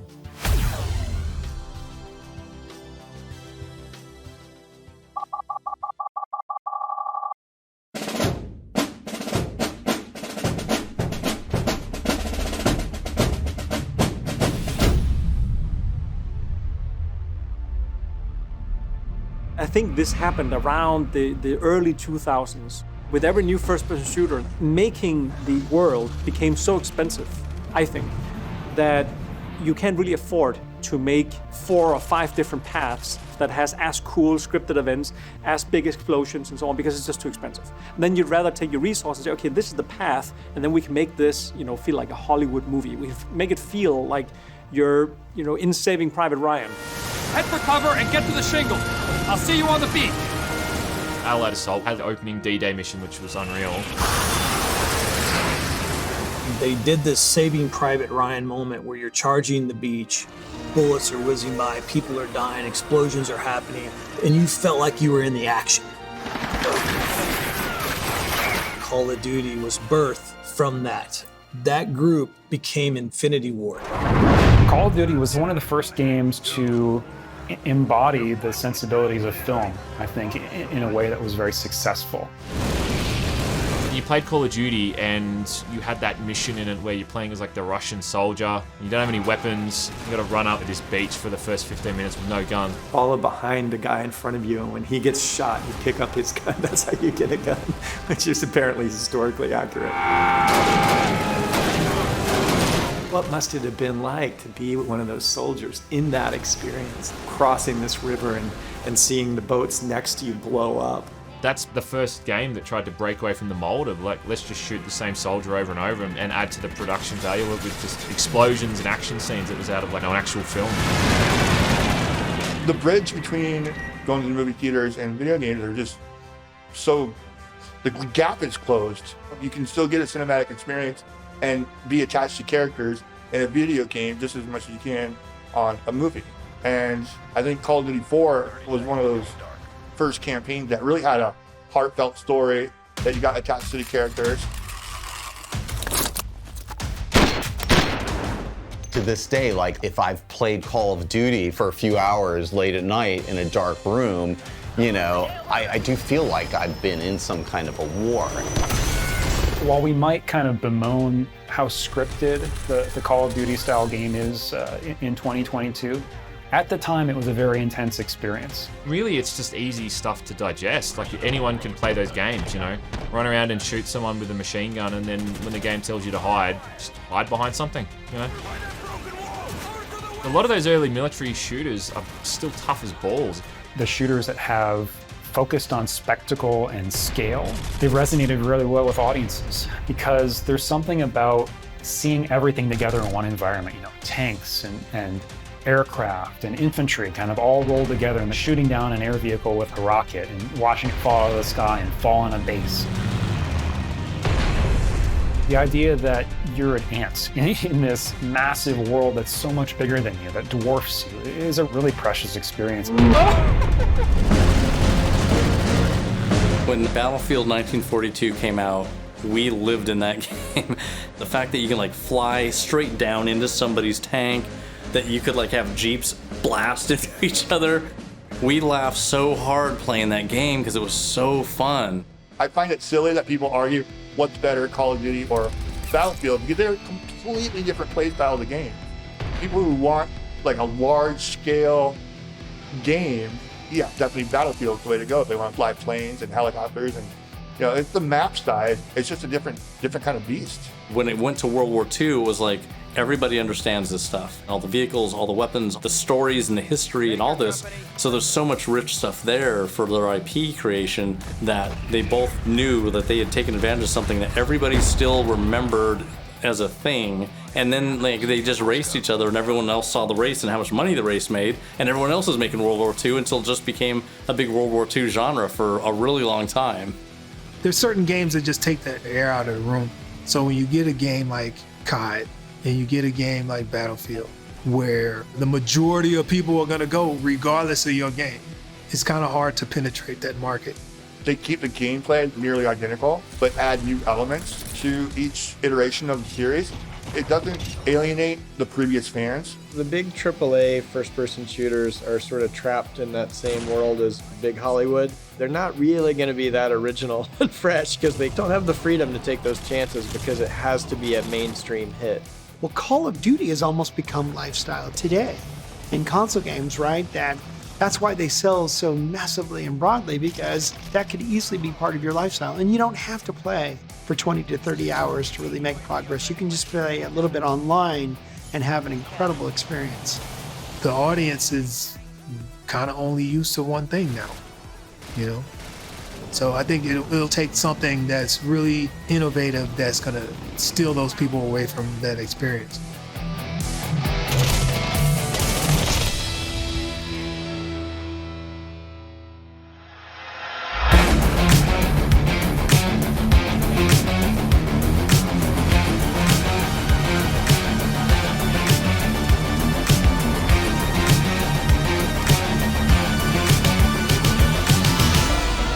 I think people are just getting over playing games that are just generic regenerating health shooters. I think we really got to that point where that was just all that was coming out for a time. If you're gonna do a first-person shooter like a hero shooter, you need abilities, you need unique characters, unique movement, you know, unique environments, and then you're introducing a new hero once a quarter, essentially, right? The arena shooter, kind of dueling 1v1 type of game has sadly fallen out of favor to team-based games like PUBG and Apex Legends and others as well.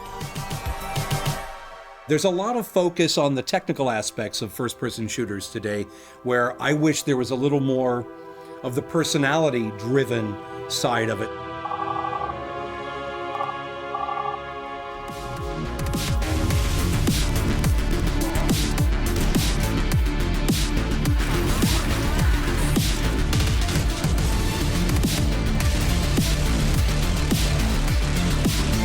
Oh, in my opinion, there's still a lot of gas left in the 2.5D games. Indies offer something a little bit different. They're not trying to compete in the space that you're normally in. You know, you get that fatigue where you're just playing the same old thing over and over again. If you're trying to recreate the past, that same sense that gamers got when they played a game for the first time.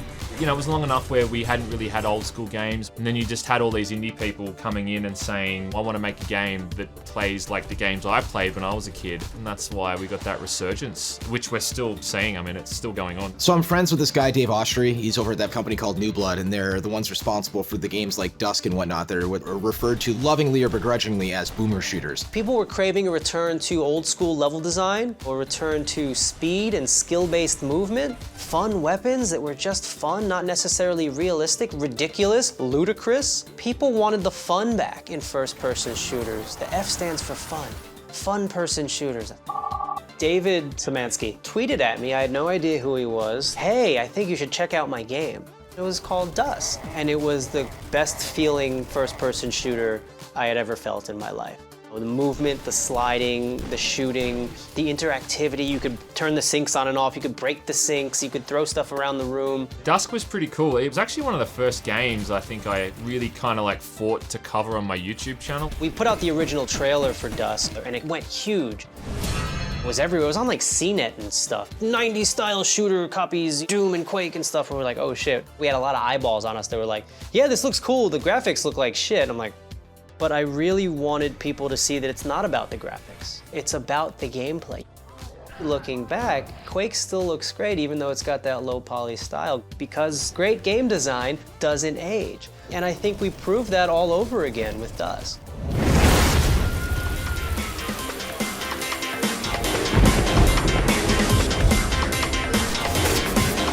Iron Fury was a project that started off with a much smaller scope, just sort of quick prequel story that was supposed to be tied to our original Bombshell release. But as it went along, it became very clear that Voidpoint was sort of taking this game to a whole nother level, really making something special. The idea with Iron Fury was to create this kind of alternate timeline. What if instead of 3D Realms making Duke Nukem 3D and Shadow Warrior back in the day, they decided to do something with the Bombshell character? Bring it on. And the first 3D shooter that came out was actually with this character.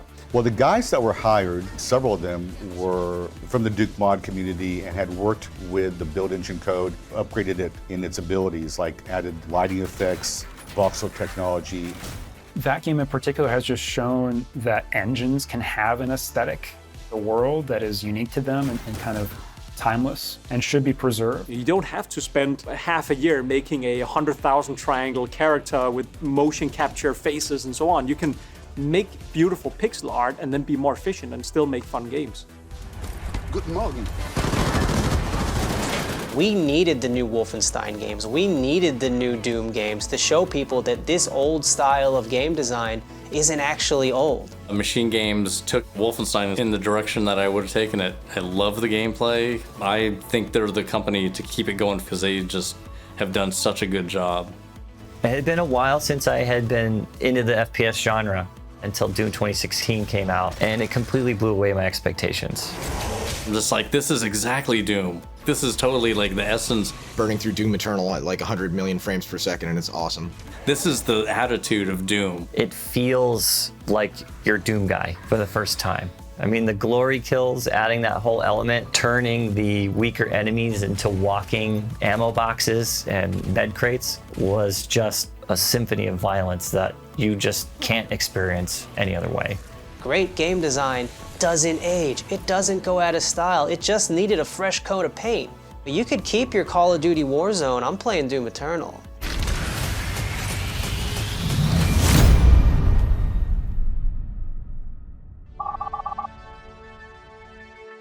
What makes a great first-person shooter? That's deep. You're asking the tough questions now. Oh, you said we have another hour? A great FPS, above and beyond anything else, gives you a sense of flow. First-person shooter is just the magic of pulling people in and you being the character. How it moves, how it turns, how it reacts to damage. You need to be in a world that sucks you into the experience. Obviously, the weapons, your arsenal, have to be finely tuned. If you have 100% mastered something, you're done with it. But any shooter that has close to that mastery level but never lets you have all of it is something that will make you play it forever. bringing what was great about old games into the present. And that's what's really interesting. We made a dent in the world of gaming here with what we did, and it continues to be there. I'm proud of that. There's more to be done out there, for sure. I think the FPS genre is so meaningful to many people. It helped build gaming. I don't feel gaming would ever jump to where it is without first-person shooters. Video games and first-person shooter games are just more than games. They're a community. The first-person shooter genre is filled with rich stories. It's filled with rich characters, these memorable, novel gameplay experiences. It's not about just running around shooting stuff. It's about feeling like you're in the shoes of the character that you're playing. That immersiveness makes you want to revisit it day in and day out. When I started, all we were lucky enough to do is to make it look like you're inside of a maze and you have a first-person view. But once the technology started improving, what people did was kind of amazing. If you can get involved in something where you personally have the opportunity to make a difference, that's the key. It's wonderful that people still want to talk about GoldenEye. We were all massive James Bond fans. It was a real passion project. Lots of people really love that thing you made. It's very humbling. No one I knew was doing this for fame or fortune. Like, we're just playing games and having fun. People who have been inspired by the products that we were building back in those days. I think perhaps too much about the word legacy. I want to leave something behind. We built a good foundation, but people have gone above and beyond everything that we did, and the world's better for it. The thing I wanted to leave behind was not fame or fortune, it was influence. One developer said to me, I started my studio because of your game.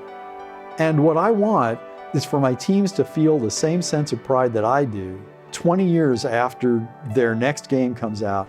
I want them to sit down and shake their heads and just go, damn, we did that. You know? There's nothing better in the world. There's nothing better.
you.